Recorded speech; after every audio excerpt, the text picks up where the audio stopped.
Yo! Suction. Oh, Jesus Christ. Why did two people redeem suction at the same time? Welcome to my meat stream! How's everybody doing? Suction. Apart from aggressively sucking on a meat stream.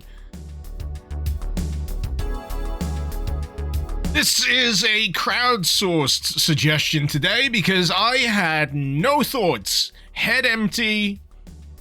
Brain gone. Been one of them weeks. My eldest just started school this week. So I've been trying to get to grips with the new schedule.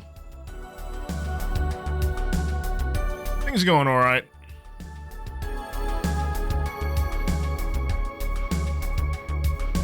When will I start school? I should probably go back.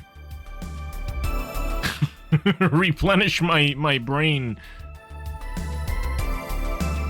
Catch up with how they teach maths now. What would I do if I went back? It's a tricky thing to honestly think about. I've always enjoyed maybe pursuing the more creative endeavors. Blacksmithing, that'd be a fun creative endeavor. I wouldn't mind, doing my editing course again. Only this time, I wouldn't graduate just as the recession hits. And there's jobs. I was gonna say maybe I should learn, like, programming so I can make video games. But making something is sometimes an easy way to wind up not enjoying the thing. Am I going to try Space Marine 2 at some point? I would love to try Space Marine 2 at some point. However, I am broke habitually. And I don't think it officially launches till Monday anyway.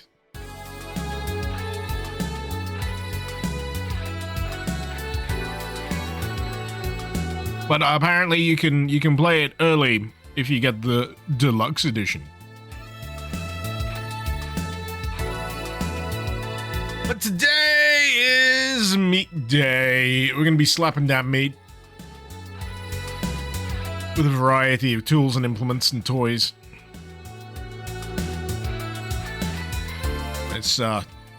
It might even lick the meat.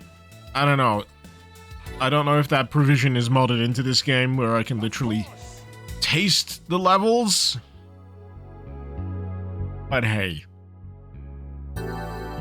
We live in interesting times and technology only gets more depraved.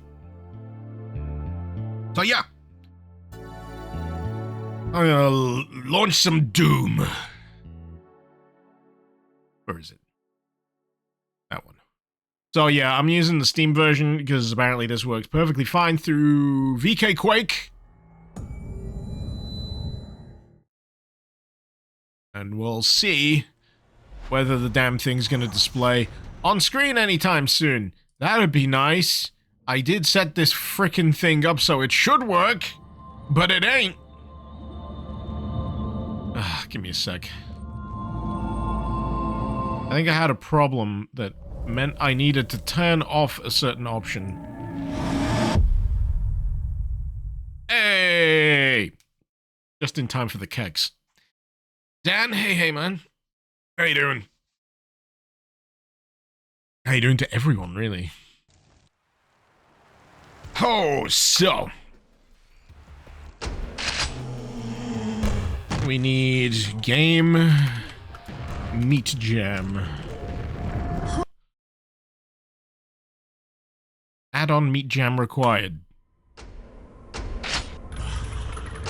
What are you talking about? I added meat jam. Oh. Alright, we're starting well. Actually, I know what the problem is. I didn't just launch VK directly. That's me. That's all on me. Let me try that again. Let me try that again.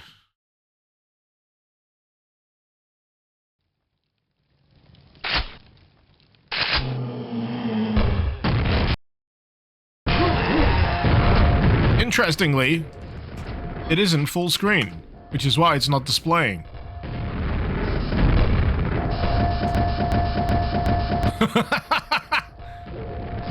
Oh yeah, that's good. 720p. I don't know why it's reverted to this.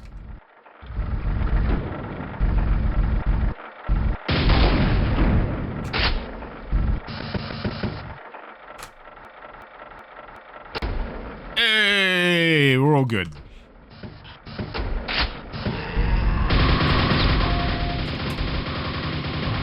That's a bit more reasonable.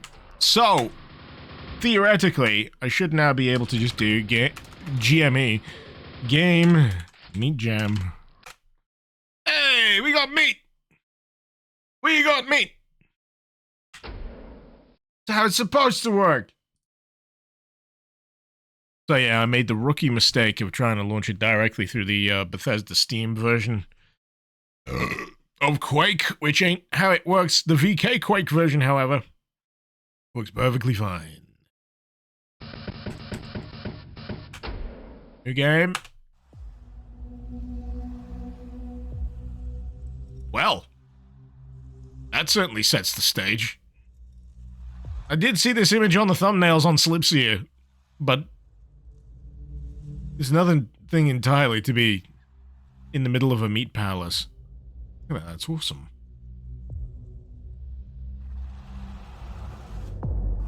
You had stream anyone else hear the Linkin Park track with the new vocalist? Yes! I like it. It's got a bit of a Meteora era vibe to it. I've actually found myself singing it in my idle time. That little late chorus thing. I wanted to be a part of something. It's an earworm! Normal mode. Normal mode. Normal mode. She can sing too. She has a good voice. I'm keeping an open mind when it comes to the new singer. She's got big shoes to fill, and I think once people get over the issue of, yeah, she doesn't sound like Chester, no one will. Then the better, really. So, I have enabled the difficulty. Is there a specific meat hole I need to penetrate in order to get going here, or is it all level select? Oh, it's individual level select. So we'll just squeeze into any of these fleshy orifices, I guess. And the horse you rode in on? Yeah, I think that's a good one to start with. For anyone who knows the full phrase. Jamlo, is she a total newcomer? Oh, the Linkin Park singer, the new one. Does she have a background? I've never heard of her before.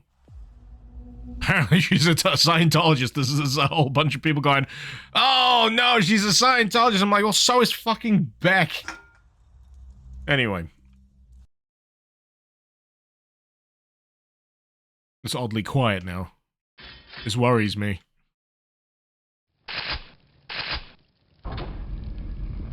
I don't know if I can show this on Twitch. Let's go back. Let's go back this way. I don't know about you, but the sight of two large spheres flanking a large upward-facing shaft. Let's see. Oh, this is really interesting floor texture. Yeah. Oh, a shambler. All right. I'll take shelter behind this giant phallus.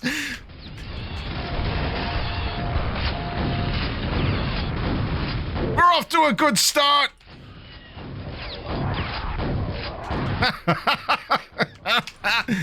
Oh, what a day. What a day. Oh, God. Wouldn't you know it, I've got some spawn bouncing around my giant cock and balls. Oh, no! Oh, God, what have I got? What have I got? I just need these fuckers to go away. Oh, God. It's the wet slapping sounds next to the giant cock and balls. You don't... I'm spilling my fucking beer.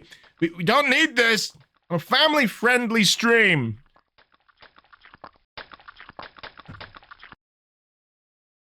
Okay. Good start. Good start. I had a good feeling about this one. I did. Very good feeling. In my plums.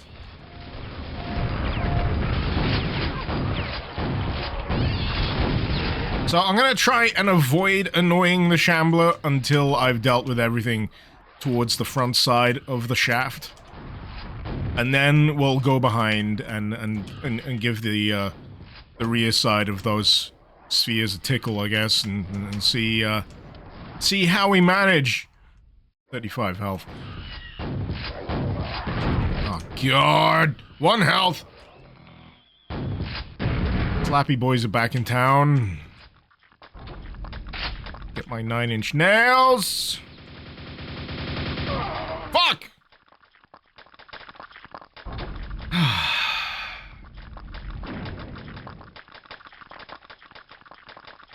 The laugh you needed, Lion, after a rough week.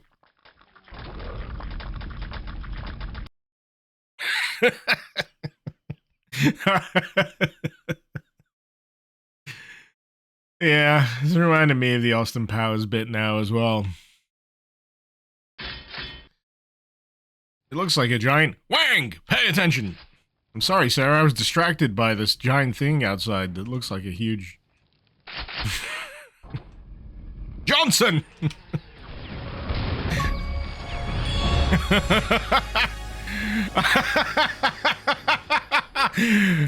Serpent, how you doing?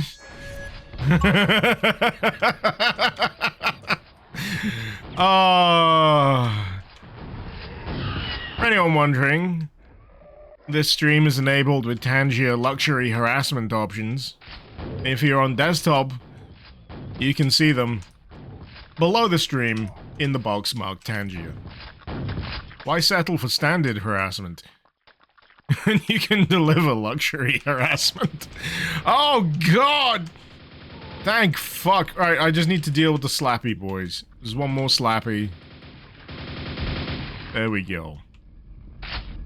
I feel bad calling them Slappy boys. Not because of the spawn in general, but it feels like derogatory. And there's a guy I know of on Twitch called Slappy McCromwell. I don't mean it to be... Zero Lin asked me, no questions. which Quake game is the best Quake?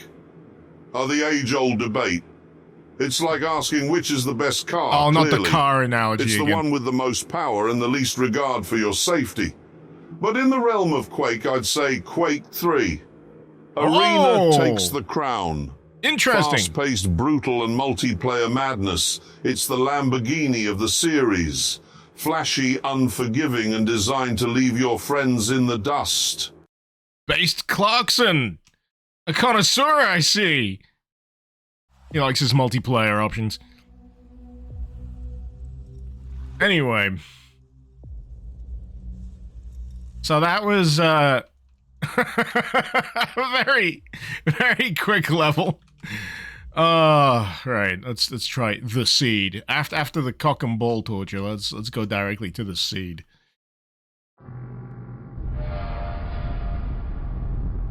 Oh boy. HMS Vengeance, the hull the hull was tougher than usual. The Aqualis's blades and kiosk. Kiosk? What is it? Is it a department store or a submarine? The ship lies 300 meters deep. I'll investigate the wreck and find out what makes it so special. Okay.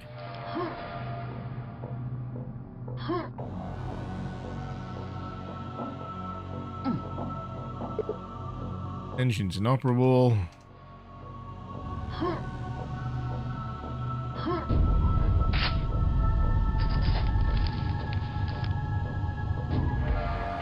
West Virginia Trench, home of the cube jellyfish. Absolutely deadly to organics, harmless to the Aqualis. Extreme care mandatory when going EVA.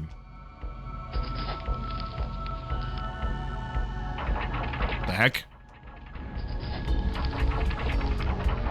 Something sucking on the side of the ship. Good soundtrack. I climb. I can climb. I can climb.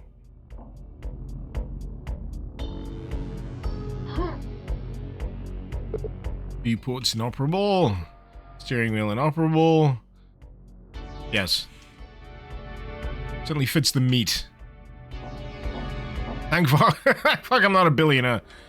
Yeah. This seems a little bit more of a more sturdy construction than whatever the fuck that guy was using. Also, I'm not trying to pilot it with a Mad Catz controller. Or was it the Logitech? That's the first warning sign. Oh, that's fun. Oh, this is cool!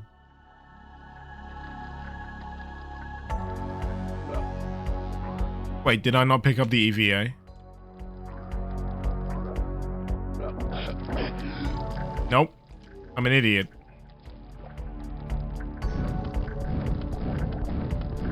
I forgot to pick up the hazard suit. Oh no, I didn't want to seal myself outside.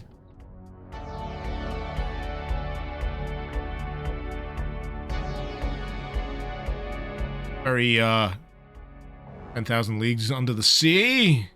Can I go inside the jellyfish? Do I want to go inside the jellyfish? Actually, I do. That is a real fun way of, providing spare oxygen in an underwater section. That's cool! That is very cool.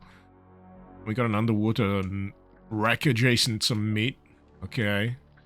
I'm hoping there's some air pockets down here. Nope. There ain't.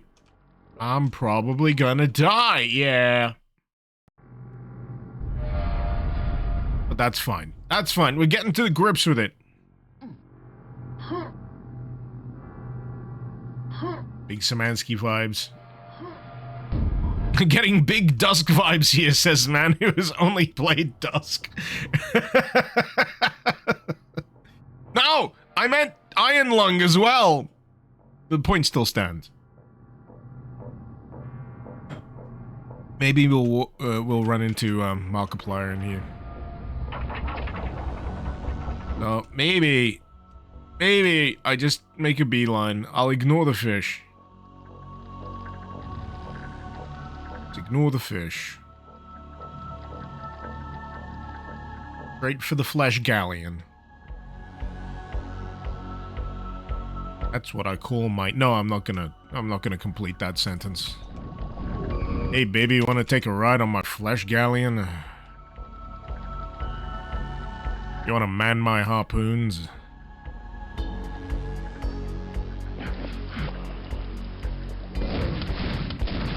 You wanna sail the seven seas and track down my Moby Dick? Oh god, I'm stopping now. Split your lungs with blood and thunder! Sorry, I'm getting real sidetracked in my brain here. I got Mastodon going now. How do I get up there? Oh, there's another box, I can see it. It tore right through our hull. The ship started sinking. We were trapped in the aft compartments and the water receded and far above. We could see those things. Technically, they saved us. Somehow, I doubt their benevolence. I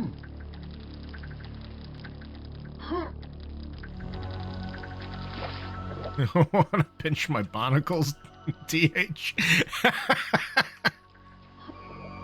No, not particularly.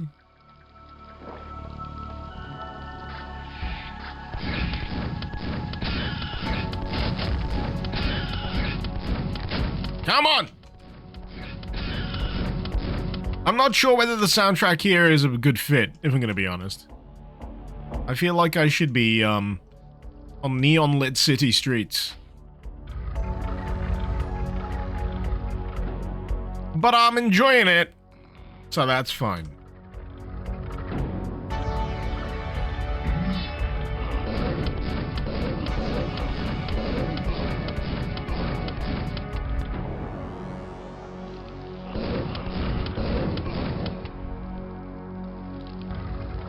Why is this galleon full of meat? Were you here for the outside of the galleon?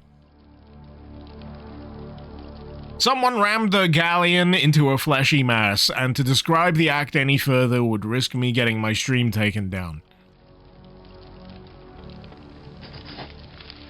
Most of the time nothing happens, then the flesh stirs. The tendrils come down and grab some of us. Then the ingestion begins. The screaming, too. And the shitting. Jetstream, what do I mean? This is cyberpunk as fuck. Flesh and steel, Jetstream, not flesh and wood. That's the porn parody.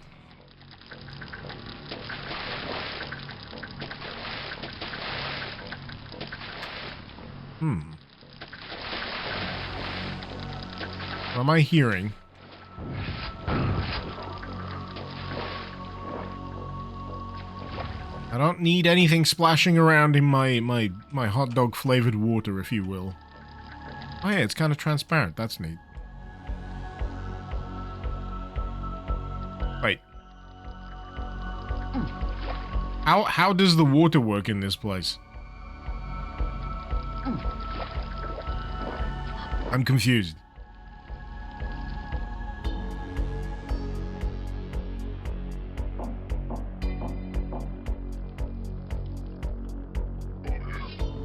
Aha. The upper level of the galleon. So yeah, apparently there are a few little extra bits and bobs in here. There's an additional mod that was included with this. I can't recall the name off the top of my head. EH all aboard the Nautilus. Ah ha ha! I understood that. That was a good pun. It's a good job this isn't a Civi stream or something, because you'd probably receive an electric shock.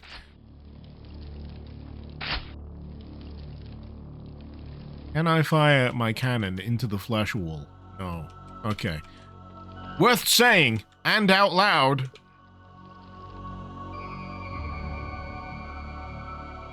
Oh, that's fun. I just noticed the guys suspended in the globules, we'll call them. The globules, the nodules.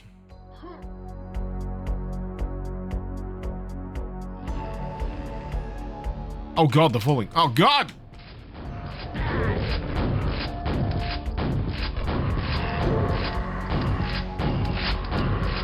I wonder when this was in development in relation to the Immortal Lock. This entire jam in general. Oh, they are in such an awkward position.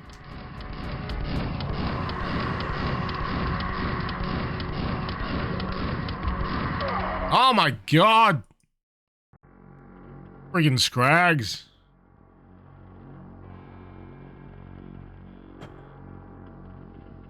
Need more nails.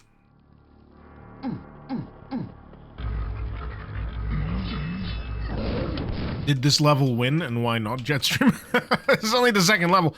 I think you'll find the level that was clearly the most impressive through sheer girth was the first level I played.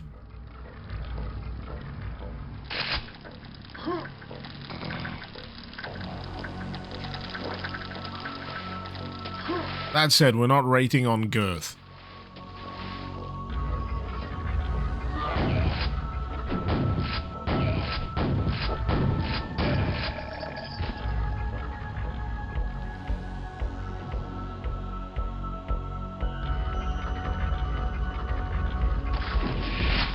Oh boy.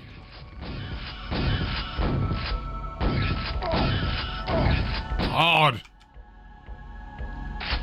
I know they fit the aesthetic, but less of those things, please. Skywalker, are we still talking about penises? Eternally. I mean, whoa, look at the size of that cannon.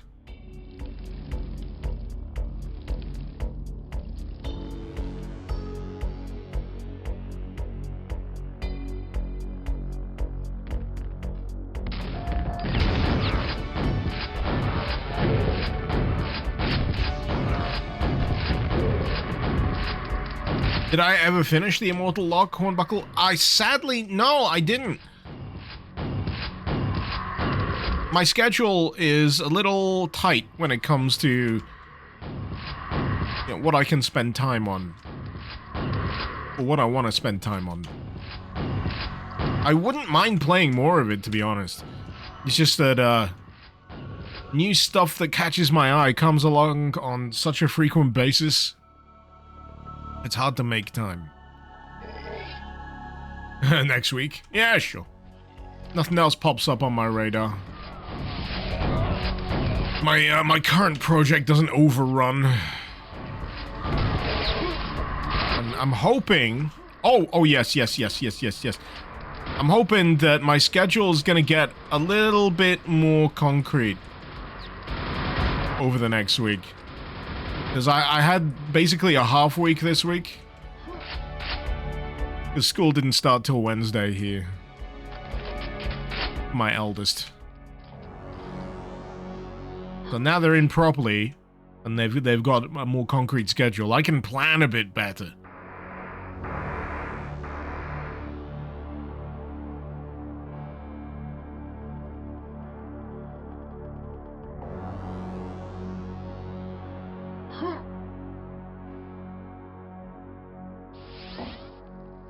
I heard that. What the fuck was that? Oh, health. I'll take it. Gimme. Gimme. Alright, let's climb the ladder between these fleshy flaps.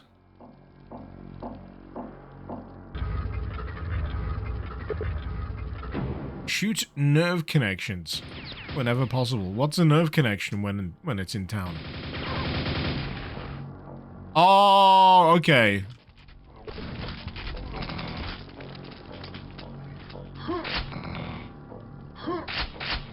That's a bit more identifiable. Red jellies produce the red goo.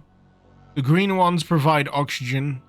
The brains that eventually spawn from the brown blobs seem to coordinate everyone else. Oh, we got a weird flesh hive mind situation going on.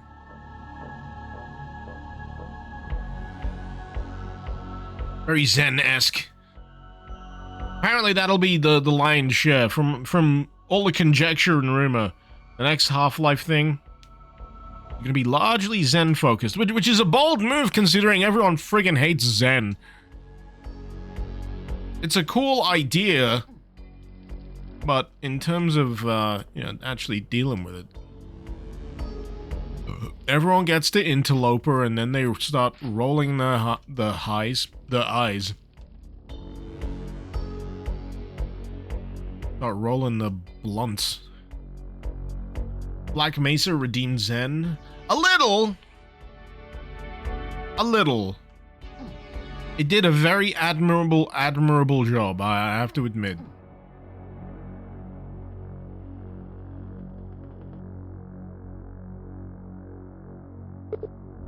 Shortcut opens later, alright.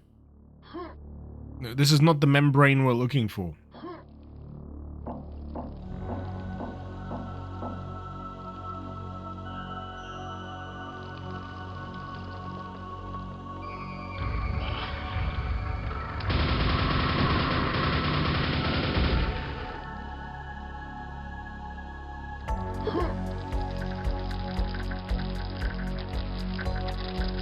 A lot of movement I can hear.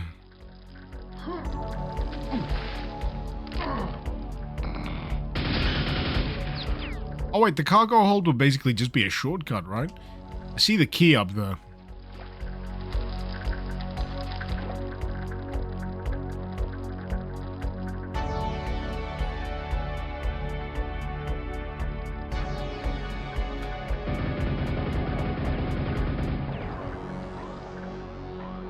I'm not sure this is gonna result in a healthy outcome for me.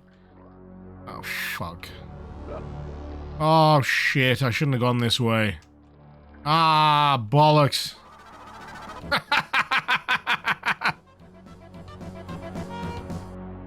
Marika Pog. Pyromancer, thank you so much for the 63 months.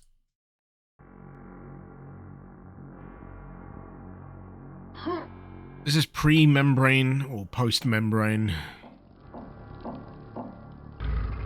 Pre! Alright.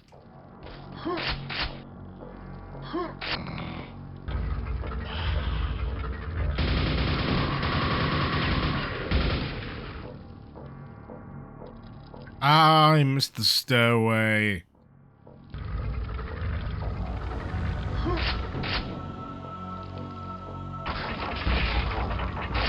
Oh! Alright, cargo hold open.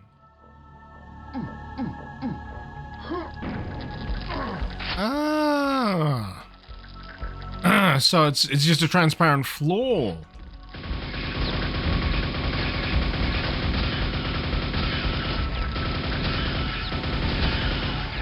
The geography of this is starting to make a smidge more sense.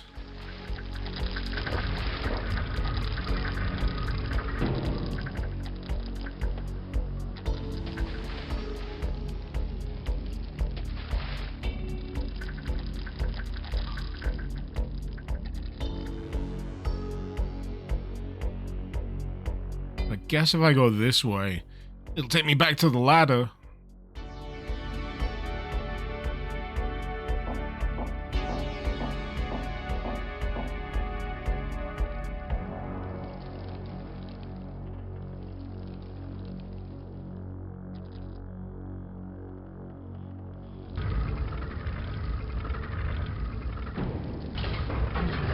Oh, hello.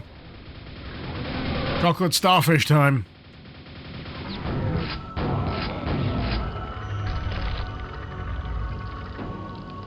Oh, it's friggin' baffling to me. The resurgence of Limp Bizkit appreciation. And the fact that on some random Limp Bizkit festival video from backstage, the freaking Ed Sheeran, just casually there. I don't think I can reconcile, that part of my brain that knows the kind of music that Ed Sheeran makes, and the fact that he may be a reasonably large fan of Limp Bizkit. What map set is this? Clues in the title. Meat jam. All meat, all the time. Feel free to slap along.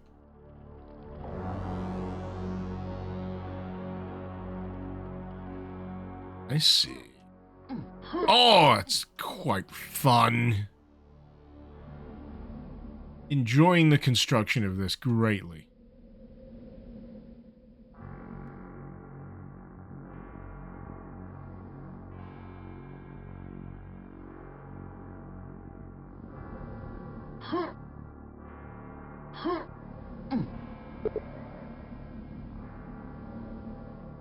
How many shortcuts does this level have? 199 enemies. I'm about... what is that? Quarter of the way through? Give or take.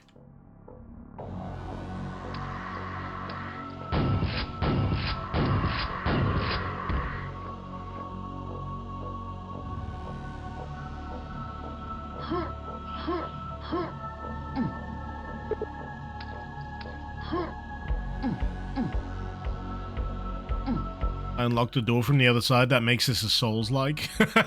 No, respawning at a bonfire at a checkpoint. That makes it a Souls-like. And dodge rolls.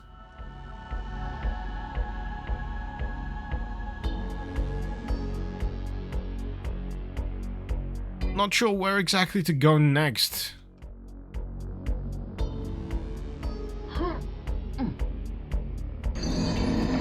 Oh! Ha ha. Ha ha. Okay, now it's a Souls-like. Sorry, I'm just reminded of the, shoot the nodules. It looks like a nodule. Or is it a brain?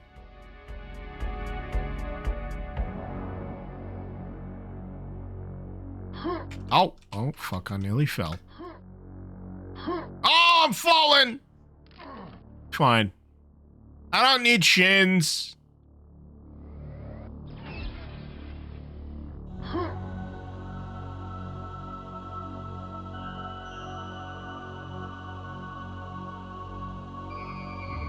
Not being fun, that would make it a Souls like, hey now. Hey now. Let's not go too far down. We all know fun is subjective. Though, I'll find you'll probably agree.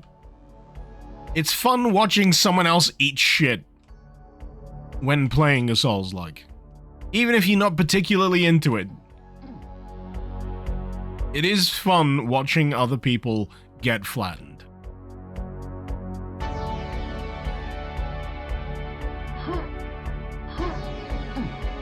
I'm getting a little lost. So I've hopped across this thing.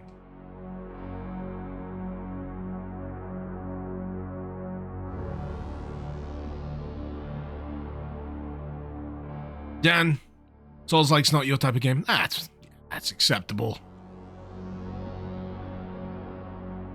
I feel like ultimately when I hear someone isn't a fan of a certain genre or type of game, more's the pity, really, because it's one less thing to enjoy, isn't it?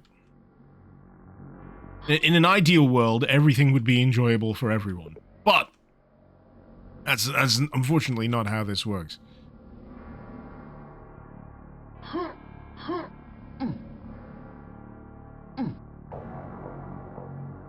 Oh, come on now. What? I feel like I'm missing something signposting-wise.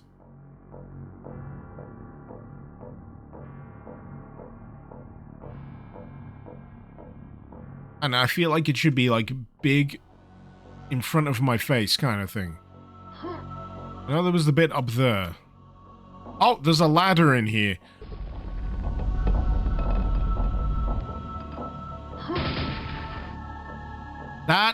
That could probably do with a light. I could probably do with, like, some kind of light in front of the hole. The jellies either eat the squids or chase them away. We must develop a countermeasure or we'll starve. I need to get back to my lab. There's much work to do. I do like this idea of people, as already mentioned, trying to survive in this weird new fleshy ecosystem.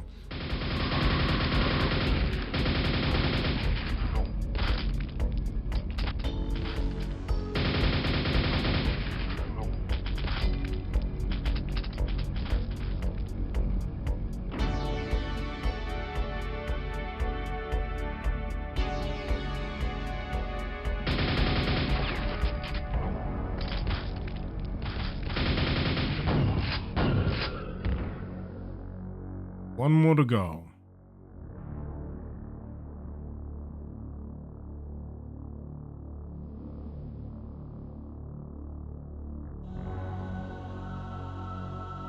I have a feeling they'd all be in the same immediate area.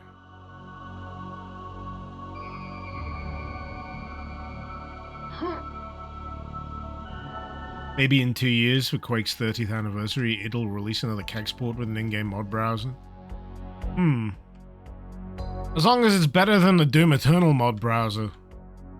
I know that there's only like several hundred mods currently uploaded to that thing, but I don't know if you've ever tried using the search filters or the search tags for the Doom Eternal mod browsing yet. It kind of sucks. It doesn't have like a provision for you to just select the filter and populate the list of things that have that tag associated with them. You have to search for something first. So if you don't have anything in the search box and you've got a tag selected, it doesn't do anything, which is annoying. It should at least show everything that has that designated tag, regardless of the search box being blank.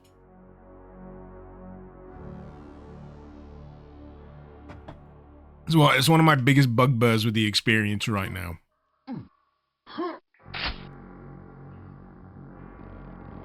I'm hoping that it gets fixed up. Doom 1 and 2 doesn't even have a search box. Yeah, they really need to improve the search box, the filters, the navigation, basically, when it comes to actually looking for mods. Because sometimes people don't really know what they're looking for. They want to discover, and discovery is something you don't want to stifle. You want to give as many tools as possible to whoever's using your browser to just, you know, find stuff, stumble on stuff. Not everyone knows precisely what they're looking for.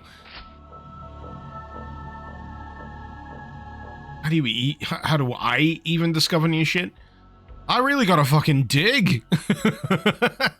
But I'm saying for everyone else, it'd be nice if it was easier. I don't mind doing the legwork sometimes, because that's part of the pleasure of, you know, finding things. That said, I did entirely just give up on this stream. This was entirely a, please give me suggestions. I cannot think. I've done multiple... Oh, shitting fuck, what are you? I've done multiple streams of, I have a defined idea of what I do, but I've ran out. Oh, it's that thing! I remember this thing. Pretty sure this was an immortal lock as well, right? Nasty piece of shit. Right. Somehow, one of my keys has decided to commit Sudoku. I'm just gonna plug it back in. There we go. I got one of those keyboards with like swappable keycaps. And some keycaps are a little easier to, you know, dislodge than others. Play Doom 3 Phobos, Berserk. Oh yeah! You know, I need... What I used to do when I was in my old office, right? I had two big old pieces of, like, perspex stuck to the wall. And I could, like, draw on it. It's like basically a whiteboard, but I just had clear perspex kicking around. Don't ask why. And, yeah. I could just put a grid on it. I could write my plans, and I could, like, write things down that I might need to come back to later. I don't have that as a provision right now, but I'm literally looking at a few patches of wall in front of me. I'm like, you know what? I should stick up a board there. Though, it might be difficult for me to reach. There's a few places I could do it. Either way, if you ever need to, like, remember stuff, or you need, like, a physical in-view thing to remind you, just stick a whiteboard. Stick a whiteboard in front of you. You've never been to a house with so much spare perspex. It's not me! I'm not the one with a problem.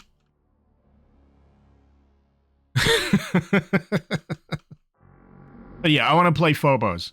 Doom 3 Phobos, it's been on my my radar for a while. I really want to check it out. But it's just one of those things where my my mind isn't always in the right gear to remember things that I'm interested in. I need to take advantage of that, what did William Gibson describe it as? Prosthetic memory. Love that term. In fact, recently, William Gibson, who is the author of Neuromancer, for anyone wondering, proudly posted on his Twitter that a Guardian ranking of Keanu Reeves's, like, top 15, 20 films or whatever, Johnny Mnemonic was, what was it, number 9? I can't imagine it being number 6. Was it number 9? It was number 9. I just looked now. I've literally got the article on my other monitor. And the article even mentioned the room service monologue. It's a fun time.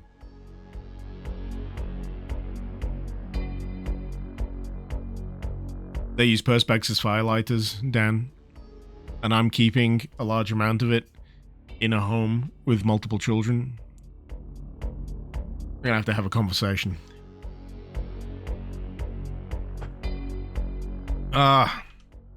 Whenever Neuromancer is brought up, Luna, you think about 3 megabytes of hot RAM. You know the fun thing about William Gibson, when he was writing Neuromancer? He didn't really know jack shit about what was going on with tech at the time. He was just coming up with shit, which makes it all the more impressive. Also, it makes Johnny Mnemonic funny, because, the whole thing about Johnny Mnemonic is he's got, like, clandestine data embedded in his skull as a data courier, but it's killing him. And it's like a comical quantity of data in his brain.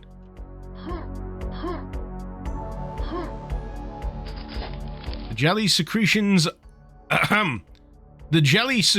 are dissolving the cave walls. This area will soon be exposed to the elements. We have to seal off the entrance. Someone has put a tremendous amount of thought into the ecosystem of this level.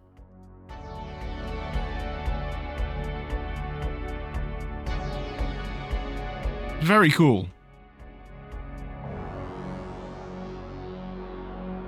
Luna, Neuromancer works because nerds read his shit and made it true. Yeah. Call me when we have voodoo gods of the internet kicking around, by the way. How do I get up this fucking incline? I got up here before, right? How did I get up?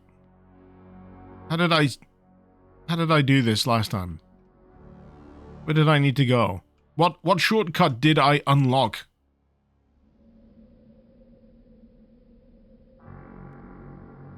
I'm sure I went up this way.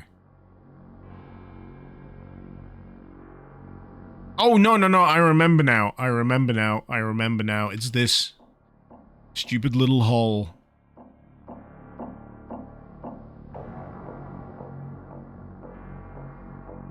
Back up, this map is linked to the author's other work. Ah, an ongoing saga, is it? You recommend Last Voyage of the Aquelus? You know what? I think on the basis of this, I think I will. Okay.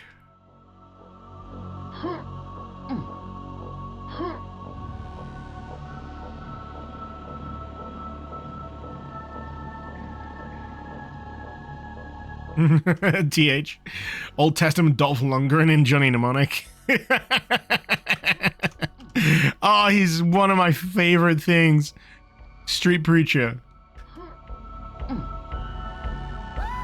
What's that thing he yells when they're driving the truck towards him? He just holds out his arms in the Christ pose and he just goes, "Greetings, sinners!" and then gets fucking ran over. Oh, you should watch Johnny Mnemonic. It's had a rough time. I feel like it was unfairly shit on. It's not a great film, but it's a fun film.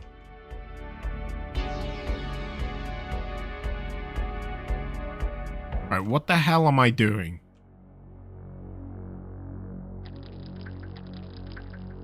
I'll go through there.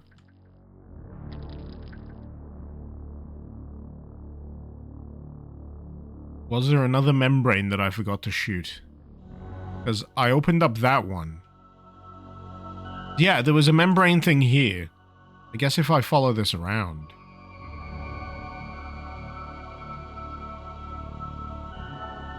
Maybe this lower bridge. There's something I forgot to shoot in here, isn't there? Yeah.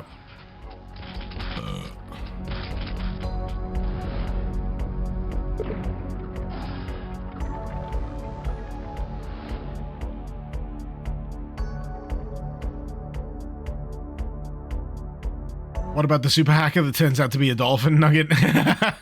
Yet another fantastic part of the film. You have the movie on Blu-ray, Berserk.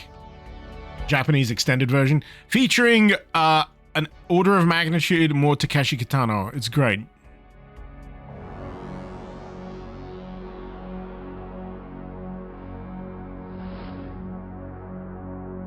It also had a reasonably decent portrayal of, like, the VR internet at the time. When you consider the time it was released to what we have now,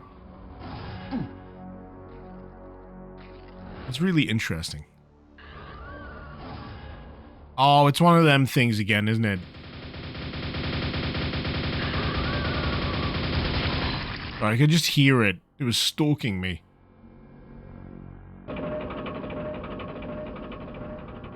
Central flash lift.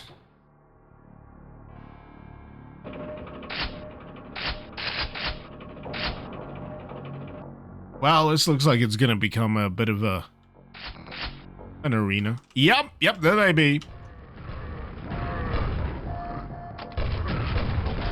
Death Knights in my flesh pile. It's more likely than you think.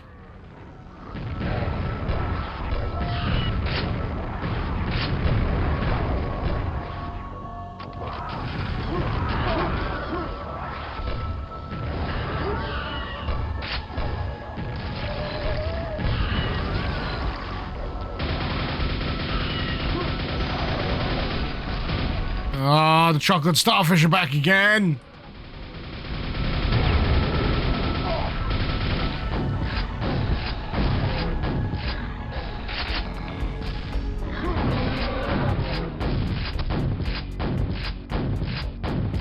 No, Luna Pangolin asked God. me, Dear Mr. Clarkson, what is your favorite modification for Doom? Mods for Doom. It's like adding nitrous to a perfectly good car, completely unnecessary, but utterly exhilarating.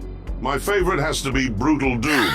It's like strapping a rocket engine to a Mini Cooper. Everything is faster, louder, and more over the top. More blood, more gore, and an absolute disregard for subtlety.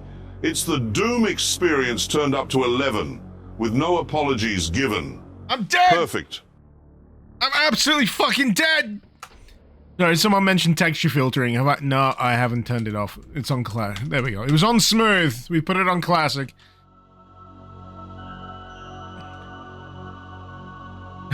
Of course, Clarkson likes Brutal Doom. It's just something else hearing an AI come up with that. All right. Membranes have retracted.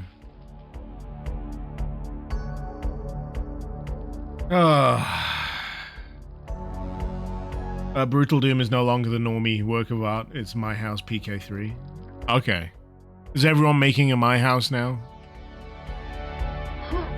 I think My House struck that perfect kind of zeitgeisty backrooms kind of thing going on at the time. You know, more power to it. I can never really denigrate a mod for catching the collective consciousness.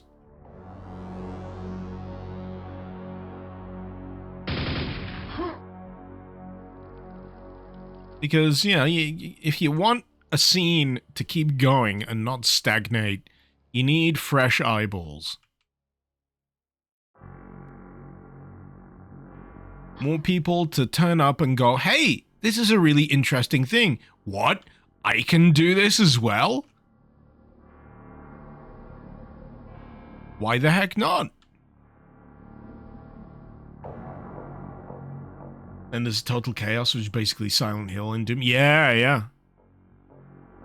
Hey, isn't Total Chaos currently getting a whatchamacallit?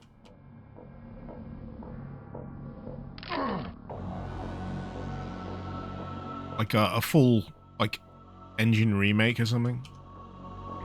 Like it's not gonna be Doom, it's like Luna something like Unreal or whatever. Mr. Clarkson, have you played My House PK3 yet? If so, what did you think? My House PK3. It's like someone took the cozy familiarity of your childhood home and decided to play an elaborate, surreal prank on you. Imagine walking into what you think is a standard bungalow, and then finding it morphing into an MC Escher painting while you're still trying to figure out where the bathroom is. Bizarre, unsettling, and yet strangely addictive. Like driving a Reliant Robin through a Salvador Dali exhibition. Oh no, he came up with a perfect analogy. Like driving a Robin Reliant through a Salvador Dali exhibition. Oh no! This is why AI is gonna take over our jobs. I won't need to make Doom Mod Madness anymore. We'll just ask Clarkson what he friggin' thinks of it.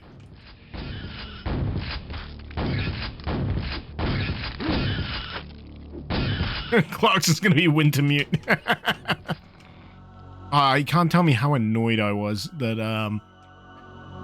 Wintermute as a handle is prolifically taken all across the internet. Would have loved to have used that as a username in a bunch of places.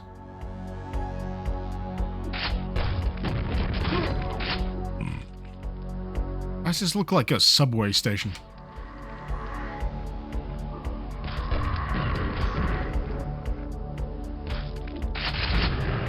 Hey.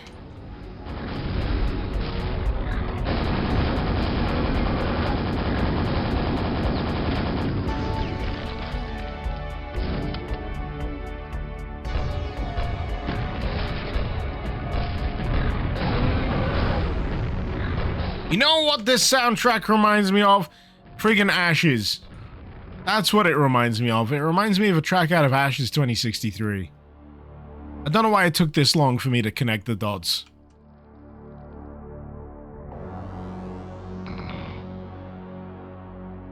Jetstream, hear you out. Clarkson AI taking over Doom Mod Madness. A prank video for April Fools. You know, it's sad that you say that, and it's sad that I'm acknowledging this, but that could actually work. Just an entire video where I just ask Clarkson what he thinks of various fucking Doom mods.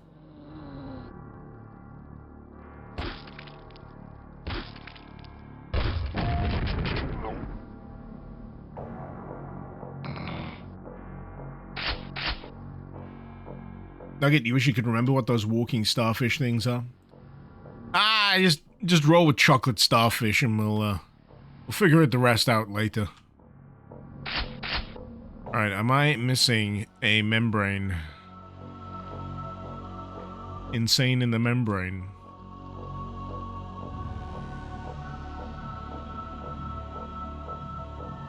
That seems to be the running thing for this level. When in doubt, shoot the nodule of flesh.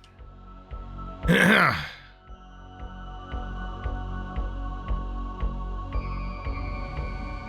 I'm getting a bit turned around.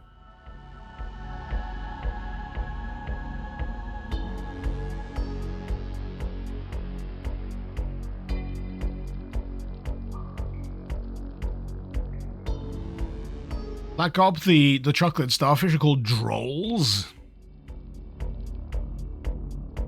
Drolls. See, I know droll means funny. but what?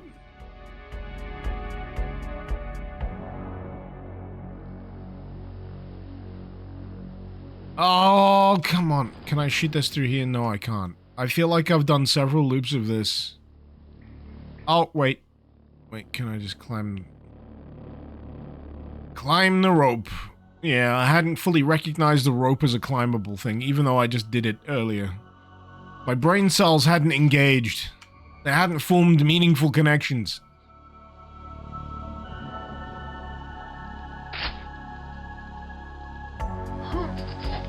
The jellies are relentless. This is unprecedented. The whole city is compromised. We must evacuate.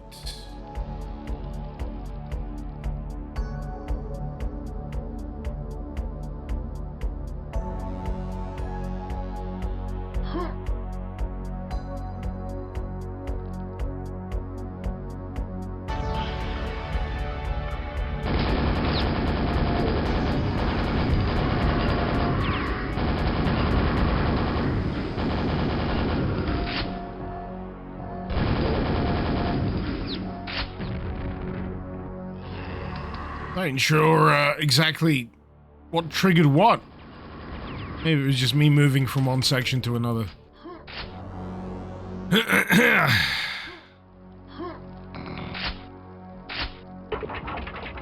Undercity?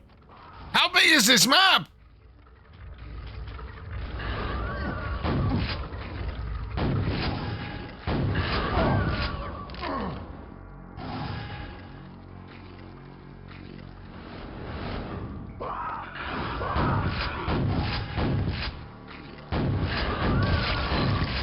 Meet them!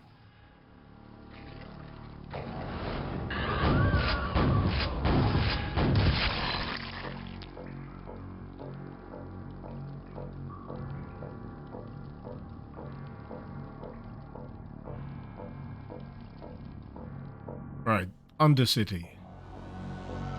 Undercity is apparently accessible. How? I know not.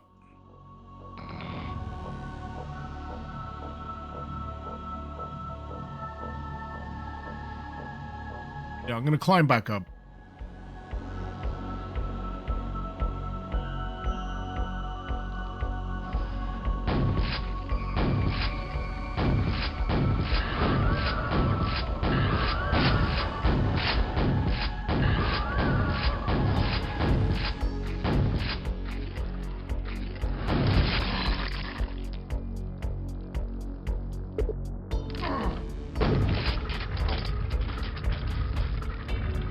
Sweet. Took long enough. Sorry, I'm just double checking if I need a beer. The answer is yes. Oh, I have Pringles.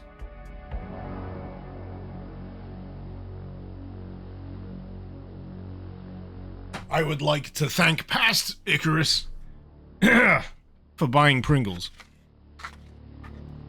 I was thinking, you know what? I might need a little something a little bit more munchable.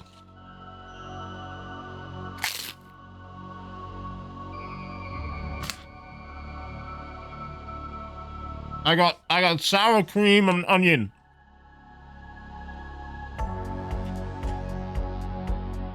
I loves me some sour cream and onion. I like the barbecue ones as well.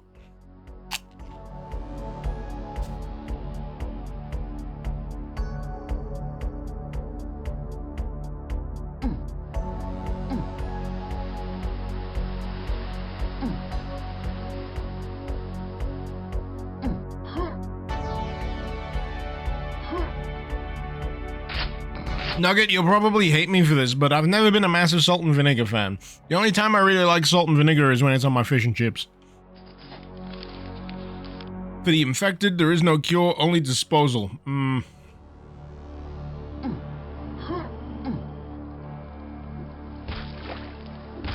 Ah. We have found the plague pit.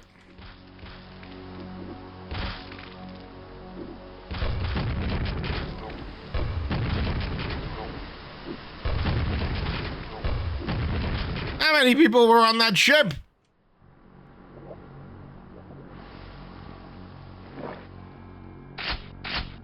You put vinegar on fish and chips, Block? Yeah! You sprinkle it. Salt and vinegar. I don't know why this is a shock to anyone.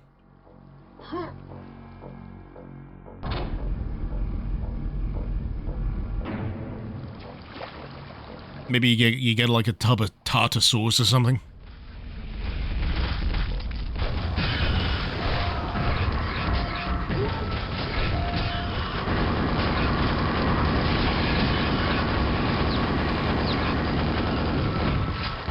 You don't think it's just the ship? Yeah, it seems like there's a bit of a civilization thing going on down here.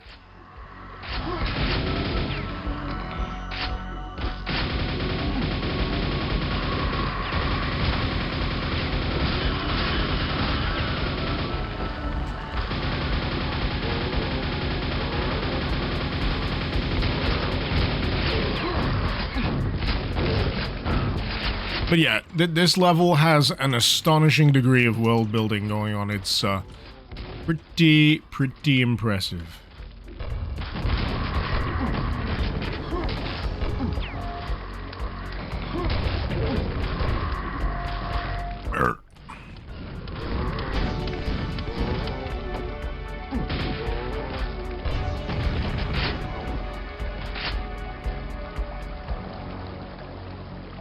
Great. That's most of this area cleared out. I say most.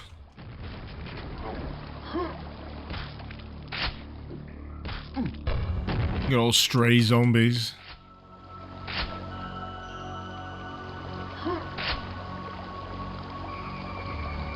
Luna Pangolin, first map, a giant dick. Second map, James Cameron, undersea adventure. Sunken galleon, swallowed by flesh caverns. Yep. That's map jams for you. Running the gamut of quality.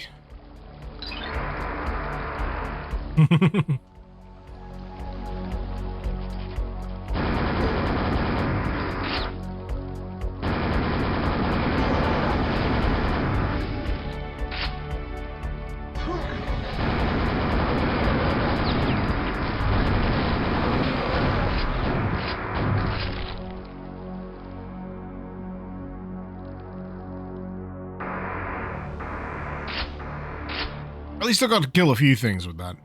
I was worried that I cleared out the area too well. But yeah, fantastic design.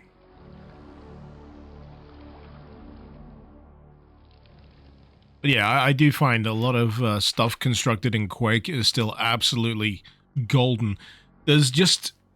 It's got a sweet spot in terms of, like, aesthetic.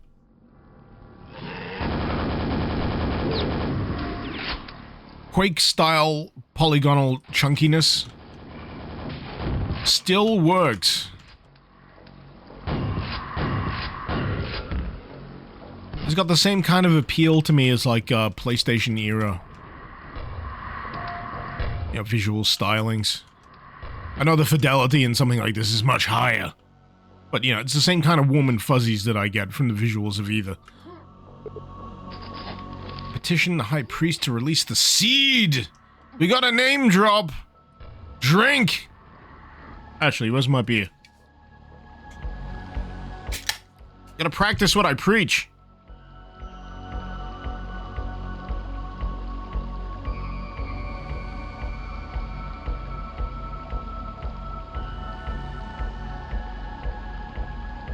That's like a mandatory, oi, I'm drinking here! Hey! Fuck off! It's like a mandatory drinking game. If they do a title drop, you gotta drink.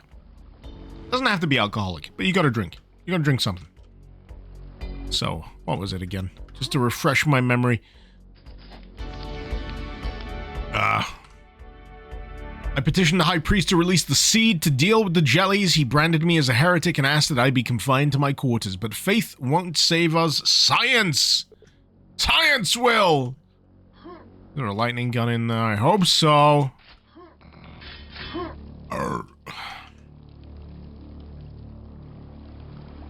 You ain't got beer, but you got soda water, dope. Cheers. It's all good.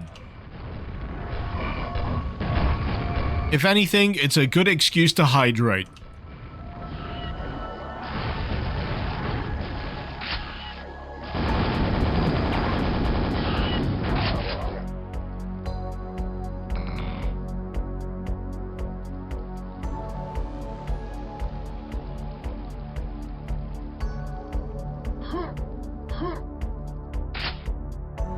Ooh, rocket launcher. I best save.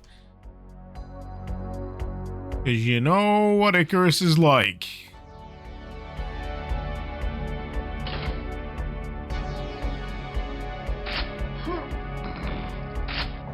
See, they can do, yeah, red pulsating lights when they want to.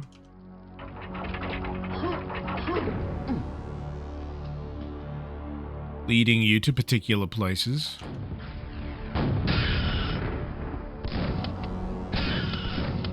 Or pointing certain notable things out.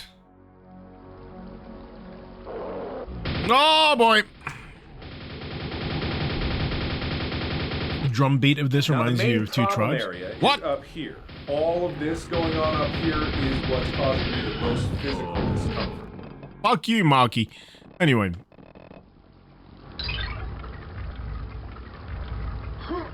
I am the solution, I am not the problem. Anyway, what was I saying? Akari, the drum beat of this reminds you of Two Tribes by Frankie Goes to Hollywood. You know, when I think of that song, I don't think of the drum beat. I think more of, like, the guitar.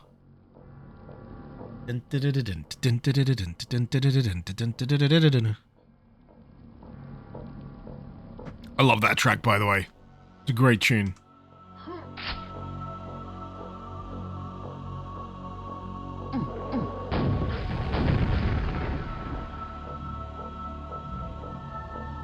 I don't have any needles.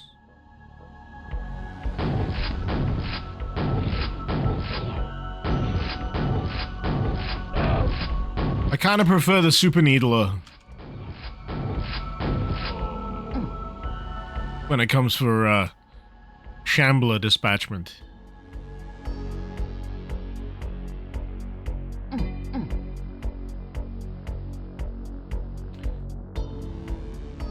Deadstream, it's two ashes from ashes, but underwater, so two barnacles. Yeah, sure. The seaweed, to kelp.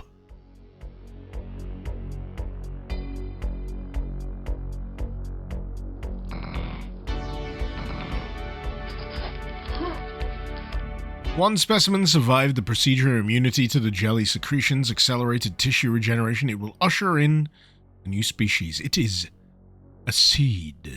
Drink! Oh wait, no, it's not the seed, it's a seed. You could probably skip that if you wanted to.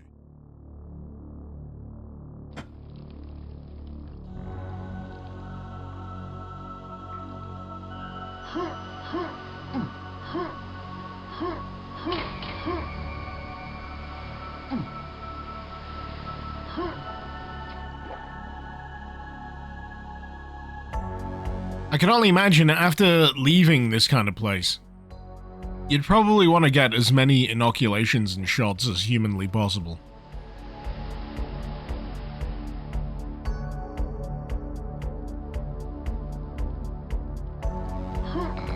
Full system flush kind of deal, you know?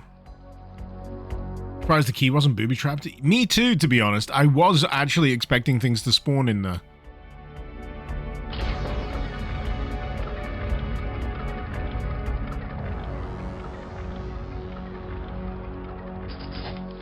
The city is under quarantine. The tunnels leading out to other cities from the crossroads have all been collapsed. We are on our own.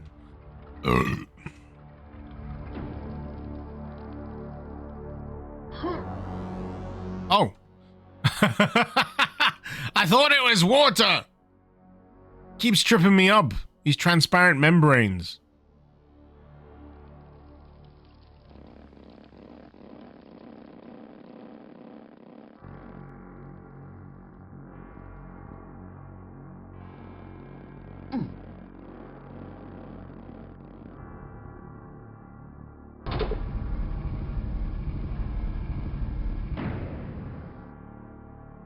It's still going. 153 out of 199. We must be reaching the final stretch of this. The superstitious fuels wrapped it up in chains and sequestered it. I created it to destroy the jellies, but as it shares some of their genetics, they consider it as one of their own. They will sense its distress and will stop at nothing to reach it. The seed was meant to be our salvation. It will be our doom.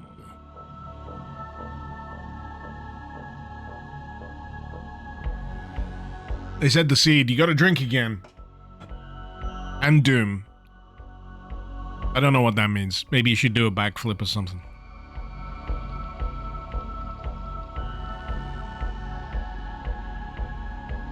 I like that this ancient civilization had clearly marked exit signs. That's very considerate.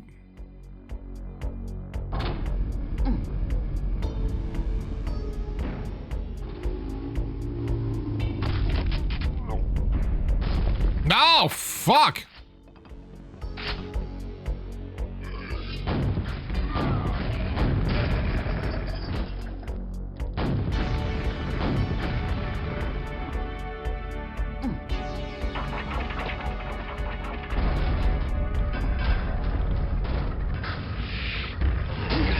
Oh, fuck! It's doing the good old 0 to 100!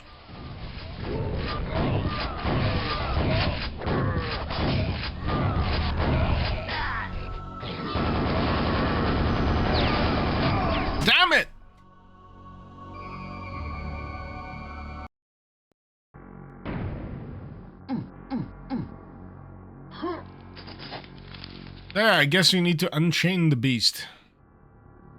Good times.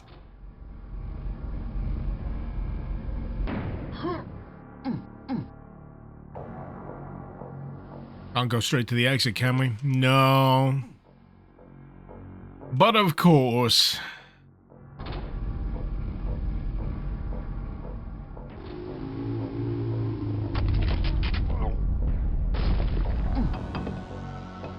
Such a good visual, though.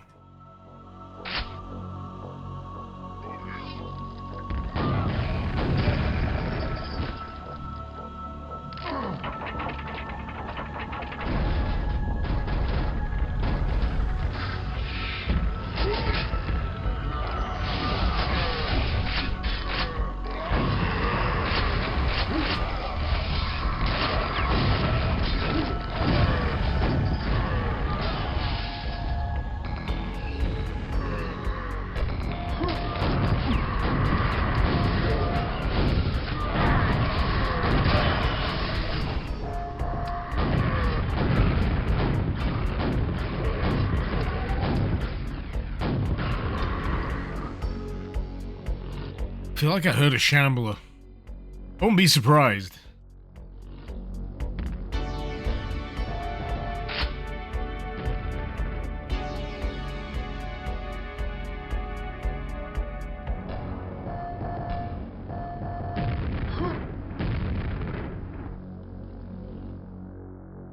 All right. Upwards and onwards. Oh, I'm stuck!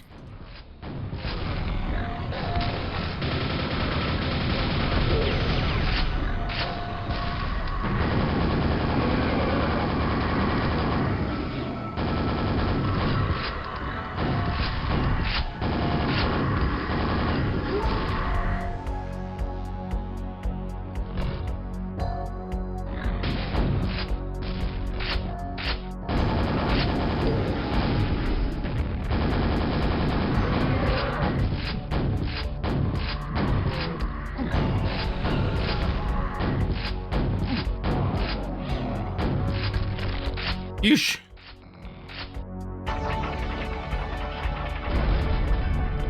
One more chain. Oh, what the fuck? What killed me? A droll. What? Oh, son of a bitch.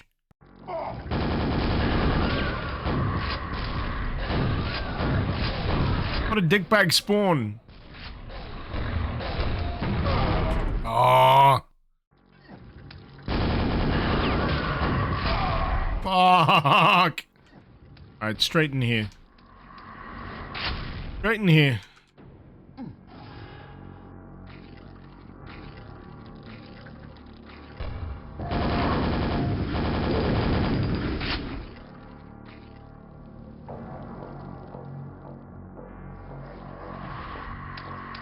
Oh, God's fours. Good times. Good times.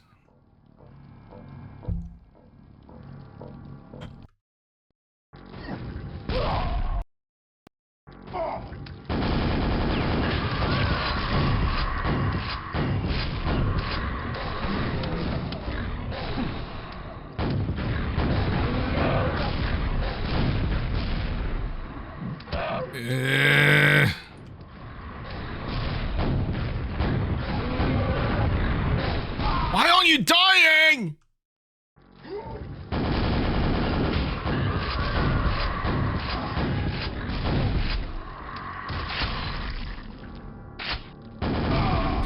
All right.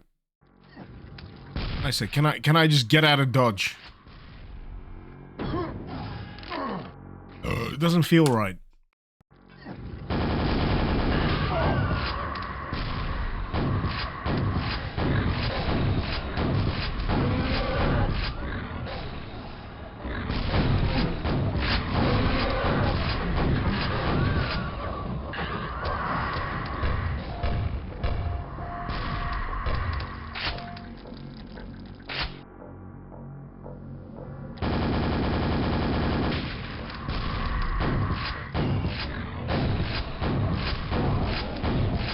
Yeah, there's just something weird about this section.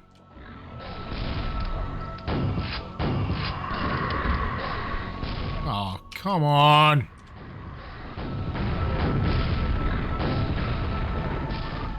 That's a save, scum.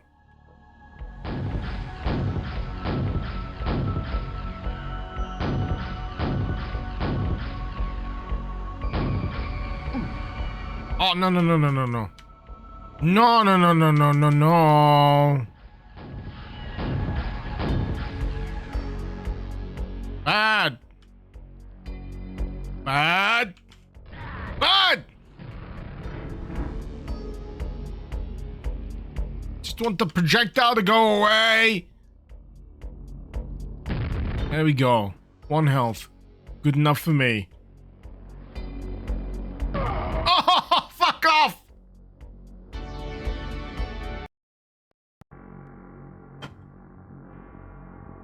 Oh.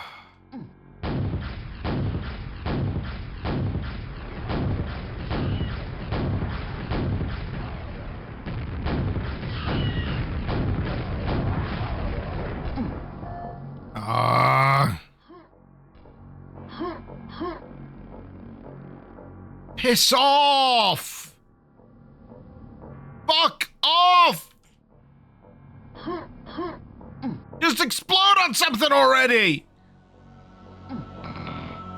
It keeps following me! The seed has released the thing. It will recover its strength and dig its way out. You can get back to the sub and start its engines. That's great. As long as I didn't have to fucking run away from this projectile. It's still following me, isn't it? It's still following me. Oh, good, it blew up. Thank fuck.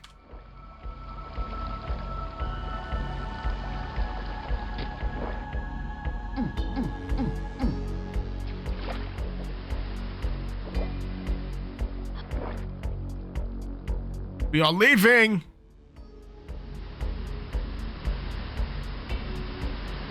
I hope.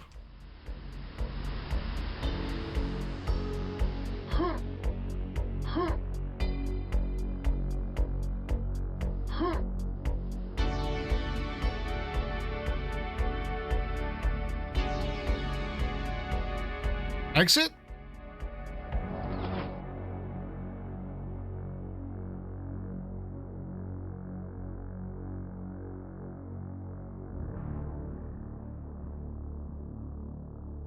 Alright, let's just get back to the ship. However we can.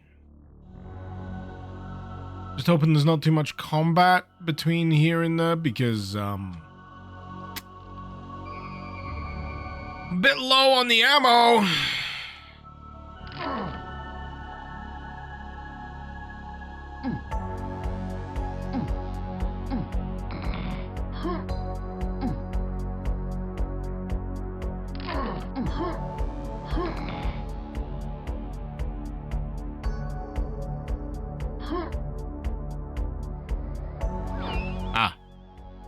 That just takes me back up.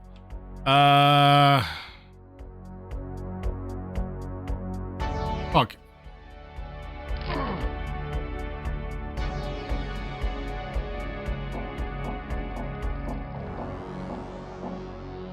But yeah, this is only the second map that I have played today. And it has taken up the lion's share of the time so far.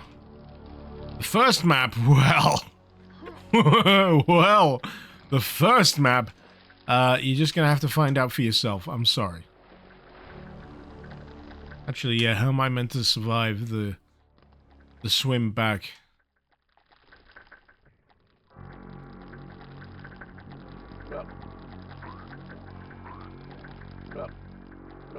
Where's the nearest? Is that the nearest?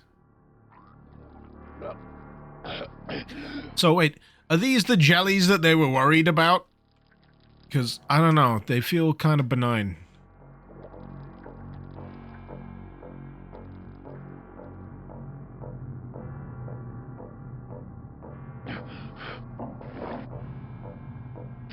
Okay.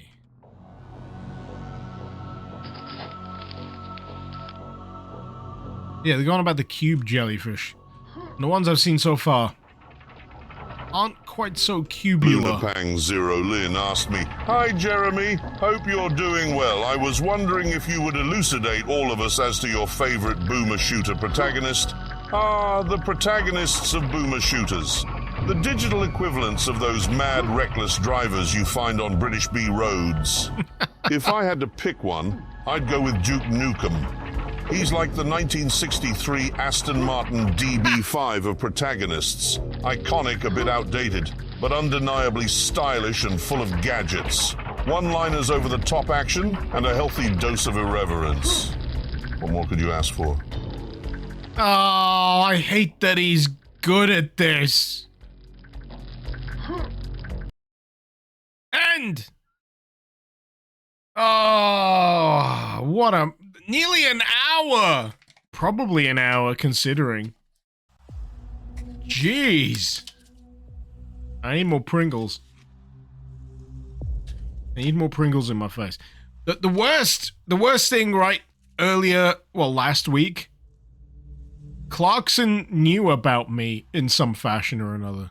It started to freak me out. AI Clarkson kind of started to equate me to, like, Doom. And I was like, oh boy, we're getting a degree of I wouldn't say intelligence or sentience, senescence maybe? Anyway, welcome to the hub map.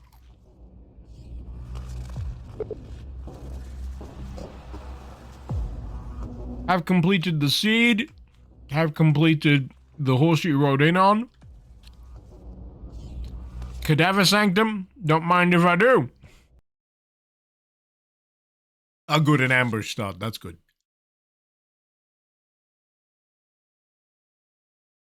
Don't mind me, I'm still eating my Pringles. Please feel free to talk amongst yourselves.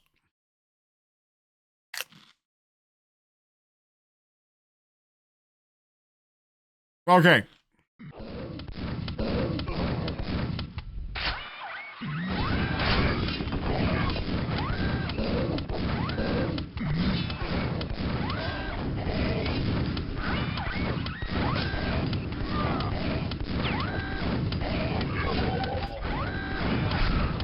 Kind of missing the soundtrack now. Rub it up, Pringles are trash. You're trash! Your face is trash!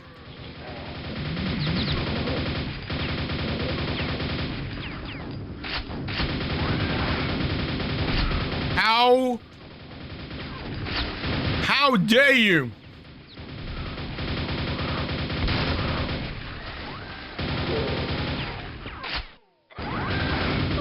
Oh, fuck. That was a good enough stop for me. More Pringles. And then more booze. Pringles and booze. What a way to spend a Friday, yeah? The only way it could be better is if I had, like, a bag of Maltesers. Prongles. Either way, they're going in my face.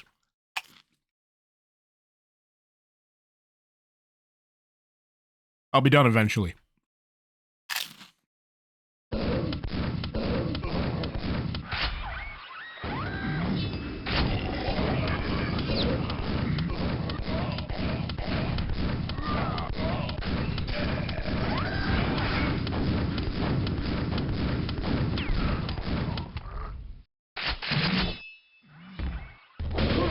Ah!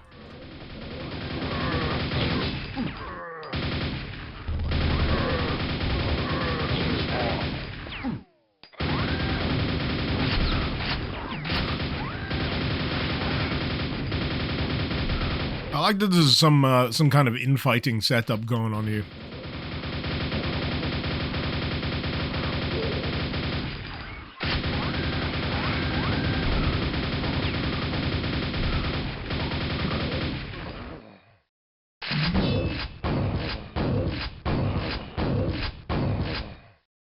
Them spike sentinels. Alrighty. Oh fuck, there's more of them. Oh no!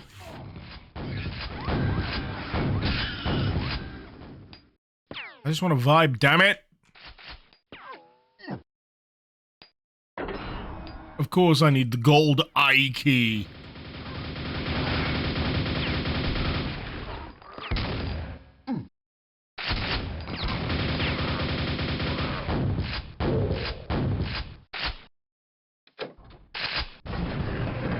Oh boy!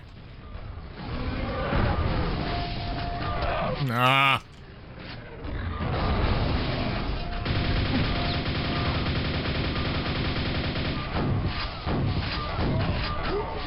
Damn it!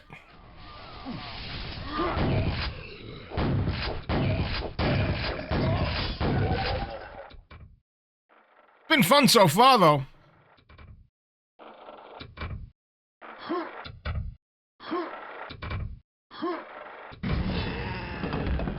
No. Stop it with your stylish ambushes!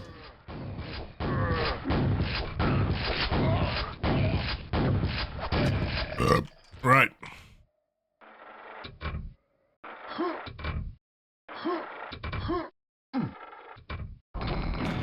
Luna going from the Ashes Carpenter-esque Song of Last Map to this is kind of jarring. Yeah, it's just all standard whatever noises.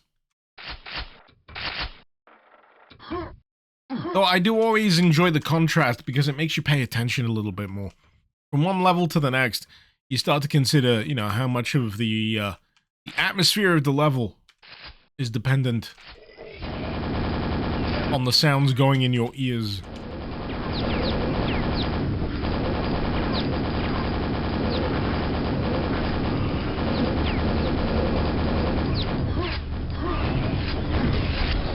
Oh boy, it's hefty!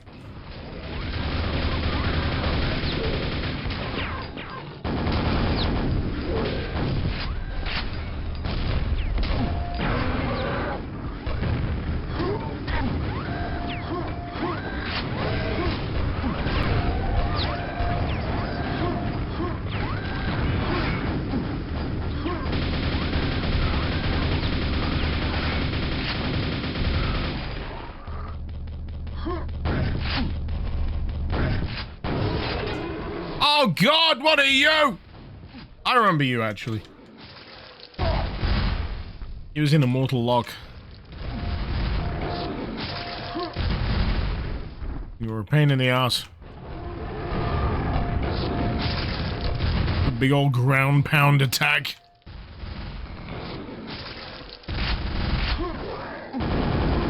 Up out!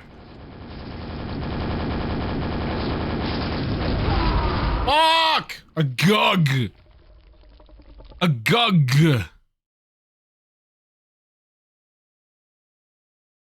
Wait, that's the wrong button. That was the wrong button. I haven't used that in a while. I wanted to do a close-up of the skeleton and say, a gug! But no. Anyway, that just reminds me I need to fix that shit. Did that just quit me out of the game? How? It killed it! Changing my scenes for the stream killed the game. How? Oh my god. Donkey! I know, I'm sorry, Gordon. I'm sorry.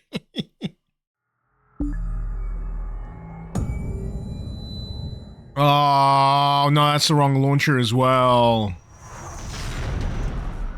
That's the wrong thing. I don't need to launch the Kex version. I need to use the VK Quake version. Fuck off, Bethesda. Fuck off. All right, let me try and recoup where I was. Oh boy. VK Quake.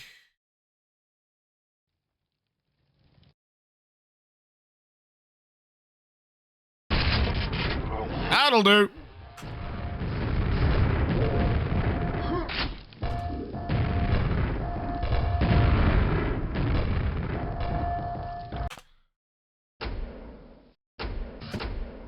Oh, fuck.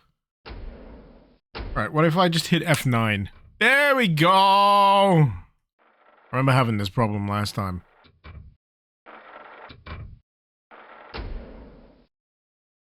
What? Hitting quick save doesn't save things into the standard save folder. Oh!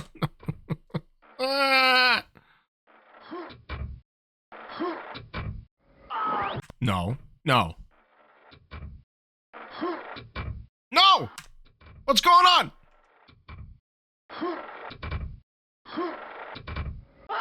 What?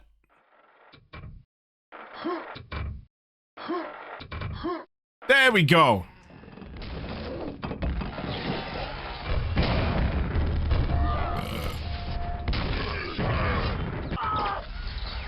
You know what? Whatever. Whatever.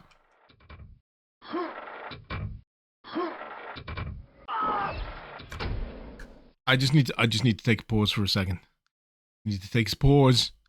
For some reason, reloading into this has caused my brain to just tilt.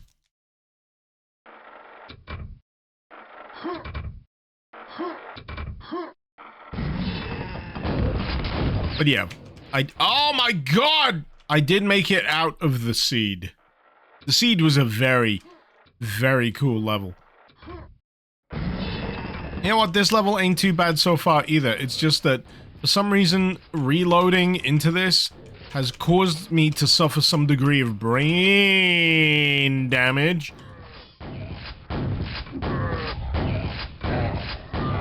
Couldn't possibly be the alcohol I'm drinking. No, sirree, Bob.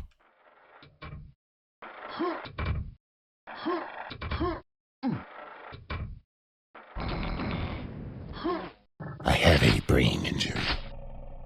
Yes. My brain is injured. I mean, it explains a lot. Ow. There is... Yeah, nail gun.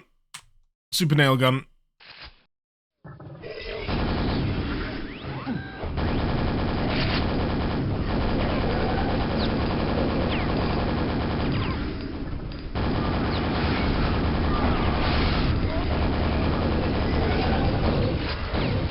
Lunapang Zerolin asked me, what can you tell me about Mr. Icarus and what would you do if he denied you a delicious steak?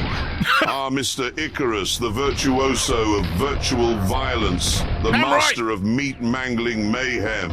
If Icarus were a car, he'd be one of those souped-up rally monsters. Unpredictable. Yes. Covered in mud. Yes. And unstoppable. As for denying me a delicious steak, that's like telling a Ferrari it can't go over 50 MAF. Utterly preposterous. 50 what? I'd probably react like a Lamborghini on a rainy day, spin out of control, make a lot of noise, and ultimately demand satisfaction.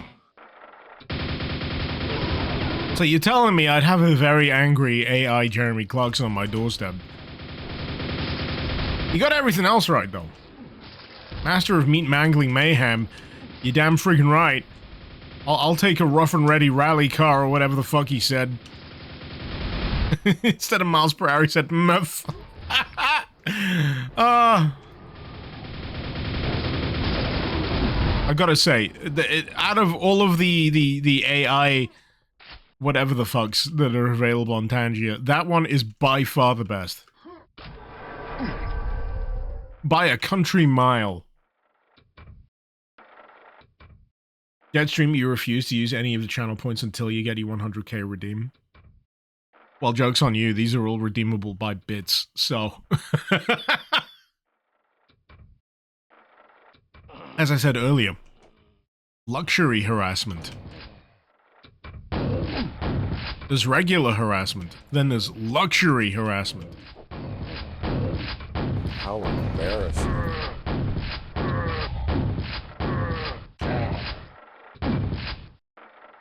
Oh boy, right. Oh, it's on the outside. All right. I'm just making extra short to shave. Yes.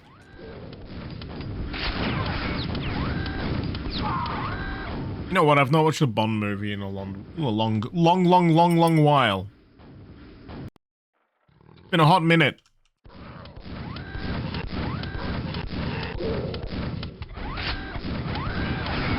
I think it's about time. What Bond movie? What Bond movie should I watch? On Mubi. Oh, fuck. Getstream, I'm a cruel overseer monetizing harassment. Too right, I'm monetizing harassment. You should watch Casino Royale. A Craig fan, I see. How do people feel about No Time to Die?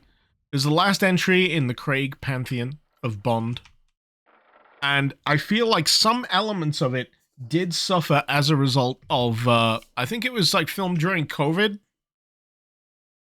And some elements you can absolutely tell. So there's an element, a plot point, a device, if you will, during the course of No Time to Die, where there's this this thing that can be spread between people, but it's a nanobot, which doesn't make fucking sense, because the whole thing about the chief villain of the entire film is like he's from a long line of poisoners and botanists who, you know, create, you know, poisons and chemicals and compounds to assassinate.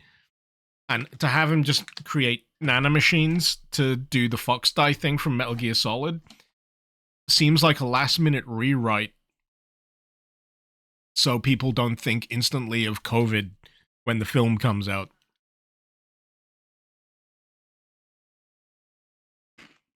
Other than that, I thought it was pretty enjoyable.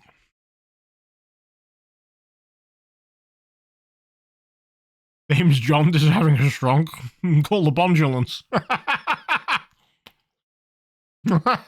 Your hippos are not as famished as you claim, Mr. Bond. Of course I know the fucking Casino Royale. I love those memes.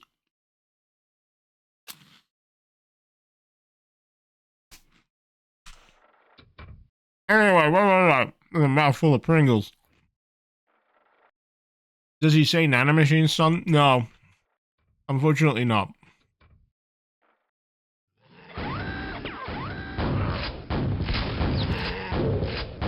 But yeah, it seemed to be like an unfortunate victim of some worried rewrites. Sometimes I wish that films or filmmakers or studios had the conviction to just stick to their fucking guns.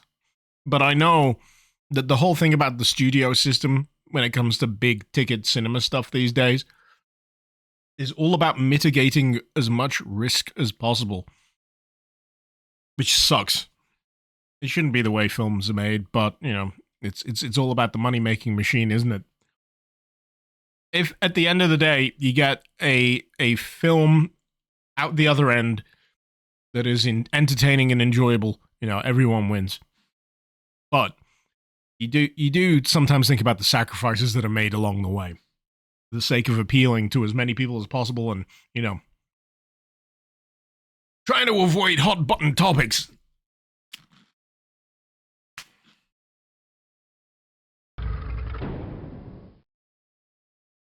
Lion, GoldenEye is your favorite?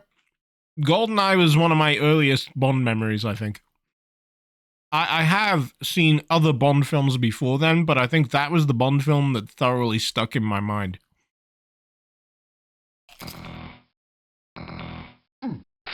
The Brosnan era is definitely the era of Bond where I became more aware of it. Love that film. Moore's got a lot of fun ones. Dalton, I feel Dalton is severely underrated.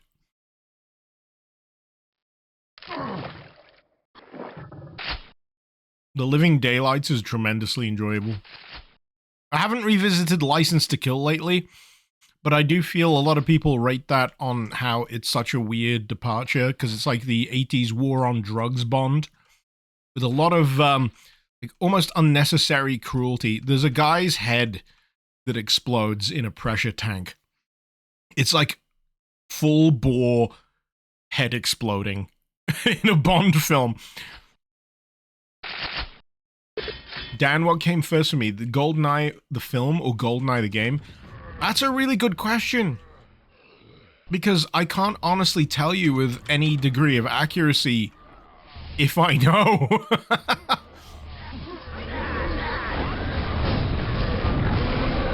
My heart wants to tell me it was the film first and then the game. Because I never had an N64. Only my friends had an N64. And considering that the game came out after the film, there's probably a likelihood that I caught it on TV before I caught it on a friend's games console. But I can't say with any degree of certainty. But, regardless, both of them are a lot of fun.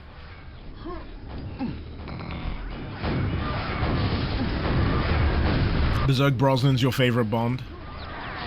He's pretty good. He's pretty good. And everyone forgets that Brosnan has this underlying streak of weirdness that wasn't quite capitalized on, but worked just very well for Bond. I've gained a fresh appreciation for Roger Moore in recent years. For a while, Roger Moore seemed to be denigrated as like the nadir of Bond films. And sure, he had maybe one or two poor entries. But my entire perspective on how I view your opinion as a human being is whether or not you can enjoy Moonraker.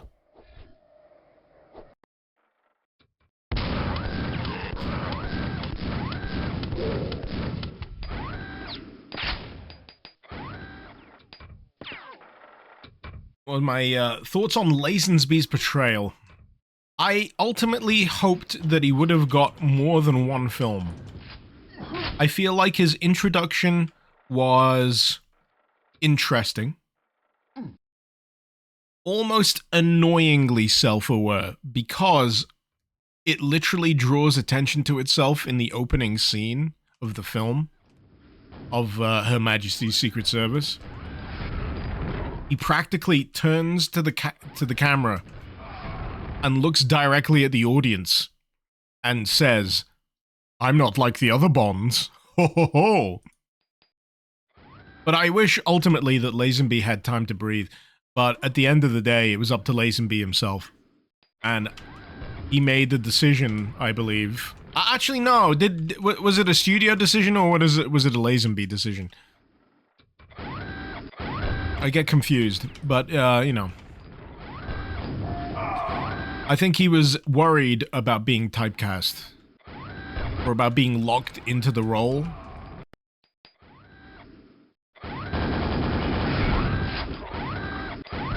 But it's certainly worth a shot. I think that the thing I remember most about On Her Majesty's Secret Service isn't Lazenby. It's Blofeld. It's Telly Savalas. That's the first thing that always pops into my head when I think of On Her Majesty's Secret Service.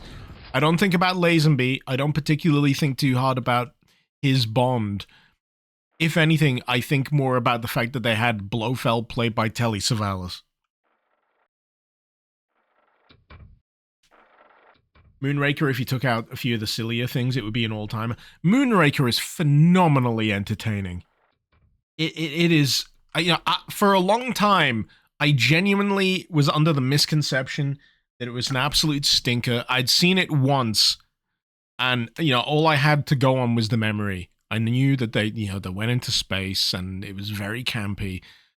And, Jaws got a girlfriend, and there's like a bit of a Mandela effect over whether Jaws' girlfriend has braces or not. I guarantee a few of you out there are convinced that Jaws and his love interest in Moonraker, she has braces. Pretty sure she doesn't. Right now, a few of you going, bullshit, fuck you, she has braces. It makes thematic sense. Of course she'd have braces. She does not. But, yeah, I urge you, give Moonraker another shot. Clear head, expecting a fun time. It's got some real fun stuff. One of my absolute favorite things that no one fucking talks about when it comes to Moonraker, it's always about the space stuff. My favorite thing about Moonraker is the Q Branch Monastery. It is funny as fuck. It's probably one of my favorite Q branch scenes in the entire thing. Whenever Bond turns up to get gadgets from Q, the one in Moonraker is honestly an all-timer. Hey, people. Hey, Krogero! Thank you for the 3 months. Much appreciated. Anyway. Line of Perth, the door to the chem lab being a theme to Close Encounters of the Third Kind is your Mandela effect from that movie. I'm not sure I'm aware of that one. Anyway. Phobos, this stream title surely won't be misconstrued as something. I have no idea what you're talking about. You have a filthy mind. You know. That's on you. It ain't on me. Is The Spy Who Loved Me where it's in a pyramid? I think that's Moonraker as well, you know.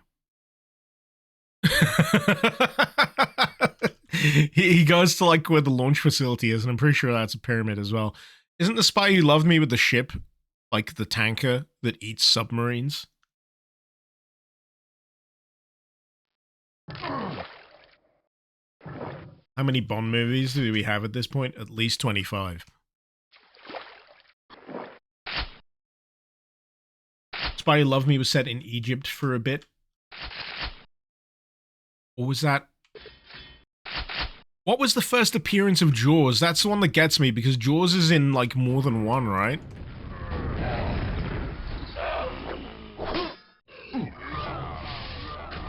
Can I name any other henchman? Other than Jaws? Odd Job. Next question.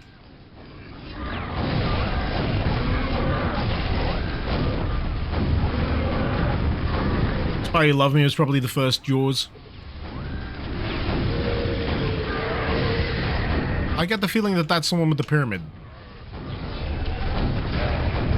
In Cairo. Because I'm pretty sure he bites someone's neck out in that film.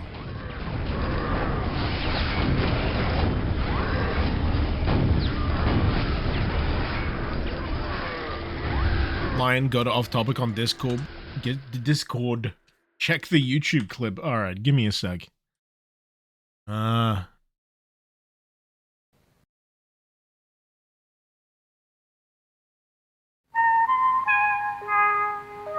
Oh, you're right! You're right! The keypad code in that is the Close Encounters thing. I don't know why it sunk in for me. And I've watched that more than once. I have definitely watched that more than once. But it never really, you know, it just slides off my brain because my... As all of you, I'm sure, are aware, I have smooth brain. I don't have enough wrinkles, so information just slides right off. I have a well-lubricated brain, you see. I gotta introduce information to it on like a regular basis in order for it to actually get caught between the folds. Otherwise it just slides right off. Smooth brain.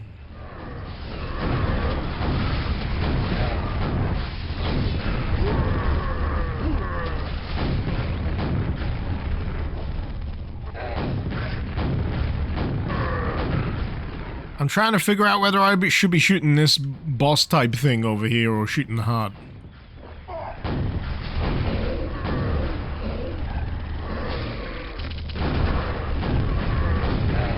I got like a vague Icon of Sin feel from this arena. Is this thing spawning things, or am I just killing things till it's time to cash out, you know? Oh, boy. Other than those two, can I think of another henchman? There's Mr. I Am Invincible in GoldenEye. Onatop! Onatop from GoldenEye! How could I forget Onatop? I trust you stay on a top of things.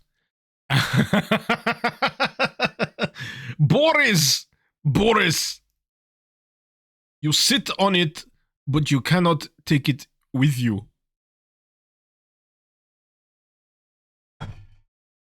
Right. Alan Cummings, perfect casting for Boris. And there's Oromov as well. Oromov is the other henchman. So there's Onatop, Xenia Onatop, and there's also Oromov. Those are the other ones. Yes, this is settling into the folds of my brain. You're reactivating some neurons here, people. This is why GoldenEye is probably one of the first genuine Bond films I paid attention to, because I can remember at least 3 henchmen. And then, of course, there's Yanis, 006, for England James. GoldenEye was a fucking all-timer, it really was. Here's a flip side to the question. Brain crease on... Thank you. I'm glad I got an achievement for that. What's everyone's favorite Bond girl? I know in the current day and age, it's probably a less politically correct kind of thing, but, you know, there was some very good, like, leading ladies in a Bond film. Sorry, I'm just thinking of The World Is Not Enough. It was Denise Richards as, what was her character? Christmas Jones? And the entire reason why her name was Christmas was so they could have a pun about sex at the end of the film. So they get to the end of the film and, you know, Bond is having sexy times. And the line is, I've always wanted to have Christmas in Turkey, but it's not Christmas time, it's Christmas dick.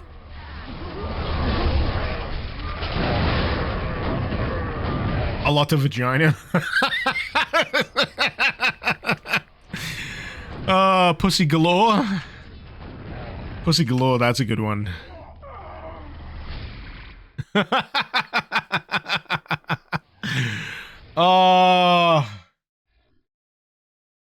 This is why I love Bond.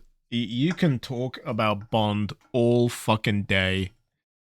You can start on any old tangent you like, and then the rest of the day is just going to be dominated by the little minutiae, the little bits and bobs that make Bond films enjoyable.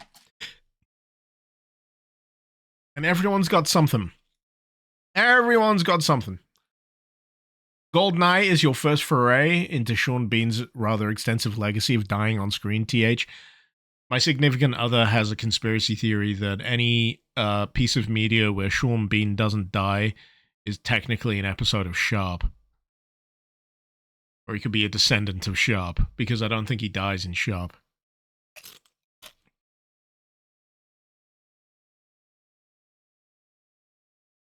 Krogro, Dr. Evil is more famous than the villain he's based on. True, in the pop culture side of things. However, awareness of Blofeld prior to Dr. Evil only enhances the joke, and that's why Austin Powers works.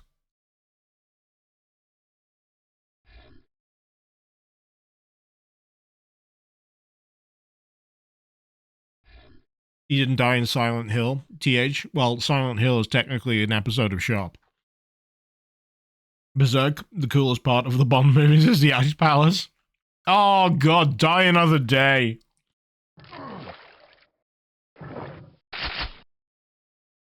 The worst Brosnan. I'll be honest, it's got its moments, but it is easily the worst Brosnan film for me. It's a shame because it's the swan song as well. The last Brosnan Bond. Your favorite Madonna song? Fuck off. Fuck right off. The only good thing about Die Another Day is the opening sequence. And I will give you the opening credits if a different song played.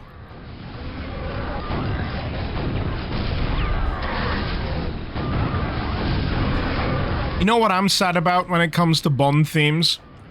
In a coulda been. The Radiohead theme tune for Spectre. Spectre is not a particularly great Daniel Craig Bond film.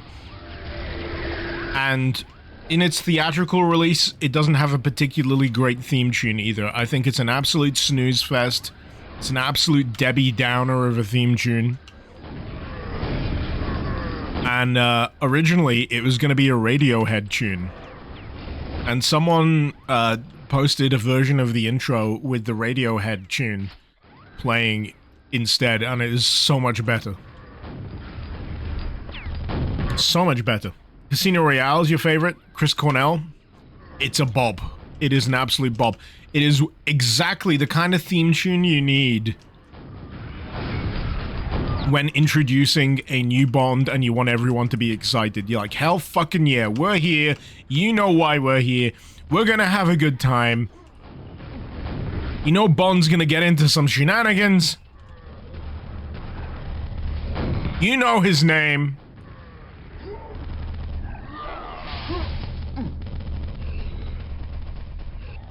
The only thing you remember about Spectre, TH, is seeing it in the theater.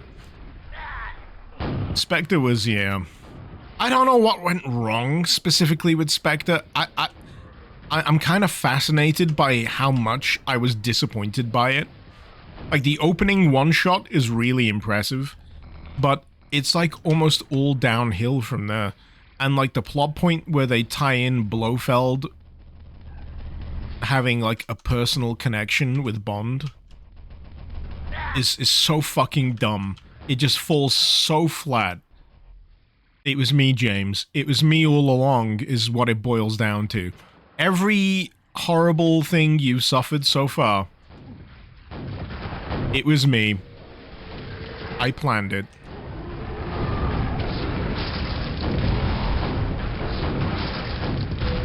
It felt like a real cop-out of an excuse. And there's even things within the film that don't make a lot of sense. There's like the torture technique that Blofeld is inflicting on Bond, and the whole point is, you know, I'm gonna shove a needle in your brain or some shit, and that's gonna make it so you can't really recognize faces anymore, which you'd think would be kind of critical for someone who's a fucking international spy.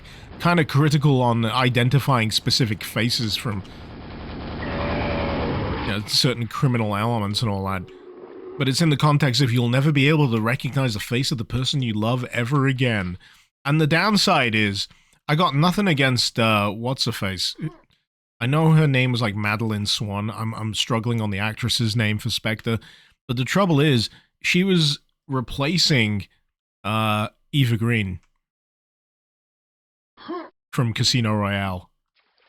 And she made such a fucking impact that I couldn't honestly believe anyone else coming in to, like, steal Bond's heart, if you know what I mean. But, you know, they made an improvement on that in No Time to Die. You know, I got along a bit better with the idea in No Time to Die. I think the biggest problem they had with the Craig run is they tried to make it a little too serialized. Whereas everything that came before was a little more loosey-goosey. Things didn't always directly connect from one to the next. It was always a fresh adventure, and everyone was fine with that. But anyway, that's a level done.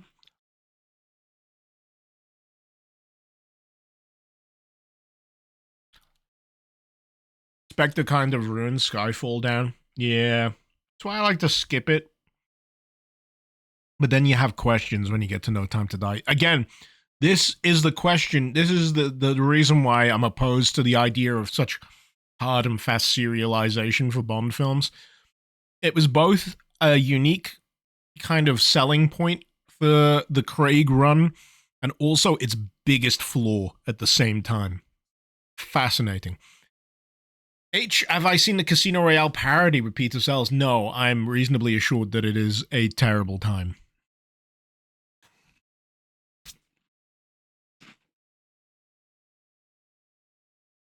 Was Daniel Craig a reboot? Yes. It was a soft reboot. Actually, no, it wasn't a soft reboot. It was a straight-up reboot. The only element they retained from Brosnan was M. Judi Dench.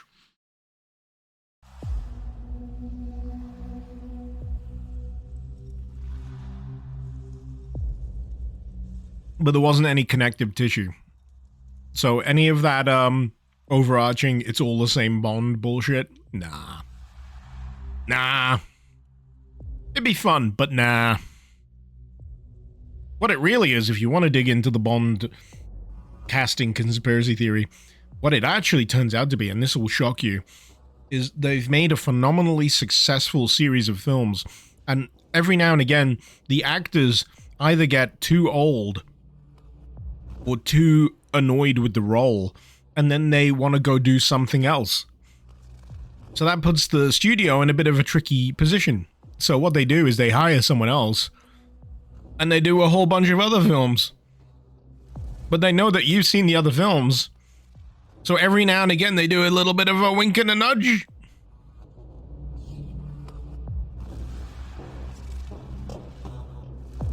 Anyway, I'm gonna go have a piss now. Be right back.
It crashed. God fucking damn it. I came back from the break and it crashed. Why does this keep happening to me? No! No! Don't blow up my stream. It's already blown up once. Stop it. Is it we got a good thing going here?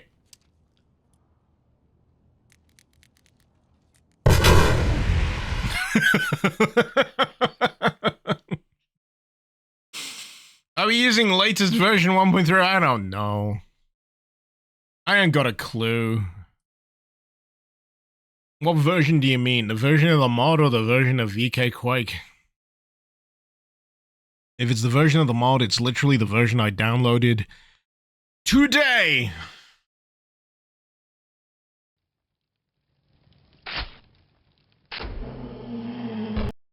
So it'll be the most recent. You think I download these things in advance? You think I plan? Joke's on you.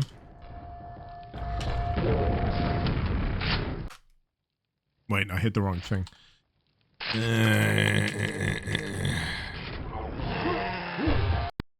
There we go. Oh, it's gonna make me do the end of this map again, isn't it? No, you piece of shit.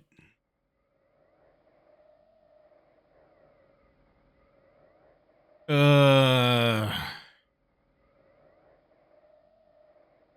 know, my original plan was to come back into the stream and make a statement on how it's interesting how Bond films reflect, like, the cinematic trends of whatever era they're released after a point. And then, you know, let you all discuss, but now I've got to do this fucking fight again. Oh, boy. Lying on some of the Bond names, Holly Goodhead. That's a good one. Another one is, it's kind of more subtle. There's Agent Fields in Quantum of Solace, which could have been a lot worse than it was as films go, and had a heavy debt to, you know, the Jason Bourne films at the time. So much shaky cam. But anyway, her full name is meant to be like Strawberry Fields, but they kind of downplay it until you like watch the credits, and then you see that her full name is meant to be Strawberry Fields.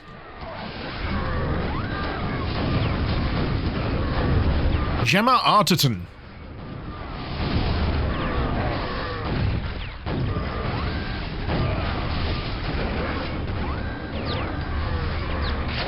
And then, oh, who was the other one? Was it Olga Kurilenko? It was Olga Kurilenko. I thought she was pretty good. She was like the more capable, you know, rough and tumble leading lady of that film. I'm not sure if I've seen her in much else lately. I think she was in that Hitman film with Timothy Oliphant. Or as I sometimes mispronounce, Timothy Elephant. His rendition of Agent 47 has one of the best descriptions I've ever read in a review. I'm not sure if it was Empire or Total Film, but the review for the original Hitman film. Lunapang Zero Lin asked Shut me, up, Clarkson, Dear I'm Jezza, what Bond film should talking about- Mr. Icarus Fuck watch, you. and why? Please, no car metaphors. All right, no car metaphors. I'd say GoldenEye. It's got everything: a gripping plot, iconic villains, and Pierce Brosnan. He's telling in me his nothing prime. I already know. Plus, it strikes a great balance between classic Bond charm and modern action. Perfect for a streamer with a taste Now for I'm the dead. dramatic and the nostalgic. Anyway, what was I saying? Was I talking about Olga Kurilenko? I was talking about the Hitman film. I was talking about my favorite description of Timothy Oliphant as Agent 47 in a film review. Someone described him, shaven head and all, as like a Ferrari with its car doors open. I think it's like both a compliment and an insult. He looks with a shaven head like a Ferrari with its car doors open. For anyone missing the subtlety there, is about his ears. Anyway, I'm going to be controversial here, and I'm going to say the first Hitman film is actually all right. I'm going to go even further and tell you that Hitman Agent 47, the next film, which had, was it Rupert Friend as Agent 47? That is also acceptable. They're not good, but they're enjoyable enough. I'll always describe Hitman films as a Hitman mission gone horribly wrong. Because if you ever had, like, an adaptation of Hitman where everything went right, it would be a very, actually boring film. Unless you, like, made it, like, an interesting kind of heist setup where you plan it and you structure it so things might potentially go wrong or things divert a little. And then you manage to just about scrape your way out of the situation through inventive means. That's how it would personally work for me. But the Hitman films always devolve into, well, shit's gone wrong, best crack out the guns and just shoot the fuck out of everyone in the immediate vicinity.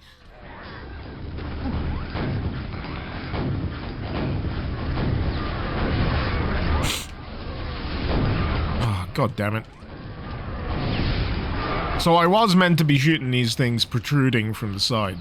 It's just that when I shoot them, the explosive feedback is a little nebulous. Or at least the shooting feedback is a little nebulous. Oh, no.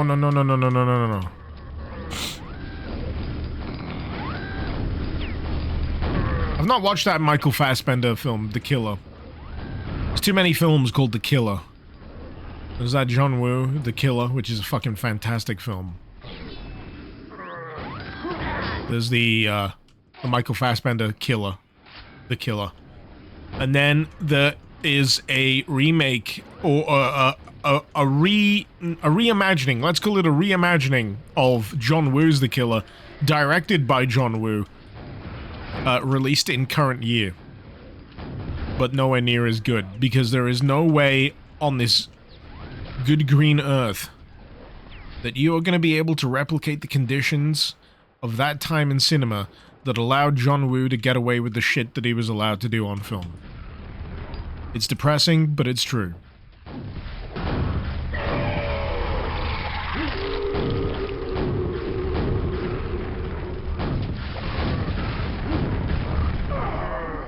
Fuck. Ah.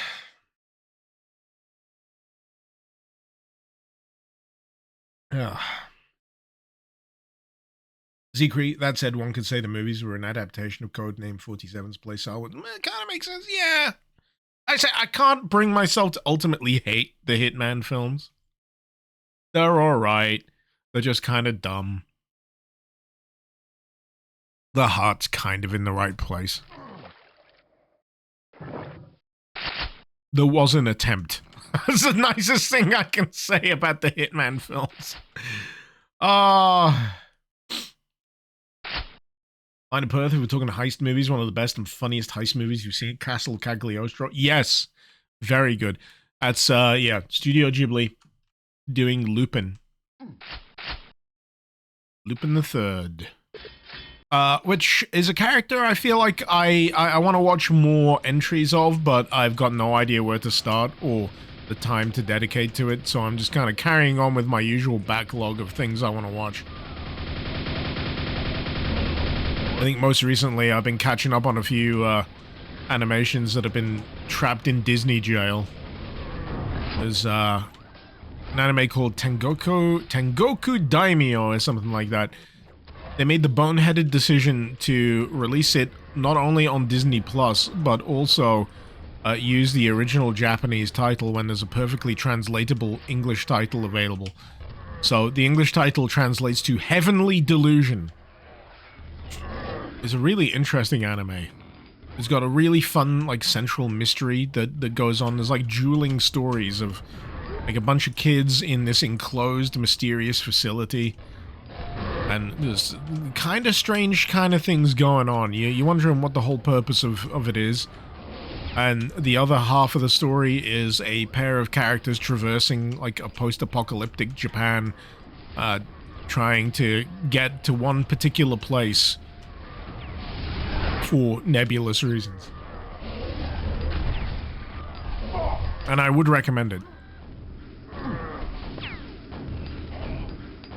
I'm chugging my way through it, and it's got some not only top-tier animation, but also some profoundly affecting like storylines. Sometimes it's a little like a story of the episode kind of thing. Usually runs like on a 2-episode arc.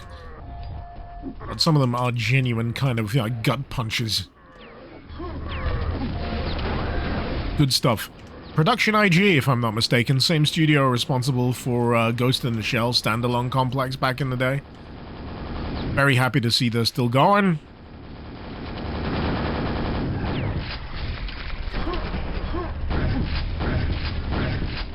Just sad that one of those Ghost in the Shell entries of recent times was just like 3D CG. I'm like, why? I thought we learned that lesson from the Ghost in the Shell 2.0 release where they tried to shoehorn in CGI and it looked like ass. No one talks about it anymore. Ugh.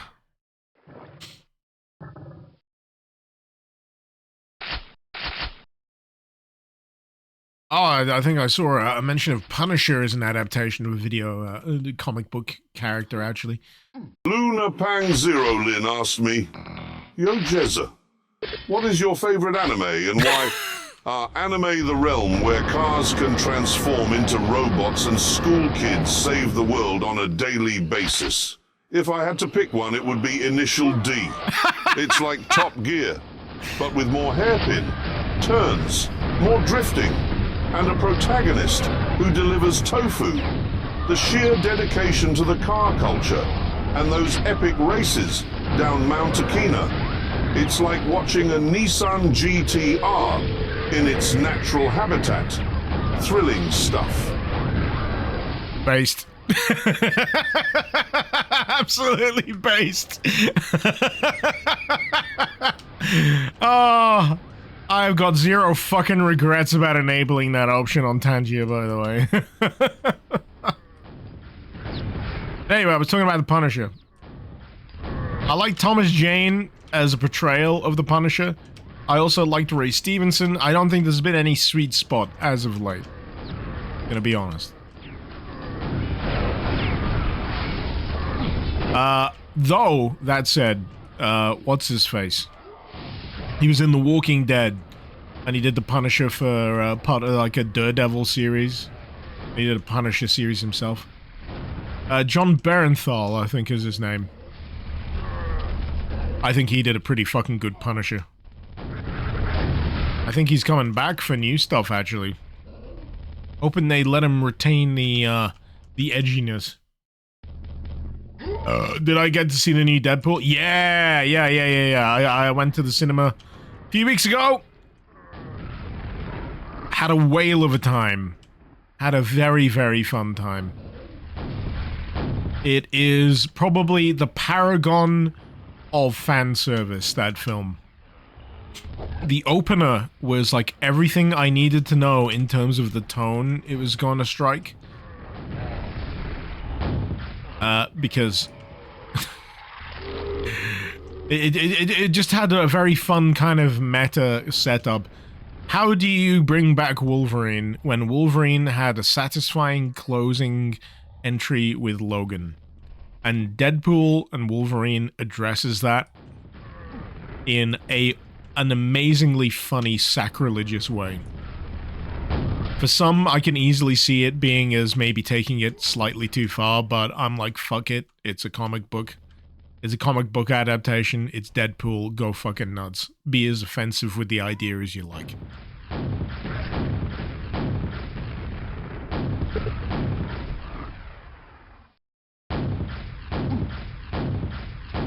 And then there's the trailer for Minecraft, which is probably one of the worst trailers I've seen recently of a video game adaptation outside of fucking Borderlands. How did I die? I gotta do this section again!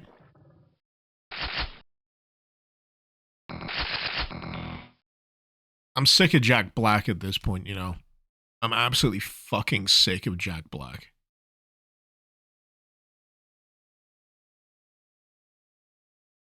I just want him to fuck off. Nothing personal. I just want him to go away. I've seen entirely too much of him in various things, and he does the same fucking thing every single goddamn time.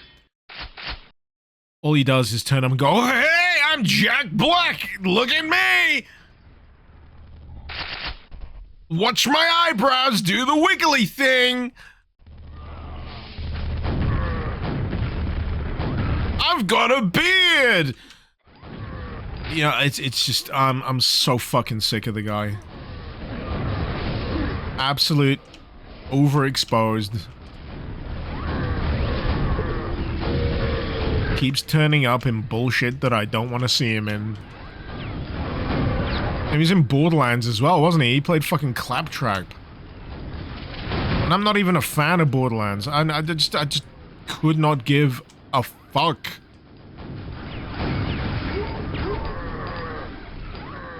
The Chris Pratt effect. Yeah. Chris Pratt is Mario. And you know what the hell of the thing is? When I inevitably went to see the Mario Brothers movie, because I wanted to take my kid to the cinema, it didn't really bother me too much. You know what really bothered me about the Mario Brothers movie? Was that there was far too many needle drops. If you don't know what a needle drop is, it's where there's just a section of the film where all of a sudden a pop song or a popular song just starts playing over whatever's happening. And when it's done too much, it starts to become like annoyingly noticeable. And I'm just like, what?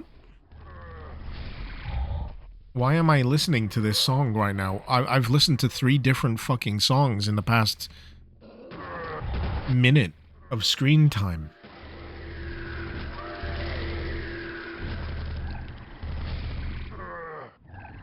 Too many needle drops. Deadpool and Wolverine didn't annoy me nearly as much with that as the Mario movie. Luna Pang Zero Lin asked me, "Hey Jezza, how greasy is Randy Pitchford?" Randy Pitchford, imagine a used car salesman who moonlights as a magician, selling you a dodgy Vauxhall Astra while simultaneously pulling a rabbit out of a hat. Greasy doesn't quite cut it. He's got the slipperiness of a road, covered in black ice. Ooh, that goes hard. You think you're getting a great deal only to find out you've been tricked by a bloke with more sleight of hand than actual substance. Oh! Get him! Get him, Jeremy! Randy just been dunked by an AI. Damn!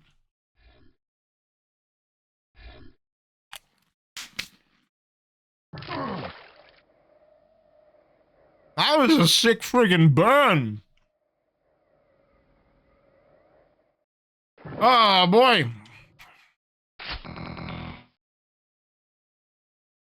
I'd like to report a murder, death, and saints. There has been a roadkill. No, I'm not getting myself stuck in this arena on purpose, by the way. I am genuinely trying to get out of this, but I keep lowering my guard every time I get to the final section of it.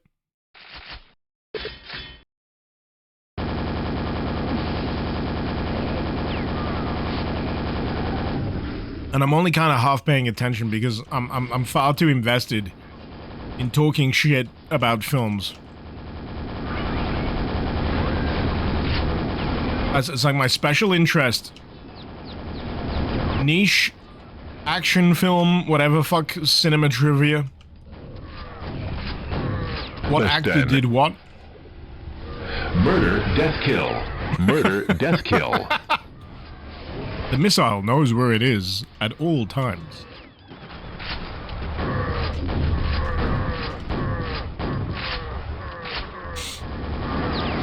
Oh my god. I will say this is a fun arena fight segment though. You can even put the fun in quotation marks if you want.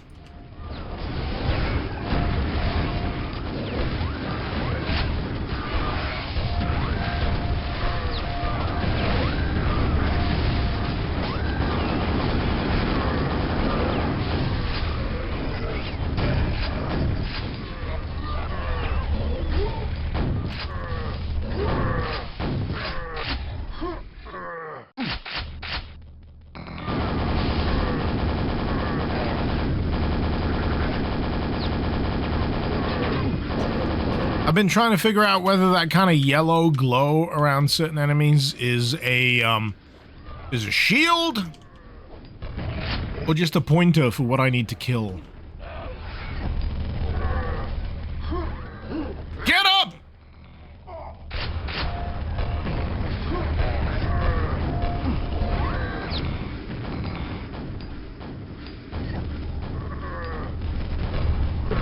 There we go. There we go.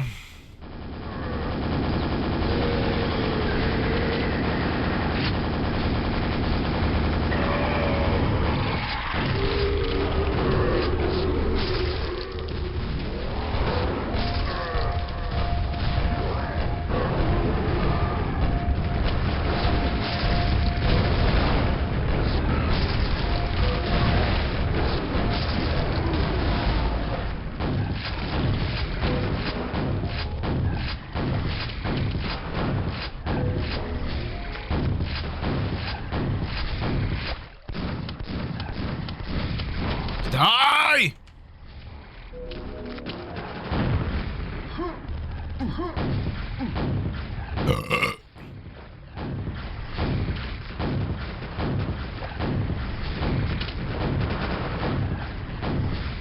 How much health does this have?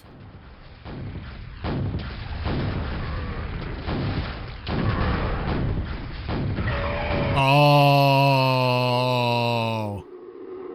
I get it now.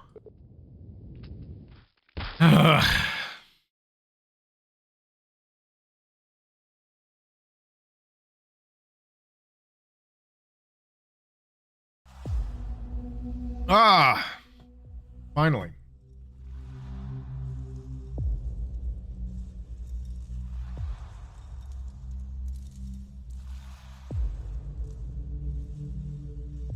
You know what the hell of it is? That's only like the third map I've done today.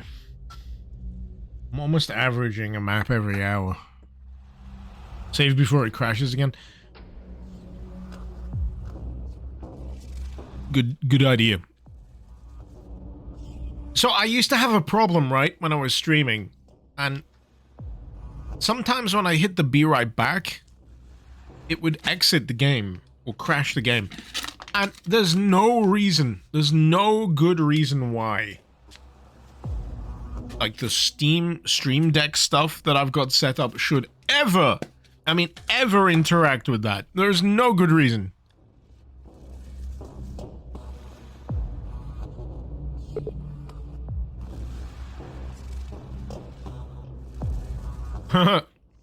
Speculum. Nightmare 2,000 Feet Under. And Bloodgate Exorcism. I know which one of those sounds like a Slayer album title. I want to know what some of the names of the maps are further up, because I think there's like an upper ring. Bloodgate Exorcism.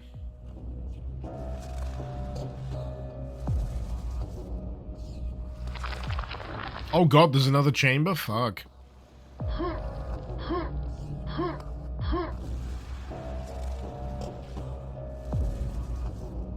Endosomatophobia.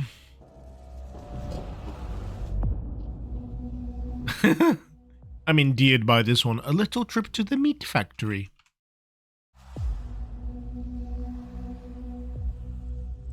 I want to know what the titles of the others on the other side are.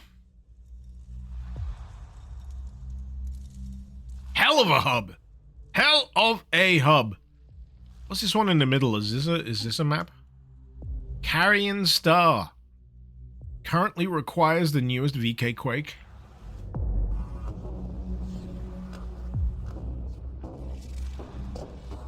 That could be interesting.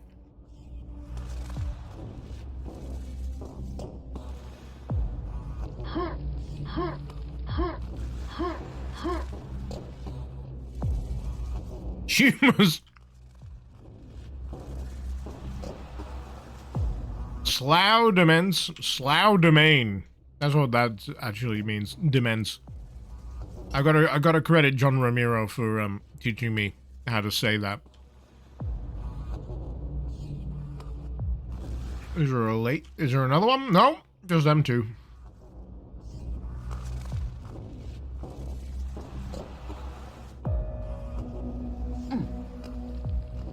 A level by the creator of the Immortal Lock that demands specific source ports and memory tricks. So what you're saying, Kinsey, is I should play Carrion Star.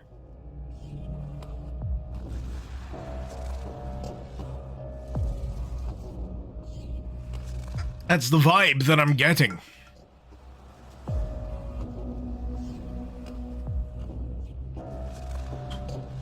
You're not saying that. Oh, all right then.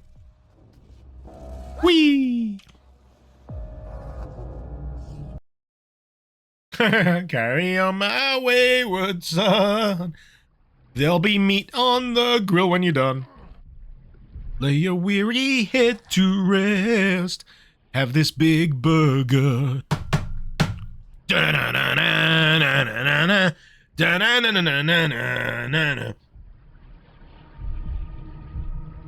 Ah. Meat flowers. Oh, to toggle flashlight. I mean, I've toggled it on. How do I toggle it off? I toggled it. How do I toggle it? And why isn't it F? And why? The sky is black. What? The sky is black. The stars of flesh give no light. Excuse me. The flesh that has swallowed all that remains of this dead universe. A cosmic void of rotting meat and black holes. That's what she calls it. Anything beyond the locus of the shadow withers and rots in the absence of the magician. Its remnant is not powerful enough to sustain this. God, I love some eldritch bullshit writing.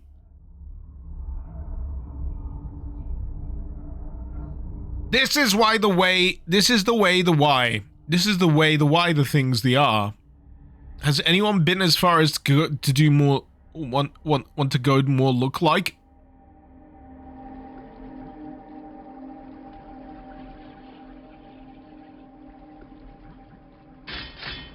The door creaks with strain. You must relieve the pressure. I want to shit on Lovecraft some more, Jetstream. I don't need to shit on Lovecraft. Everyone else does a much better job. You know the phrase, standing on the shoulder of giants? When it comes to Lovecraftian, like, discourse, or Lovecraftian writing, or Lovecraftian anything, we're not standing on the shoulders of giants, we're just standing on the shoulders of weird, dweebish racists.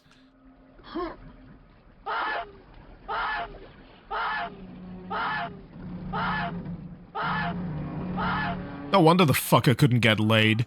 Anyway.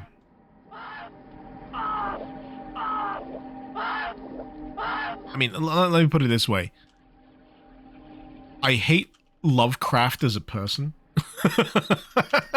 I think he fucking sucks. But I freely acknowledge that he created some indelible imagery with his words. The poster boy of death of the author.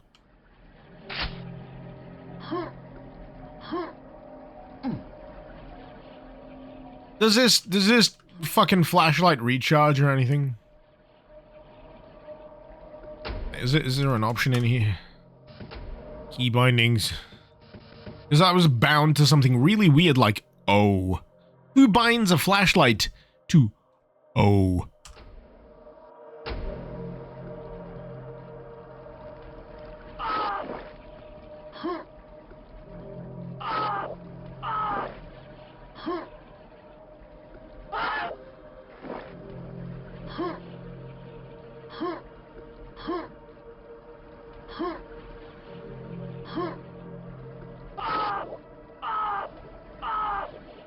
I'm having problems.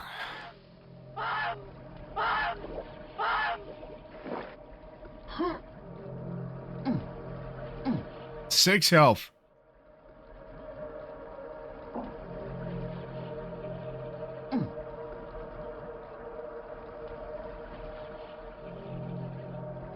Huh.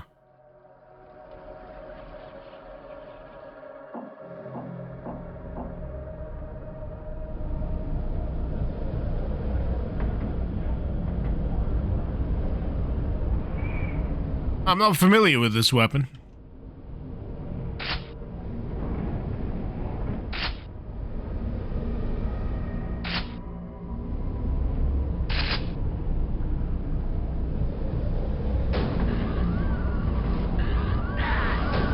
Aww. Yeah, that's about right. I don't mind if this resets me to the start of the level, if I'm gonna be honest. Ugh.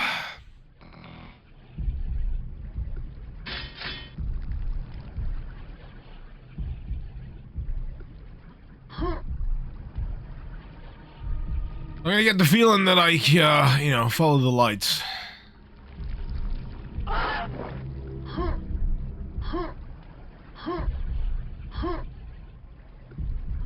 Try not to get myself too comprehensively fucked by the nutty butter.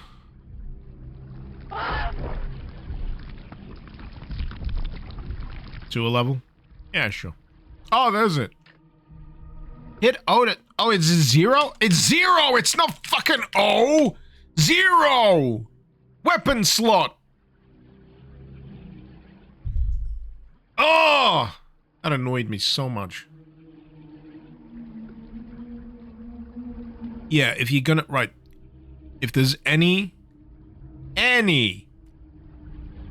room for error, it's with O and 0. Just write out 0. Because then I know exactly what you mean.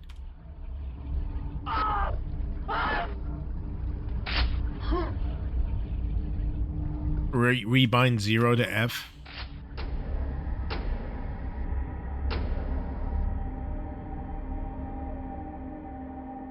No. No, I don't think I will.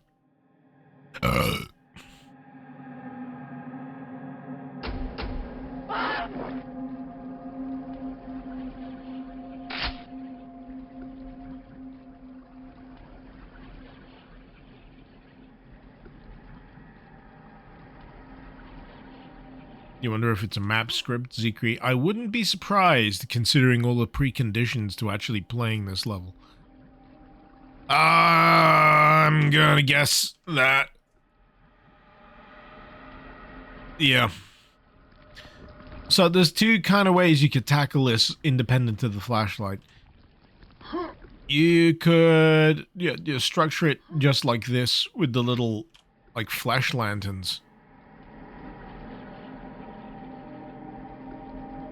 And just have him in direct line of sight, but no. Didn't want to do that, did we? We gotta go a little further than that.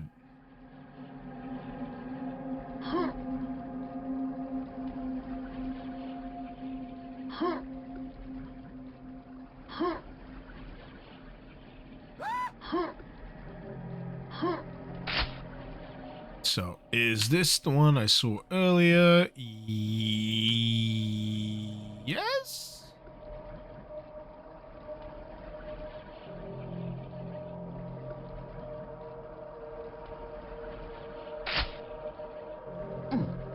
Genuinely trying to figure out if this flashlight even recharges.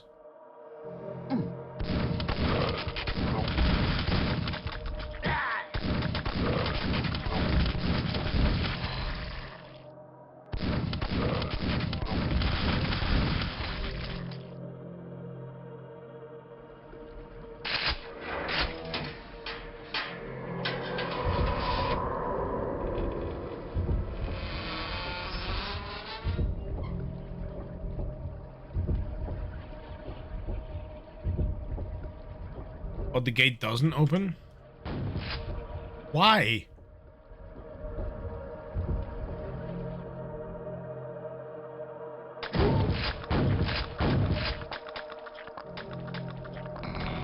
Why? Why would you do that? Why would you give me pitch black?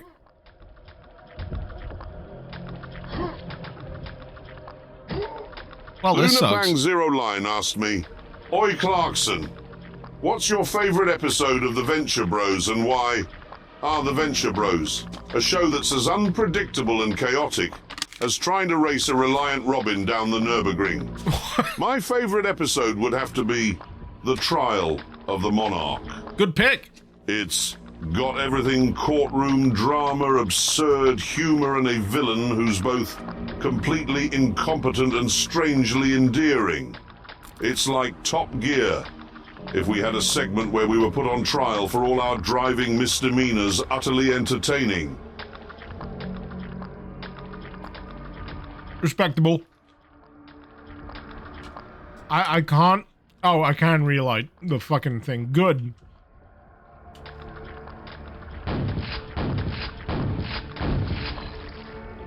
I had no idea whether I could turn the friggin' flashlight back on.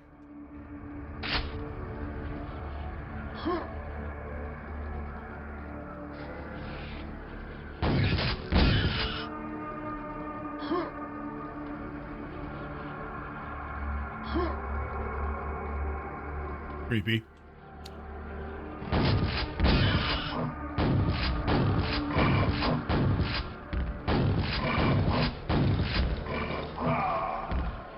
You know, I've got thoughts and feelings about a map that requires you to use a draining resource like this.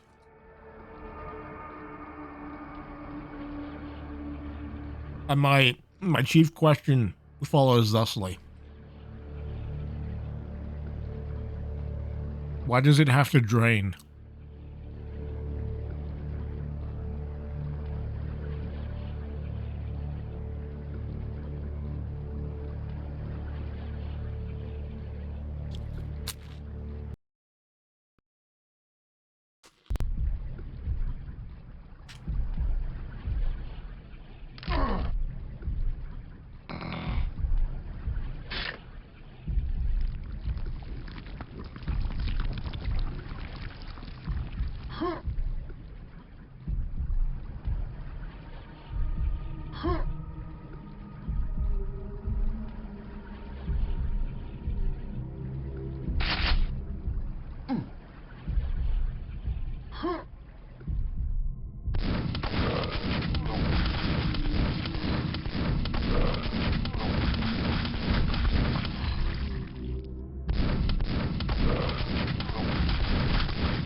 So yeah, I get the idea from a kind of tension building perspective, but if it just stops you fucking dead, that's not worth the while.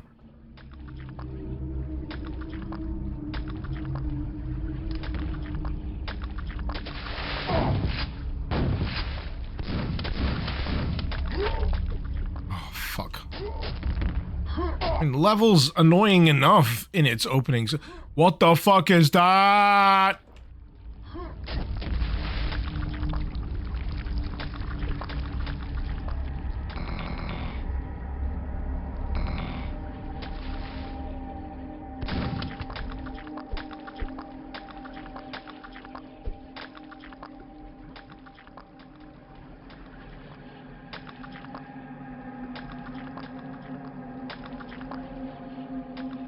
Ugh.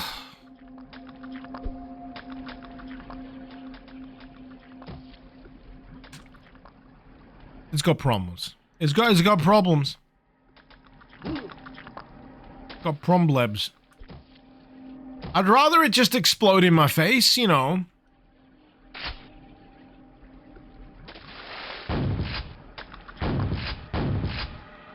I'd rather it just straight up jumped it in my face, and fucking exploded. That way, I can be done with it, because I don't get any tension, I don't get any terror, I don't get any worry out of that situation. I just get impatience. And you know what the hell of it is? I've run out of alcohol, and I desperately want more.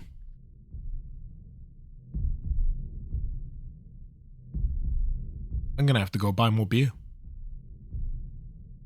I haven't had to do this for a while. I haven't misjudged my beer supply for an age. Alright, people. If you can stand the wait, I'm gonna put you on a beer hiatus. And I will be right back. In hopefully very short measure. What's the best thing I can do here in terms of music track? Sometimes what I do... I haven't done this in ages. I usually spin up my SoundCloud. And set up a queue.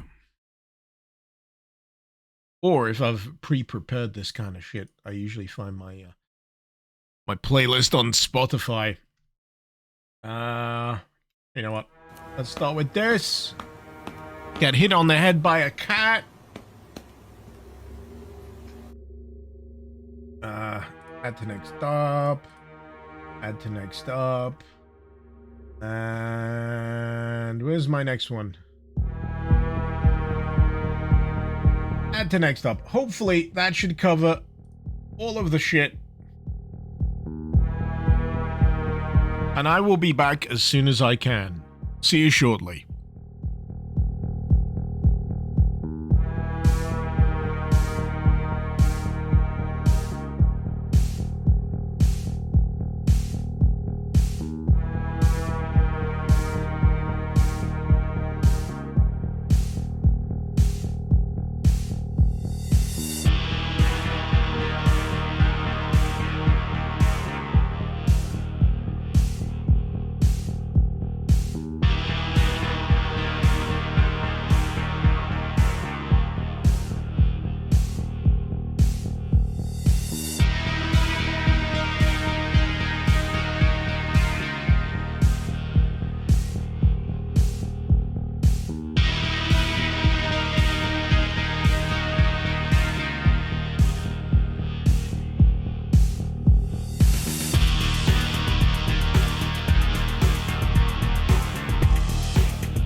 I'm back!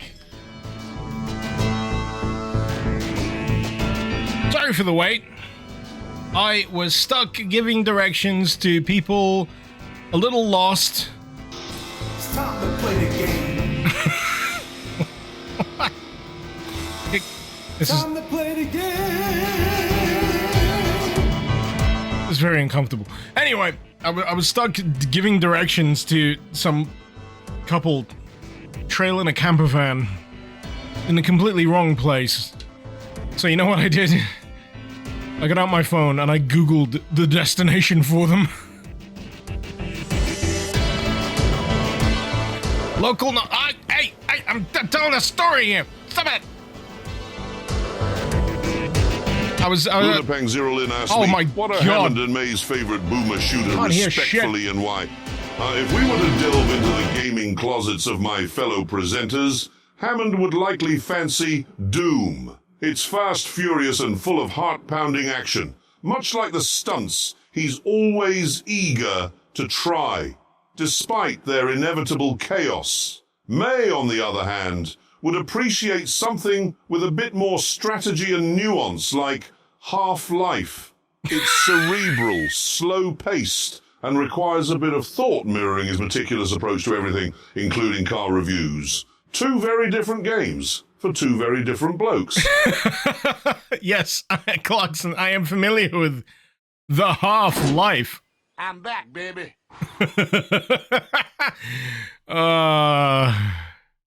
Anyway, I helped some people. That's all you need to know. I helped some people. They were lost. I Googled it for them.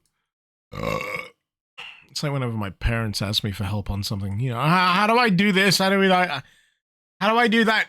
You know, give me 10 minutes. I'll Google it for you. Have you Googled it yet? No. Okay. That is my role in life. Just to Google it for them. Ugh. Right, where was I?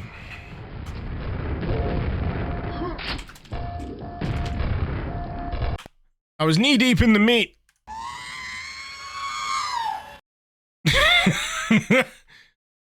I have cracked open the beer, by the way. I got some Bitburger, some German beer.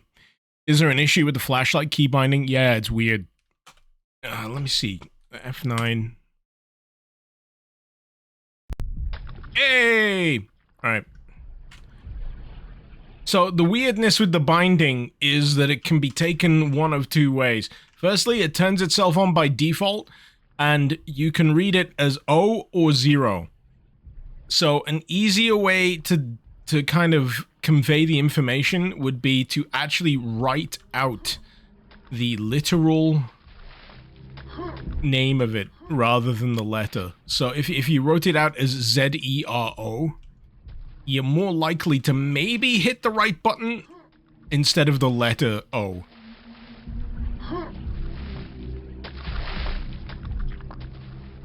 So there you go. Oh my god.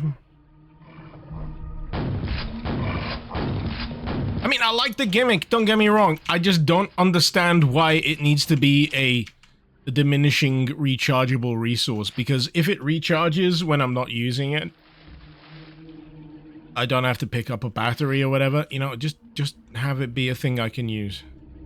It's spooky enough only being able to see within the view cone of the flashlight. You don't need any additional gimmick.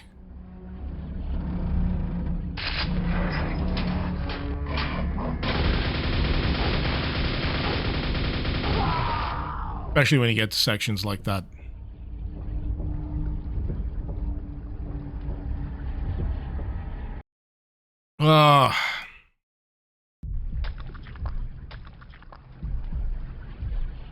It's just a layer of confusion, that's all. It doesn't break it, it's just annoying.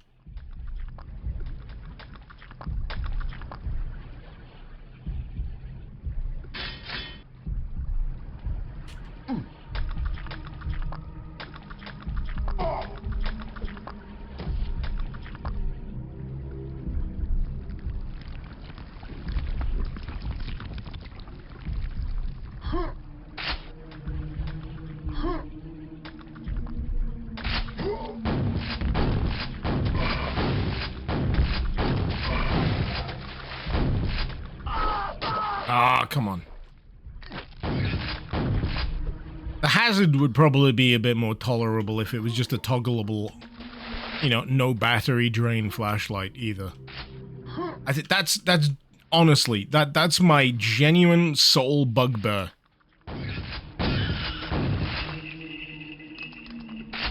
If it was just a straight up, I can turn the flashlight on and off, no drain, no battery, no whatever, I think I'd be able to enjoy the ambience a little better. Because without it, it's literally fumbling in the dark and making stupid fucking mistakes.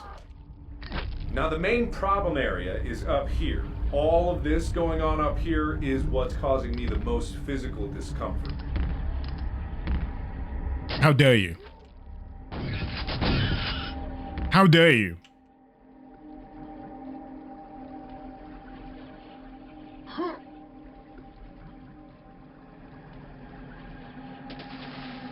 You can see why it's done for performance reasons. Why it would have battery drain and turn off. Yeah, but I'm Johnny whatever the fuck. I'm Johnny Public. I don't understand. So you're telling me when my flashlight drains, the best thing for me to do is just stay still and not play the game for a bit.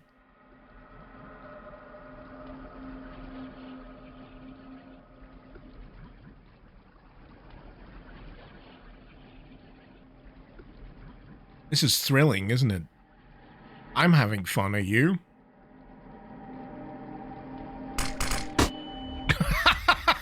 Hey! I didn't need that much light. I have a brain injury.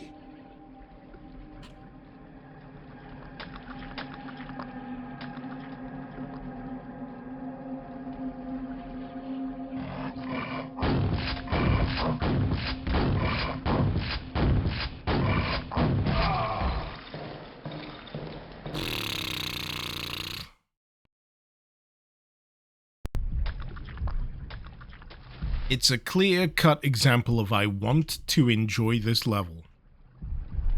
I really want to enjoy this level. I like it. But there's things that are jabbing me in the eye.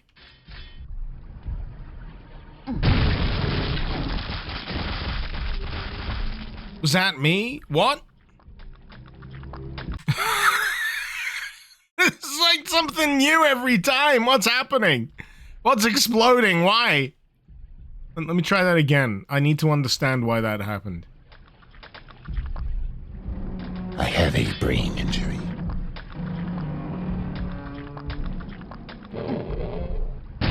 Oh!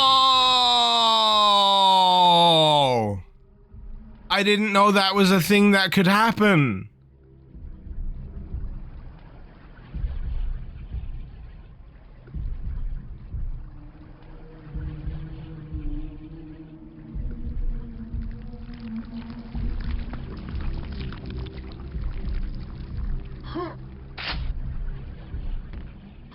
So my current logic right now is light leads the way. It's a classic kind of design philosophy. Light leads the way. If you can see it, if there's a big old obvious light, chances are it's where you should go. Oh, I don't even have a nail gun though, do I? Is that thing dead or what? It was still. It was just doing nothing! It's annoying because I feel like I've missed a nail gun somewhere. Or a grenade launcher. It's giving me the ammo for the things I don't have. And I would desperately love them. In my face. In my arsenal. Up my arsenal, if you will.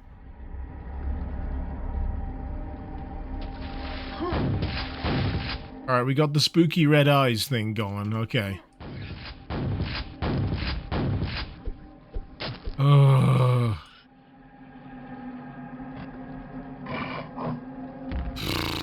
We're about to lose light. There we go.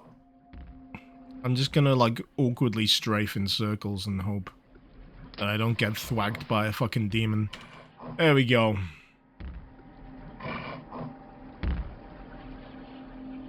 So what was the way I was supposed to go? There's some shotgun shells.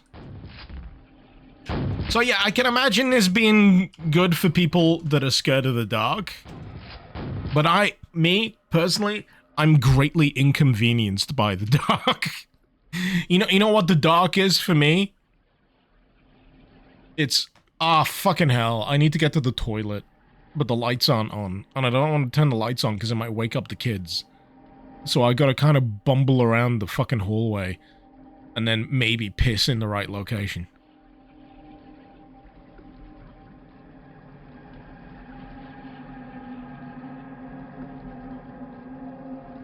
I'm just waiting for the flashlight to recharge. That's all I'm doing right now.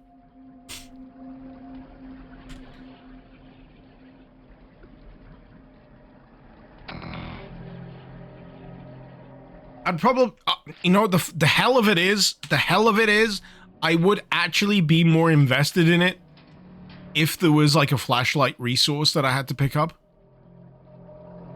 You either do it all or you do none of it. I think that's my chief bugbear.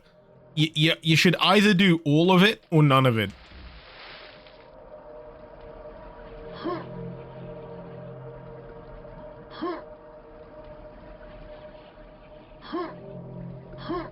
Because now I've got to factor in the derp time. I've got to factor in the derp time in figuring out where I got to go next.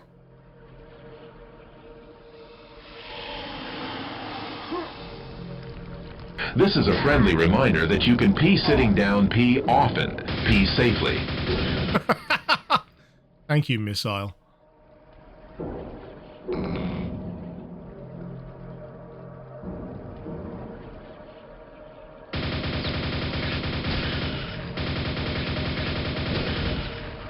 ISS4DR4X asked me, in the beginning, the universe was created.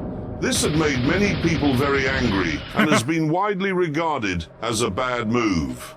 In said universe, there were bees, and according to all known laws of aviation, there is no way a bee should be able to fly. Its wings are too small to get its fat little body off the ground. The bee, of course, flies anyway because bees don't care what humans think is impossible. Quoting Douglas Adams and Bee Movie. He's on to you! In one breath, ambitious. He's on to you! The universe indeed started with a colossal bang and has left us all scratching our heads ever since, much like when Hammond tries to operate anything more complex than a toaster and bees. Well, they're like a Caterham 7, a triumph of engineering, defying conventional wisdom. And they fly because they've got the spirit. Much like Icarus, trying to navigate this meat jam chaos. Oh! Ah! Oh, I love it. I'm sold. The AI can take over. Fuck it. They can take over. As long as the AI remains my hype man, that's great. AI hype man, I'm all for it. AI hype man Clarkson, even better.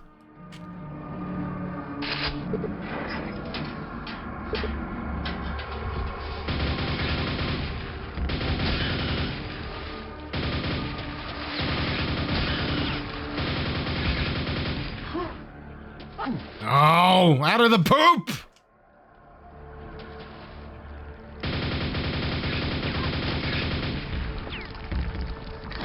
Oh, fuck off!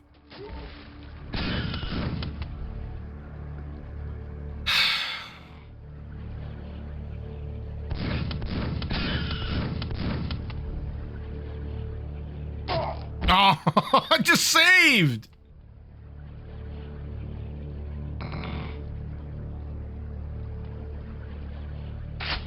When it arrived, it felt like every nerve in my body had been lit aflame. I was not in the cathedral that day.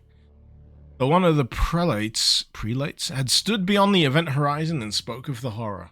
All within had been stretched into strands of flesh and bone, thinner than wires, and pulled into the black gulfs of space. It seemed to swirl, while the very air bent and twisted. Their screams, adopting the character of metal.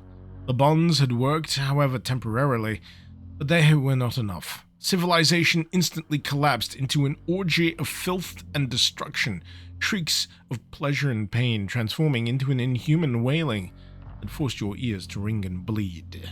I still hear that sound in the quiet of things. Ah, they enabled the torment nexus. Classic mistake.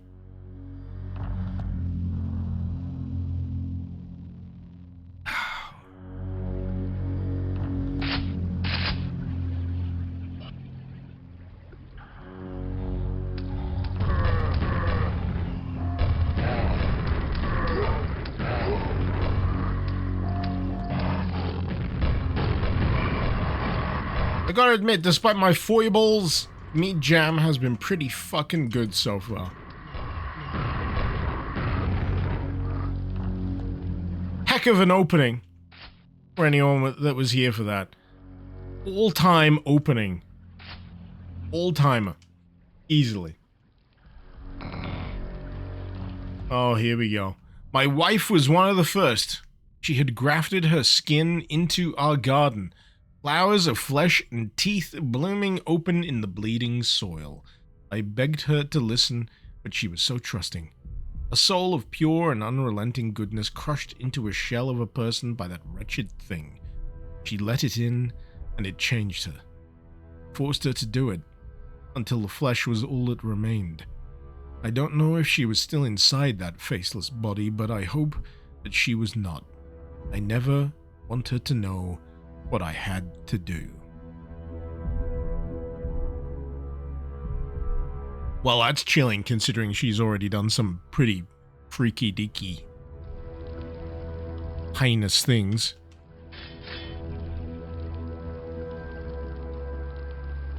I gotta appreciate good horror writing, you know?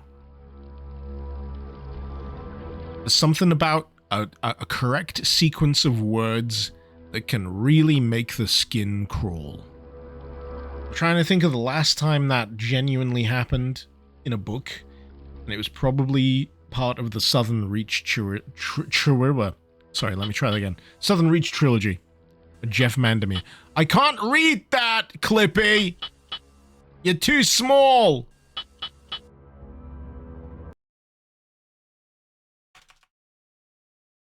Let me get up the Tangier thing so I can read what that actually was.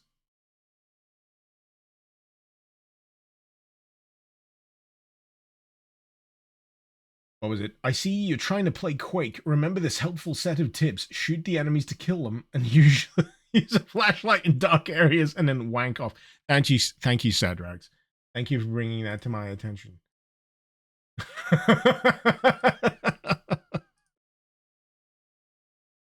Ah, boy.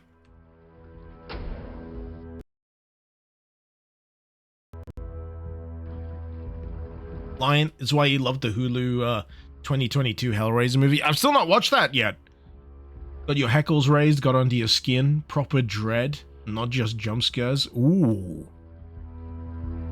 You're saying all the right words for me. I want to check that out. It's just that I don't have Hulu or Netflix or whatever the heck it is on in Britbong land. I really want to watch it. It's just never an appropriate time because, you know, I don't want to scar the children mentally.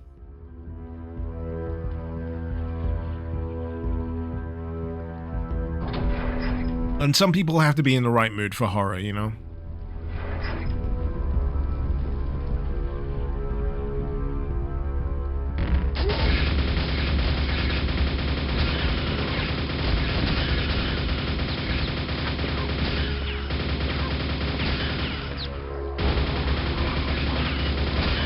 I don't know what is about elevator fights that piss me off. You gotta do it right. S4DR4X asked me, can you sing Icarus a song about how he always shoots himself with his own rockets in Doom? No! Sure, here we go. Oh, Icarus flies through the Quake. But there's one thing he can't quite shake. He lines up the shot, takes aim so true. But those rockets have a mind of their own. It's true. Boom. Goes the rocket straight to his feet. Heart's pounding louder. Not so sweet. He tries to dodge, to weave, to swerve. But once again, he's gotten what he didn't deserve. The audience laughs. They cheer and jest as Icarus becomes his own personal pest. So here's to you, our rocket juggling star. Next time you fire, aim just a bit far. Thank you. Thank you, AI Clarkson. You know, he treats me better than most of you. Even though you try and cajole him into, you know, humiliating me. Clarkson never stops trying to hype me up.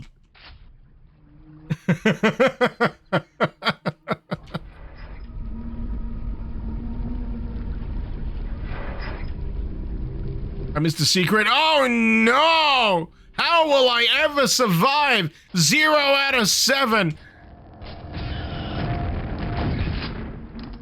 I never care.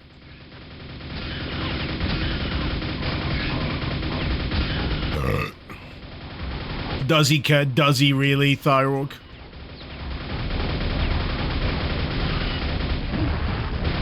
Don't underestimate the need for someone to have other people say the right words to them. That's all I'll put it as. Thank you, Agent K. No! Ladies and gentlemen, if you will, look No! right here. I don't want to play Skyrim. Stop it! Finally awake.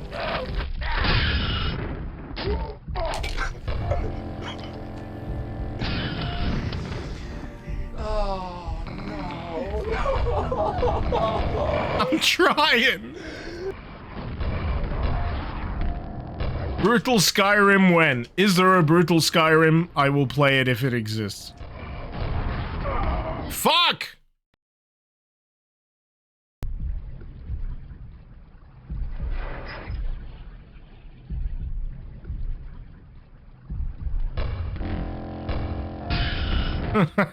That's the grenades.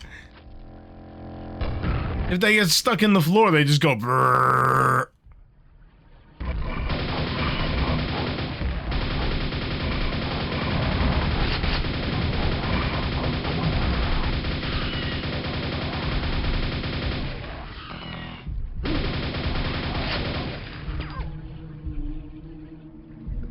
Oh, what's killing me? It said I was squished.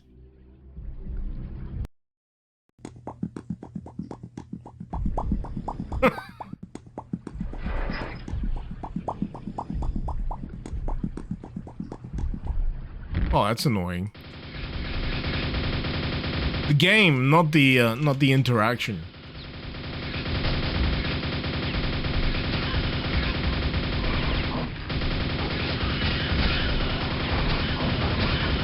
Boy, do I love just dying to a random environmental glitch.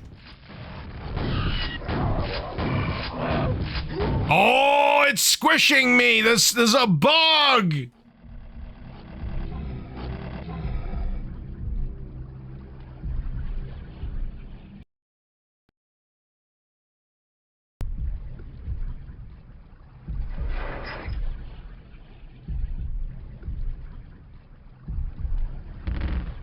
What's God mode?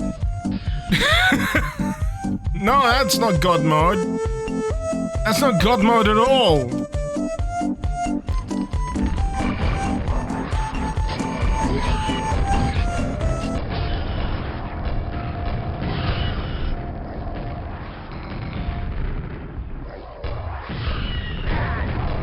I get squished. So for anyone wondering what's happening, there's something here that squishes me. I've passed the squish, but now I'm stuck with the fucking shambler.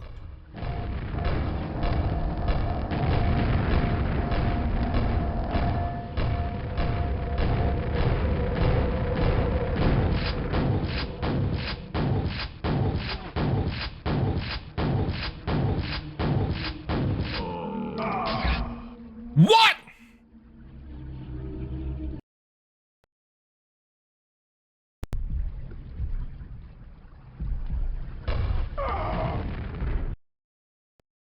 Come on, stop whining. Shut up! The kids are soft. You lack discipline.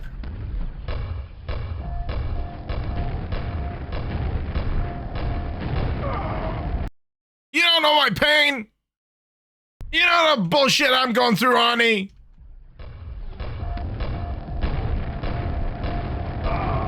You know the hell of it is, Arnold Schwarzenegger is like the one, like, elder statesman actor. Oh god. What the is this piece of? It's me dying, Pesci. Schwarzenegger is like one of those actors who actually went into politics and came out the other side not looking like a colossal fucking asshole. I still kind of like the guy. Anyway.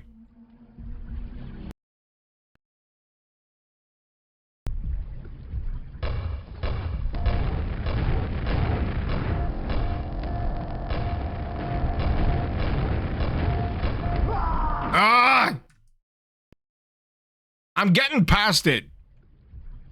Fucking... Fuck!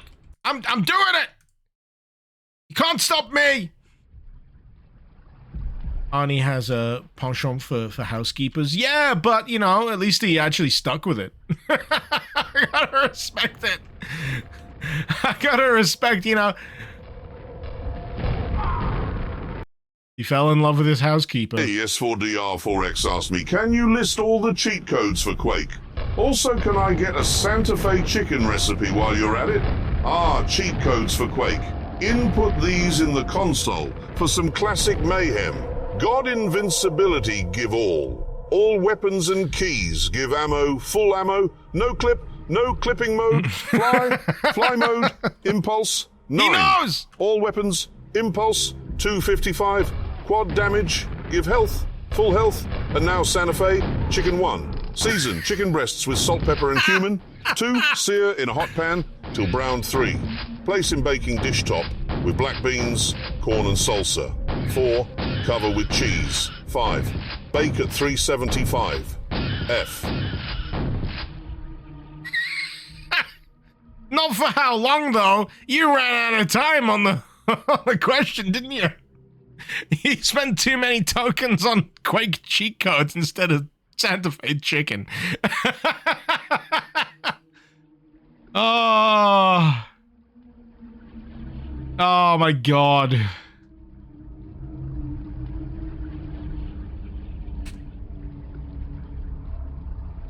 There's a few things in life that I look fondly back upon, and one of them is enabling that option. Right! What the fuck is going on here? Oh god, it's going back down. I didn't want it to go back down! Do we just advance into the flashy darkness?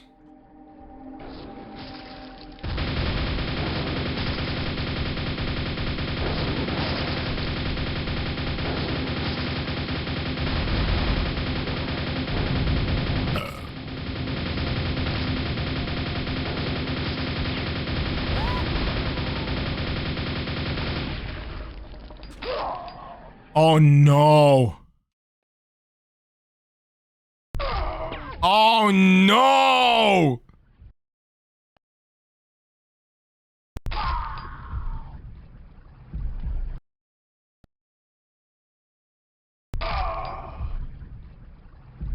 What are the An odds? S4DR4X asked me, can you give Icarus financial advice to make his YouTube channel grow and prosper? Financial advice for a YouTube channel, like asking a race car driver how to run a bakery. But here we go. 1, content is king. Invest in good equipment. A decent camera and microphone can make a world of difference. I got a decent 2, microphone. consistency. Regular uploads build audience trust just like maintaining a car. I've tried 3, that! engage with fans. Respond to comments. Ask for feedback.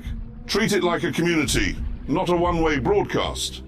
Or diversify income ads, sponsorships, No! Patreon. Yes. Don't rely on one revenue stream.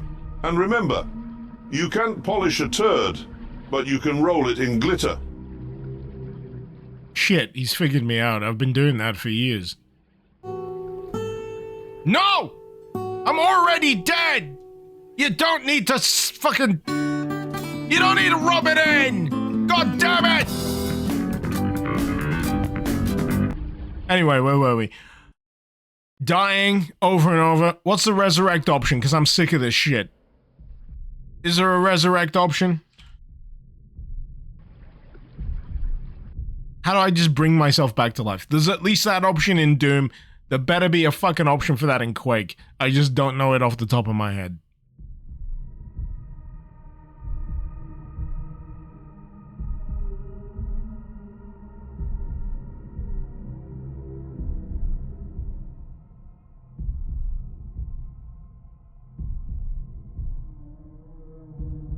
UAC, it's fun to see another streamer doing this. You've been watching a Twisted Metal streamer that used 11 labs to make AI voices out of the characters for the game.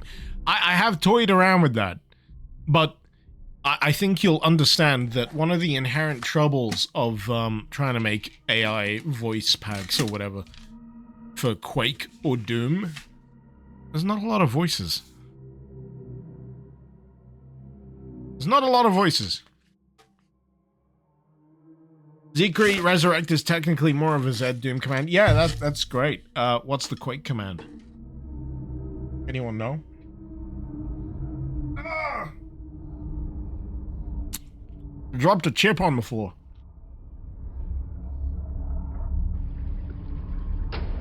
Because I am genuinely tired of this fucking level.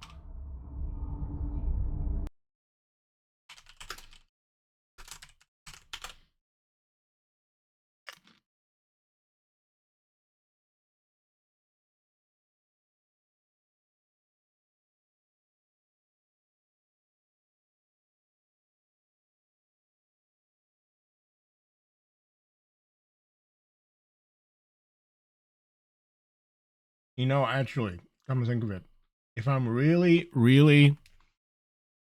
quick. Actually, let's see if this works. Give health. S4DR4X asked me, can I get a recipe for ratatouille and use metric measurements and Celsius, not that third world country crap? A ratatouille, a dish for those who think vegetables should masquerade as a main course. Here's how you do it in proper measurements. Ingredients. 2 large aubergines, eggplants, cubed. 2 courgettes, zucchinis, sliced. 2 red peppers, diced. 1 large onion, chopped. 4 cloves, garlic minced. 6 large tomatoes, peeled and chopped. 2 TBSP olive oil, salt and pepper to taste. Fresh basil and thyme for garnish. Instructions. 1. Preheat the oven to 200 C. 2. I did it! Saute the vegetables. I did it! Icex Darkstar 13X asked me, if Doom Guy drinks beer and eats burritos, what beer and burritos would he like to kill demons with?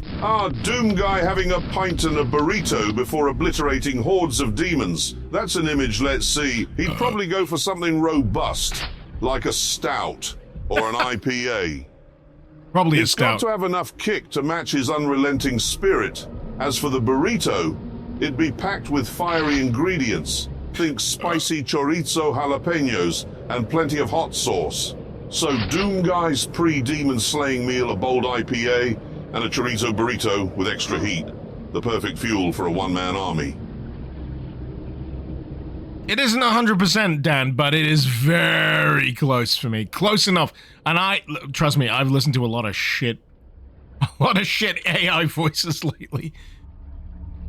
When I stare into the blackness of space, I can still hear it call to me. Its shadow, eons away. Yet still it massages my brain with its tongues. That sounds...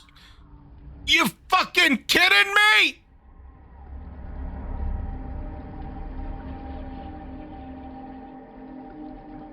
Why is it built this way?!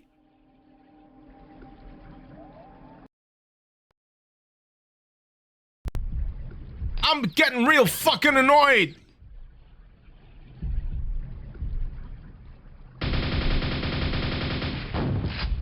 You know, I can understand big old ostentatious level design all day long. Spectacle, I love it. S4DR4X asked me, do I this is hear a starting to rock take and the piss. stone?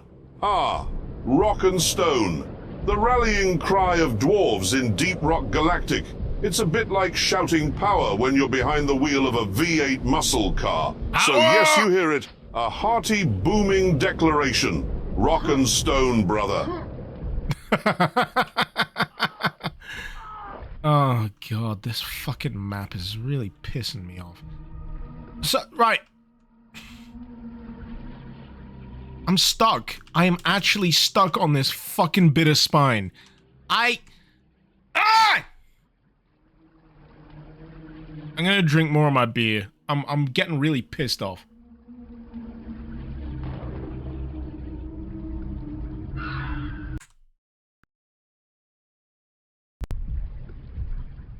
It's a great idea. It just hasn't had enough time to fucking develop, which I guess is the inherent problem with a map jam. You've only got so much time to actually put the thing together. I understand that. The entire point is you put it together within the means. Limitation breeds creativity and all that. And I'm certainly getting the creativity in the visuals, but the fucking traversal? Jesus titty fucking Christ! I'm making piss.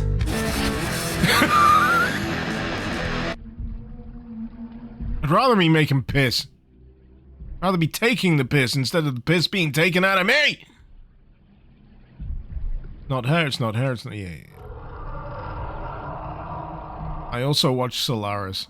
Anyway.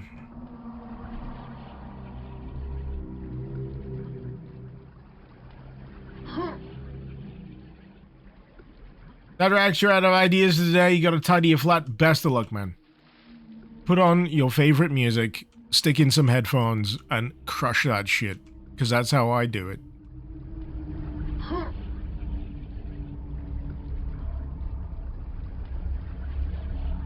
Oh my god. Traversing this is so fucking slippy. And... oh, the fucking flashlight strikes again!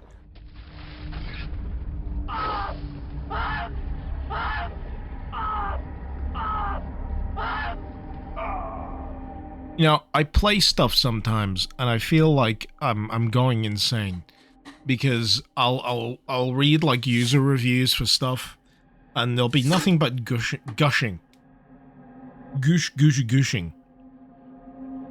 and then I'll play through it, and I'm like, yeah, it looks great. It's got atmosphere. It's got visuals. Fucking, you know, stellar stuff on that front, but moment to moment experience. It's so fucking rocky. How has no one else fucking seen this?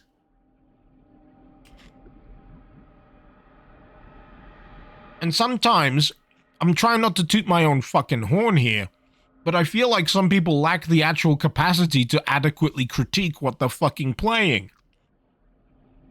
They'll go through the same frustrations, but they'll completely brush it aside. Or shrug it off.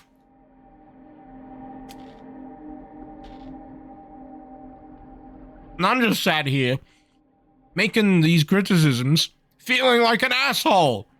Because some guy has put their fucking heart into making this shit. And I acknowledge that. I love that. But I also gotta kick you in the fucking dick when you do something I don't like.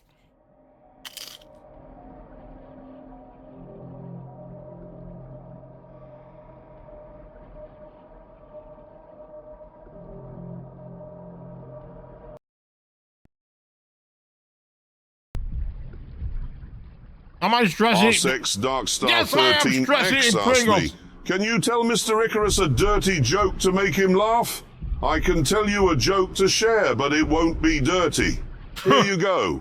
Why don't skeletons fight each other? They don't have the guts.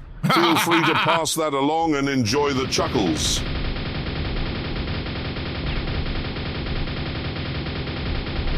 This is a friendly reminder to play test your maps. Test often, test safely. God, please, test the fuck out of your maps. Jesus Christ. Just test. Give them to people who don't know who you are. Give them to people who aren't your friends. Test maps with people who you are only mildly acquainted with, and tell them to be blunt. Because I can guarantee you that when you get your friends to playtest your maps, they are gonna give it to you gently. They are gonna lube the dildo of consequence.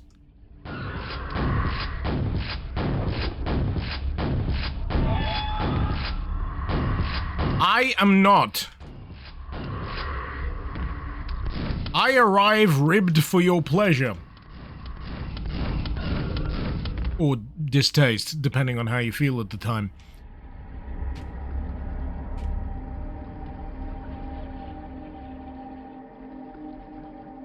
It's a hard fucking role to play, if I'm gonna be honest. On one hand, I would more than happily want to be friends with everyone, you know? But on the other hand, I'm also here to kind of, you know, make sure that I'm not directing people to something that's gonna want... I don't want to give people an experience that wants them to punch themselves in the face, you know?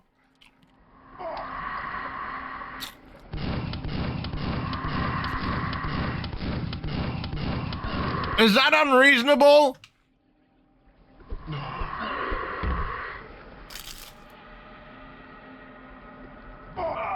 No!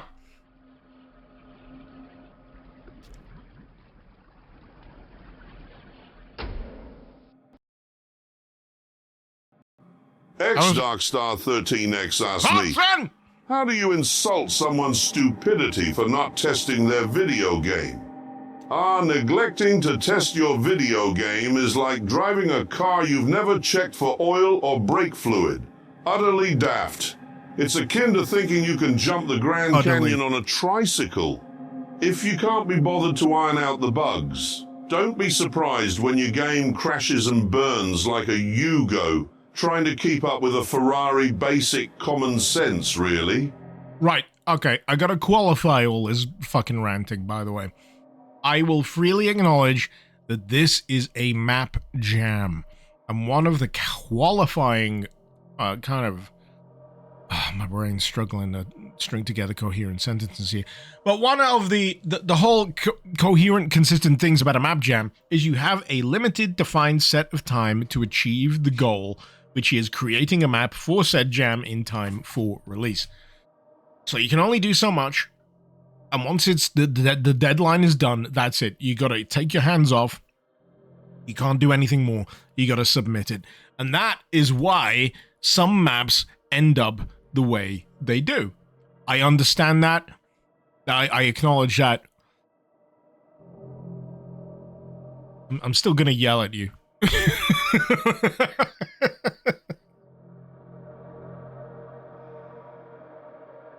I'm still gonna yell at you! Because in the back of my brain, you know what's yelling out from my thoughts, from that infinite void?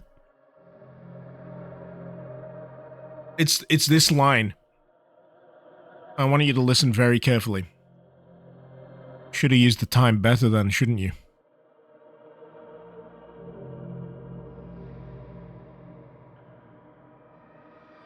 Oh, it hurts, doesn't it? Oh, it fucking burns!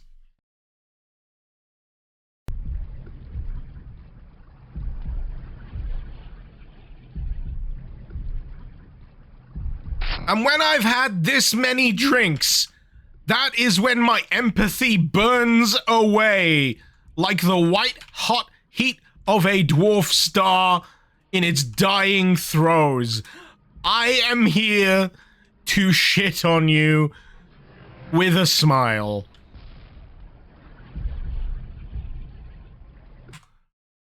And tell you what you could have done better even though you ran out of time. It's not my fault you ran out of time. It isn't. It's not my fault. It's not my fault you ran out of time.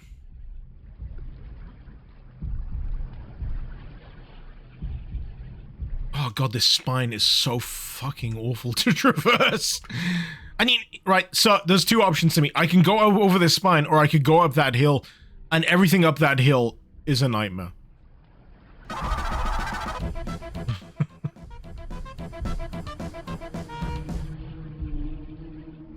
Oh boy, Chaos, thank you for gifting a sub. Much appreciated. I'm glad my raging asshole rant is still chiming with people.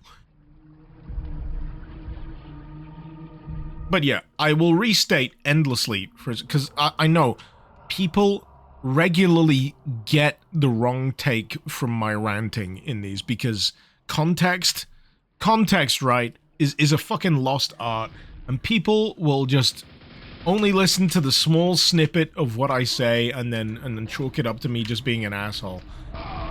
But yeah, I don't mean to be. Ultimately, I want the whatever you're making to be the best possible version of what it can ever possibly be. God, I hate this level right now. It's just...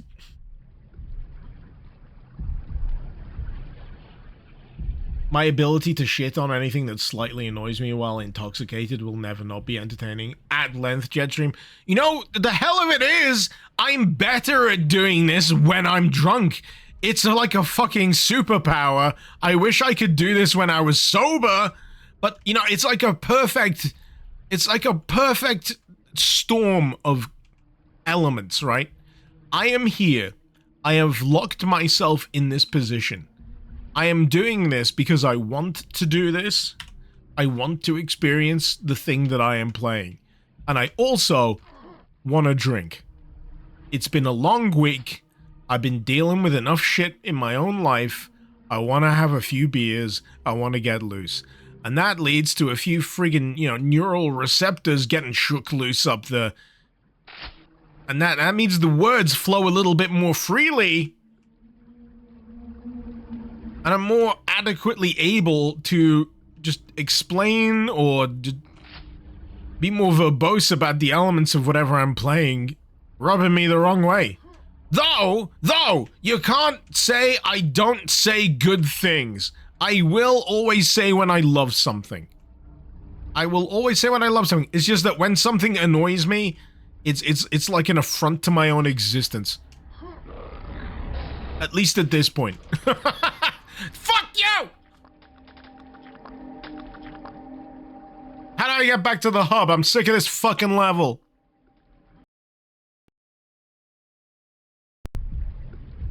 I'm actually sick of this fucking level. I don't want to play this anymore. I want to play a different level.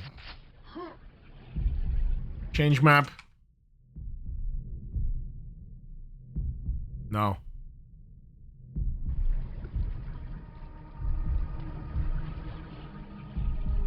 I feel like I've experienced everything I need to know about this level.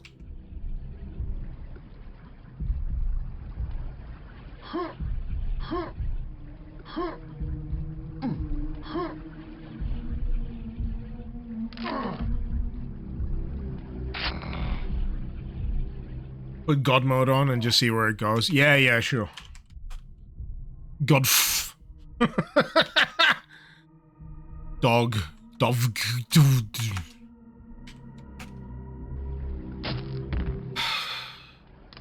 So the bar in the middle of the screen is for my flashlight.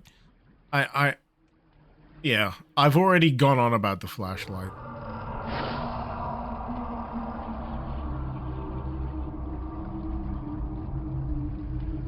Jetstream, I gotta agree, it's really impressive while I'm being stick bugged. Yes. I will freely admit that this level, visually, is an absolute doozy. I love it. I love the giant fucking skulls. It is a look that I absolutely love to bits. I just wish that there was a more enjoyable level hiding inside of it. Because, I'm struggling. I really am.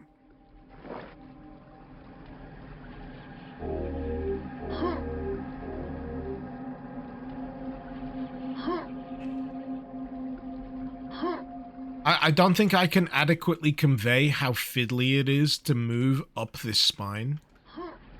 You move and you start sliding a bit to either oh my god.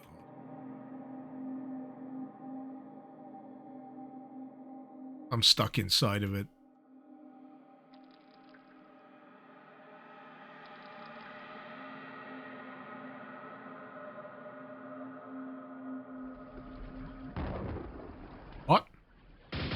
And then there's gaunts. It's bad enough.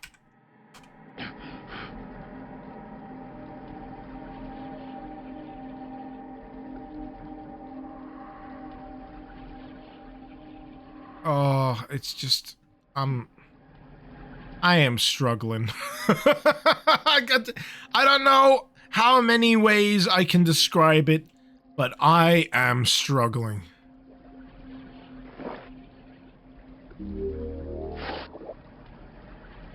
I just want to go back to the hub.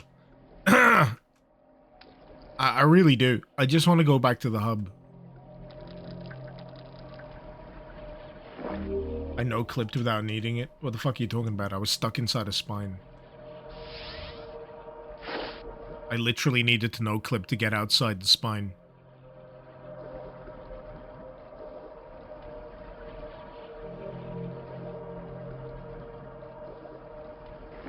I feel like I'm just going in fucking circles. I've reached the other point of interest, which is the base of this spine.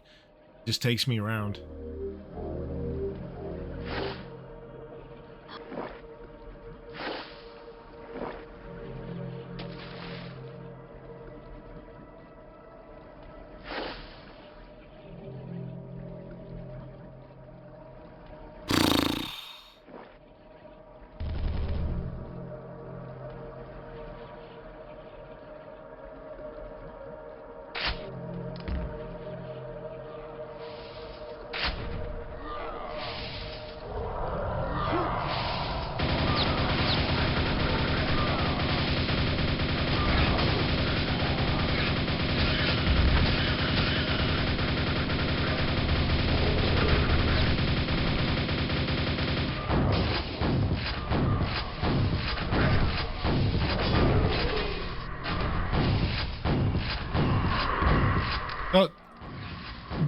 I need the gold and the other key?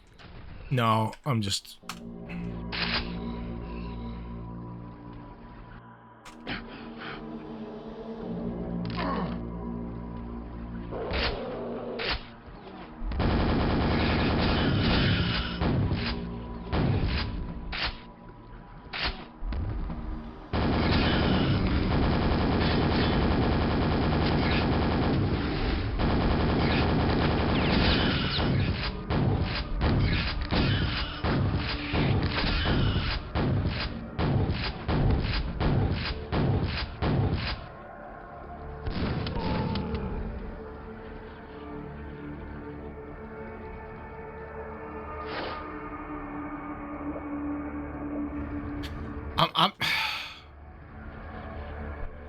I'm also struggling with the flashlight thing still. It's still going through the entirety of this map, despite it being like a bad gimmick at this point. I could understand it with the tunnels as maybe a partial bit of the map, as like a part gimmick, and then not really needing to use it once you get into the meat of the map. But right now I'm just like, all right.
So, if I had to sum up this map right now, I would boil it down to the phrase, where the fuck do you want me to go?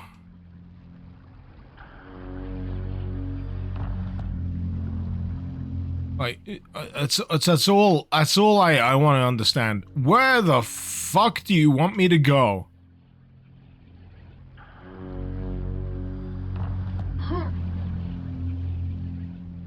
I doubt going up this coil is actually gonna do what I want. It's time to stop. I know! It's time to stop, okay? No more. Where the are your parents? Who are your parents? I don't know. I'm gonna call Child Protective Services. It's time to stop.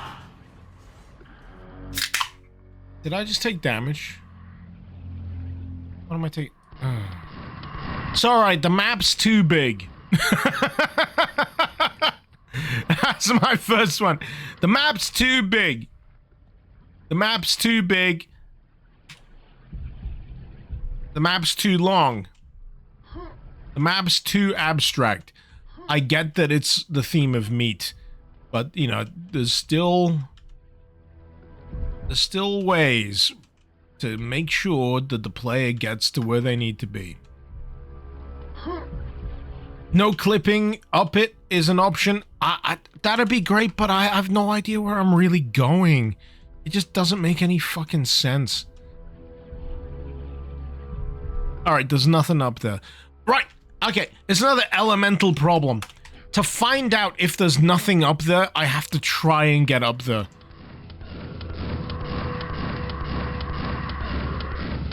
Hey, what do I do now? What do I do?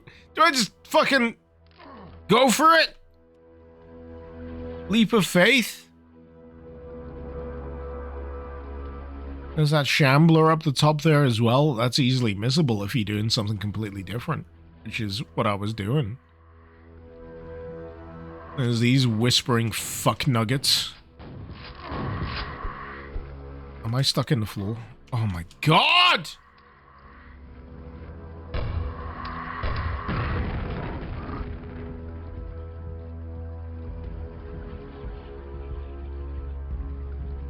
Save first, but if I want to try change my level.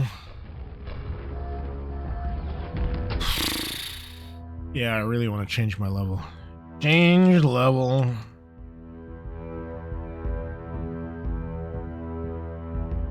Meet underscore.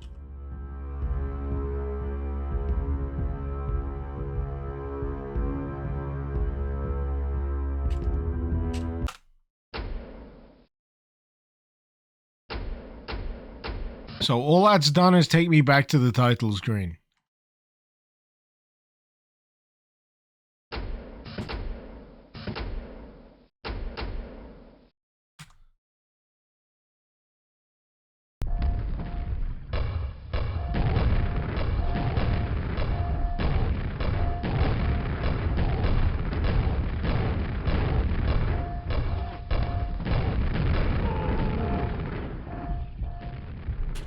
Well, at least I'm still rolling God mode, so... Try map start.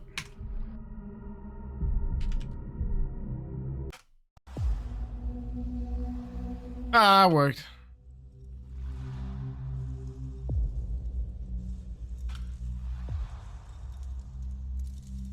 I just wanted to get out.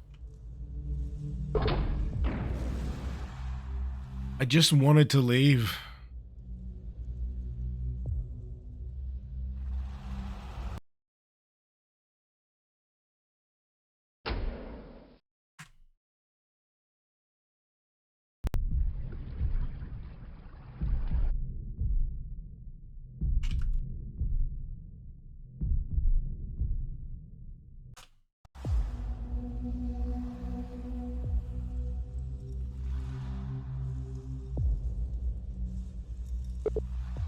Finally.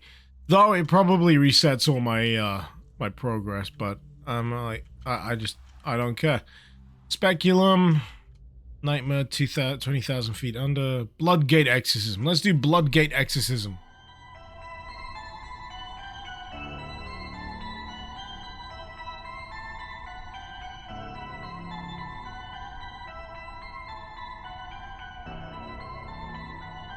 It's a funny paradox, really, isn't it? Hey!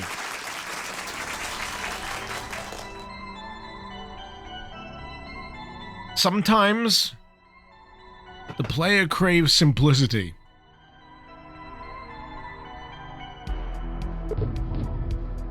In the name of Gurgoth, I know not what we've done hither.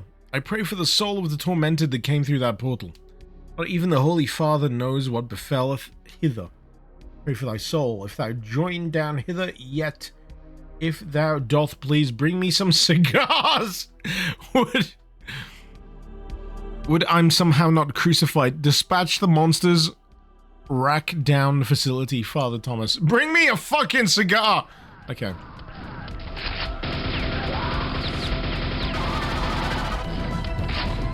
Oh shit! Savage, how many fucking gift subs was that? What the fuck? Is that... How many is that? 25?! Are you shitting me?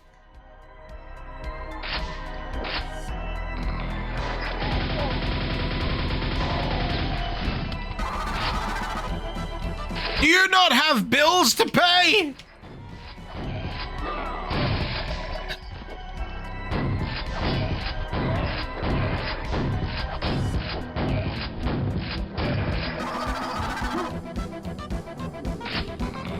No! No, you crazy motherfuckers! Dragon 10 gift subs.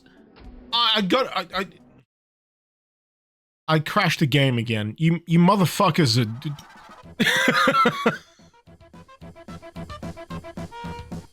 I've tabbed in and out of the game so often checking this shit that you made me crash the game. Oh my god. No, it's the wrong Quake. I don't know. I launched the wrong Quake. Bastards. Quit.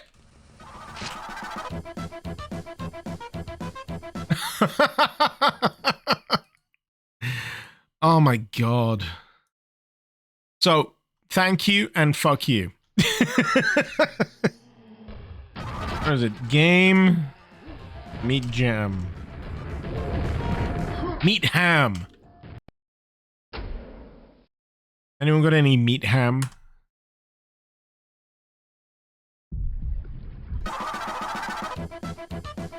Woo!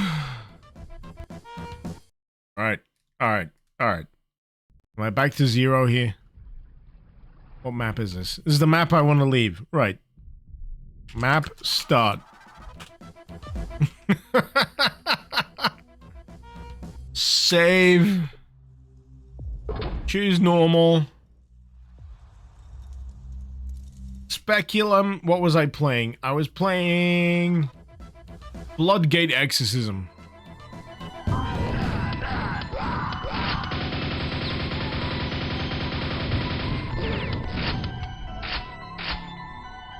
This is totally an Ashes 2063 track. Why does everything sound like a Primeval Ashes track?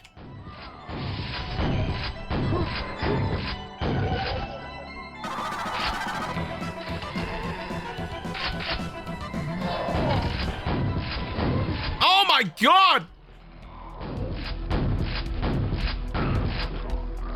Is this where I find out that Primeval did the entire soundtrack for this map jam?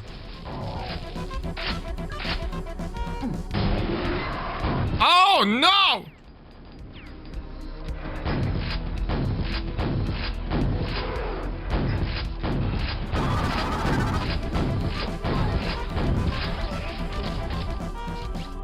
Melody is also used in Phantasm. Oh! The film with the balls!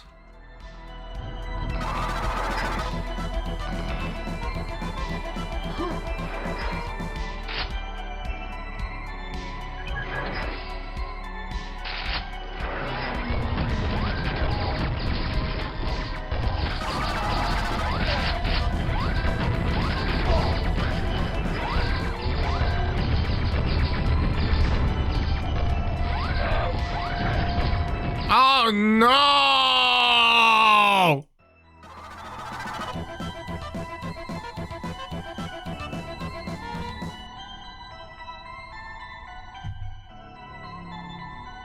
I missed so many grenade shots.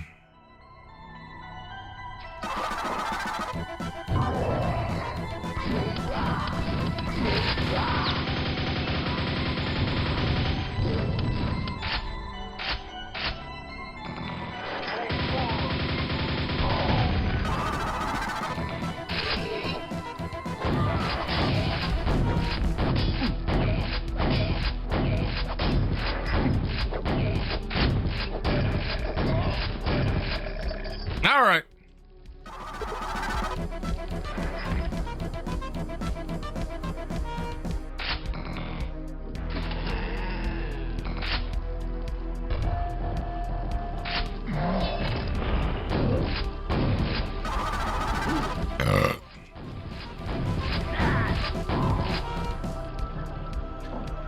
Those flame troopers are nothing to mess about.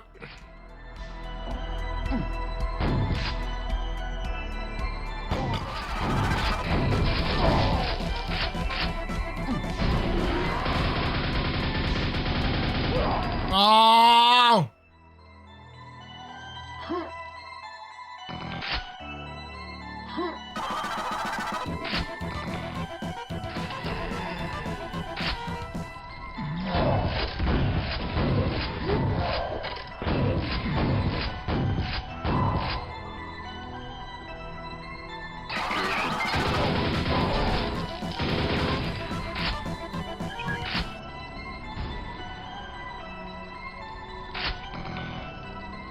Ah, it didn't trigger that for some reason.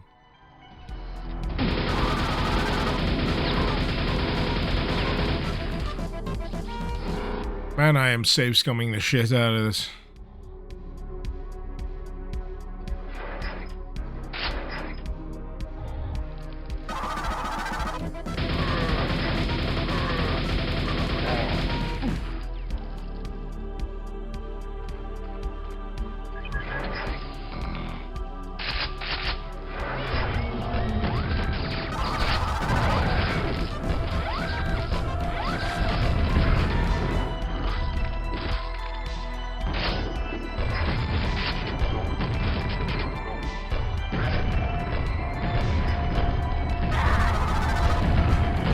Hey, got him.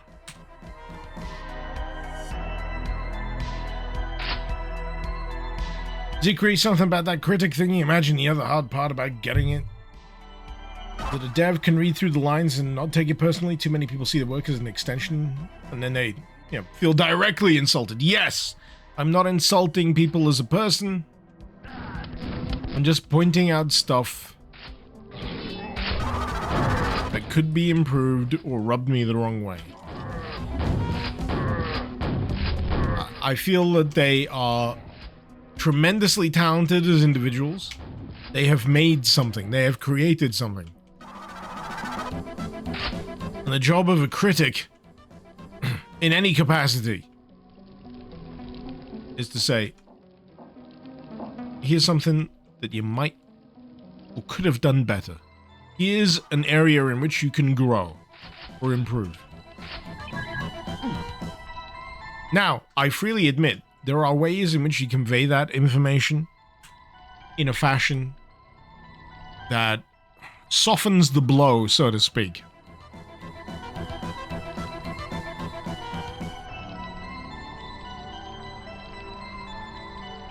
But that takes a lot of serious amount of consideration.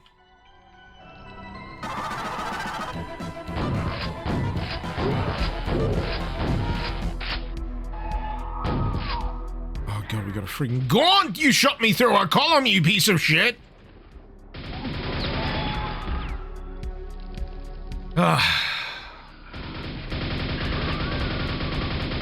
But ultimately, at the end of the day, I always want to be able to sit down and experience something that I can say I enjoyed.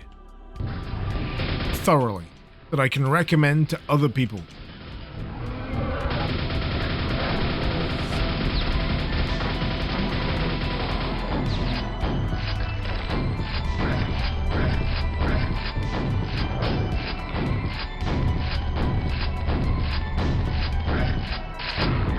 Without adversity, there is no growth.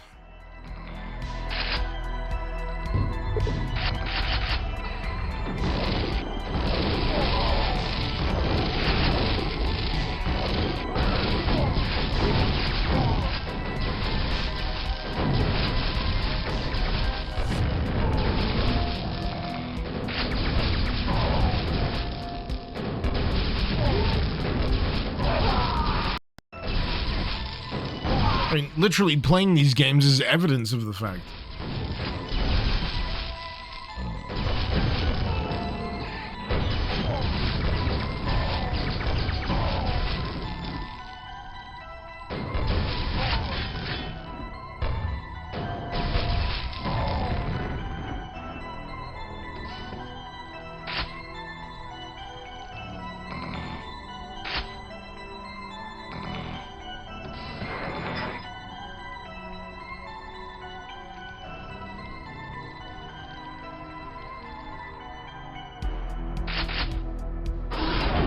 Oh boy.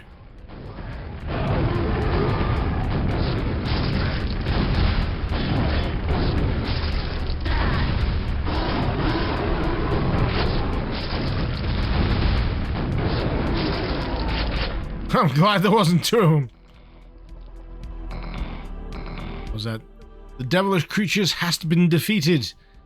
Now high, for may thy sins be forgiven. That my sins? Just say good job. Hey.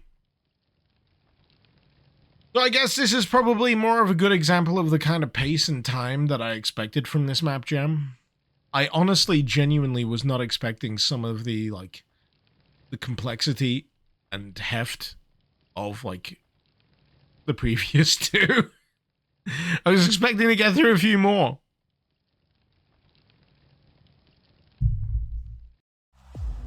Ah, we were promised cigars. Yeah, no cigars. The fuck?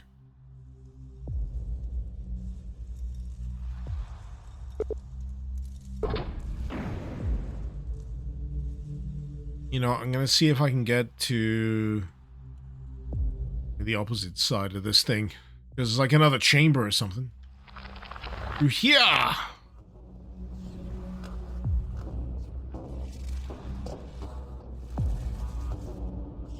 Oh, it's good.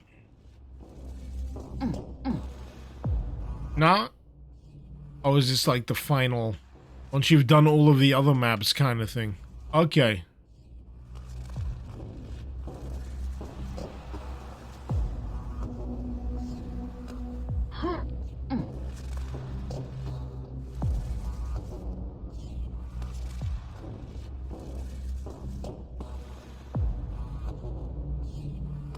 Did I do Cadaver Sanctum? I keep feeling like I have. I have.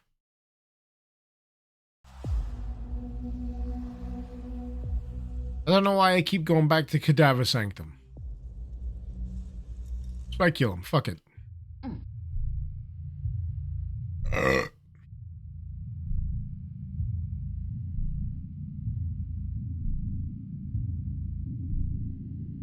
What is the winning map, Jetstream?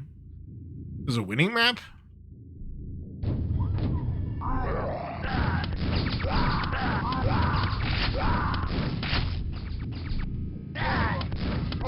I just thought it was a pre-agreed upon thing. This will be the final map. I didn't know if it was a contest. I just thought it was a jam.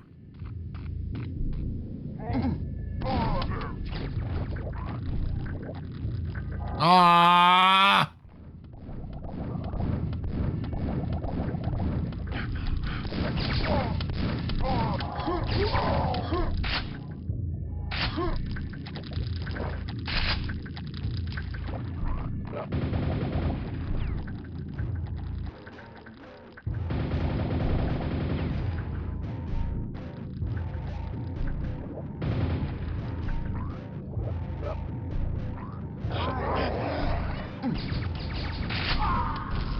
Oh my god.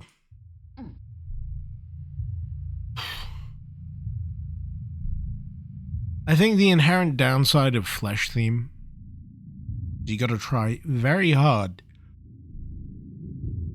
to differentiate one section from the next. Because, yeah, I know. If everything's the same degree of flesh, yeah, one section will inevitably bleed into the next.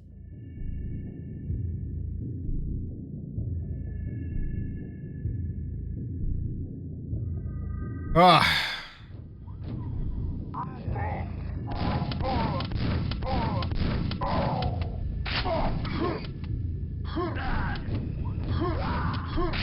I gotta admit though, on the whole, I've greatly enjoyed these map jams.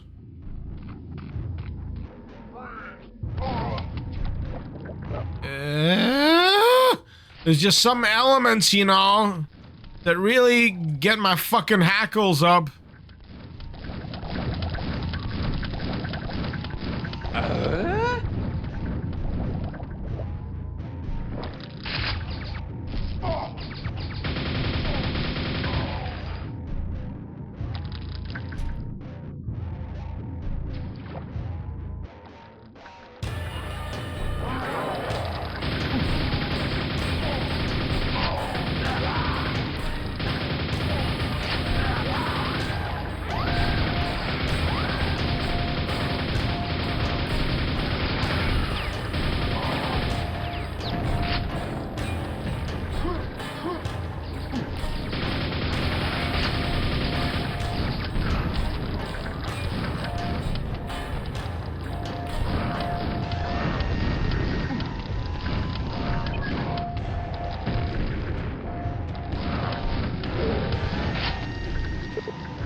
Okay.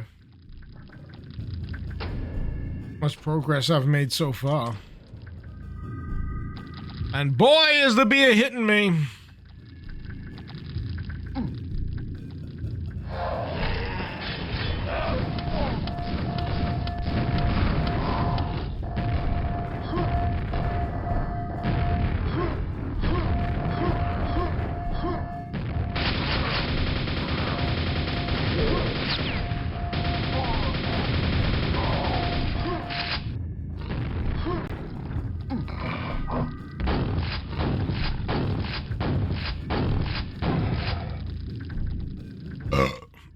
Feels very Giga themed.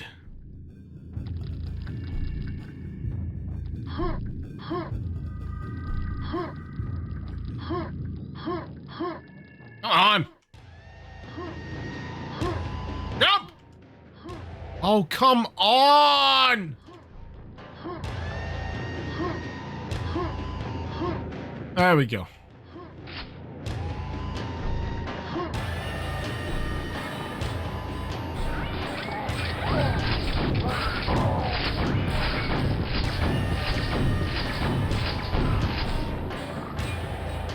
Getting most of these gotcha monster traps. I don't put that so much against a mod unless it does it all the goddamn time.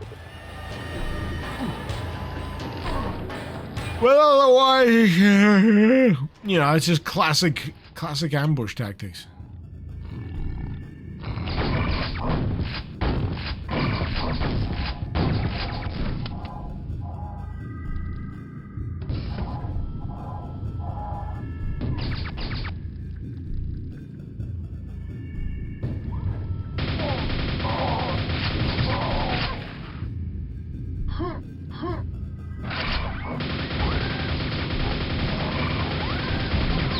Darkstar 13X asked me, can you sing to Mr. Icarus a song about beer? Oh, Mr. Icarus, raise your pint high in the land of Quake where demons fly. With every sip your aim gets clearer. No frag too tough with a mug of beer. Whether lager or stout doesn't matter.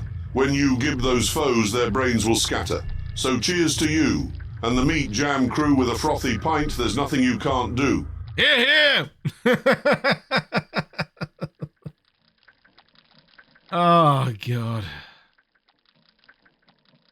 You know, I just wish there was a few maps that played a bit more with the weapons. There's a lot of them so far, just like averaging on the lower end. Shotgun, super shotgun, standard nail gun.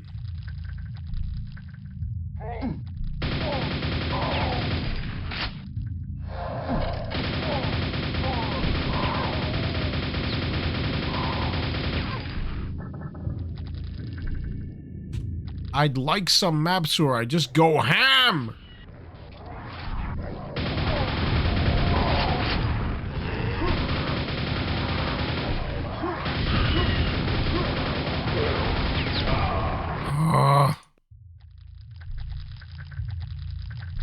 Can that huge map have a plasma rifle? Yeah! That one section. Then I couldn't find it again.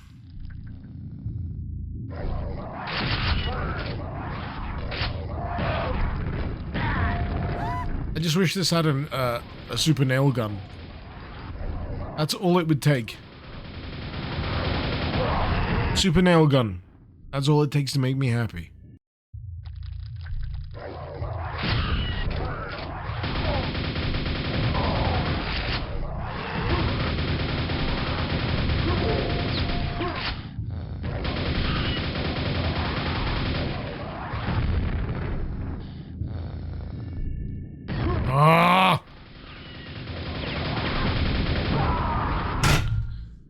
There's like a sequence of steps down here that are, it seems, at alternating heights.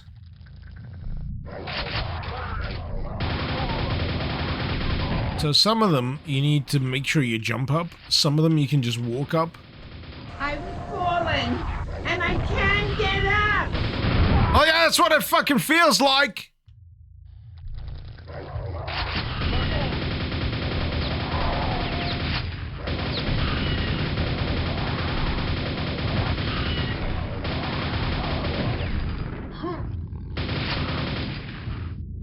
Come on.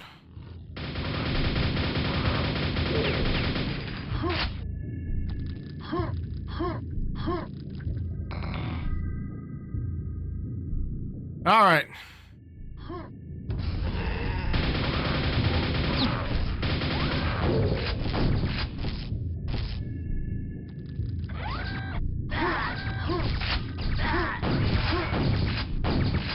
Boar missile locked on fire on site.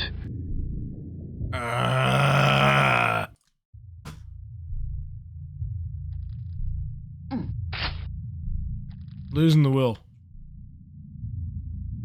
Losing the will to live!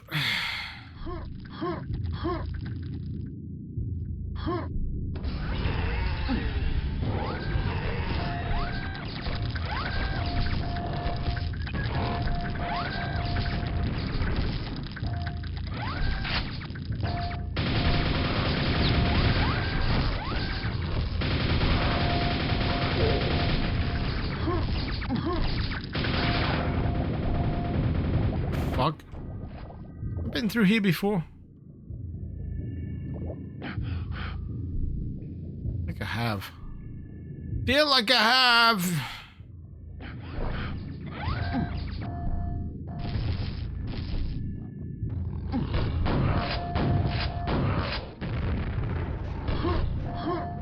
Just looping.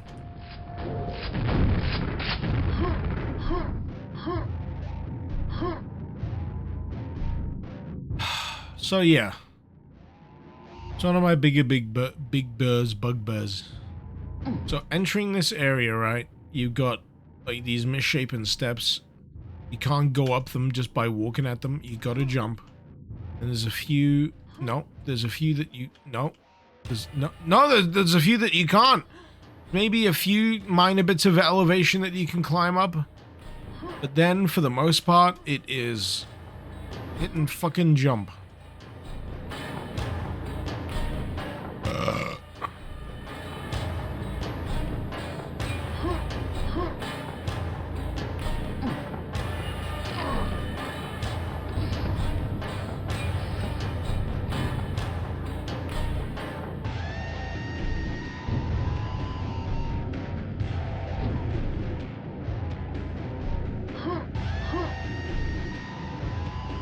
Did they ever include an auto map for this? I just feel that would be tremendously useful right now.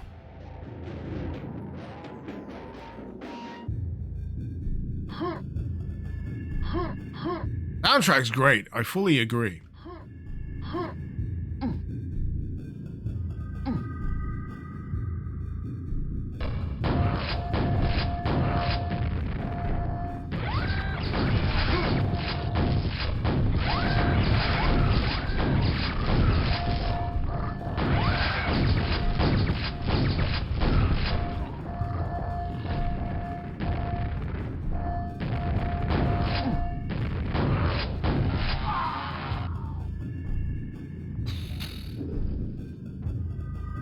I'm gonna be honest with you people. I think I've run out of patience for today. Oh, I just ran into too many hiccups, too many foibles.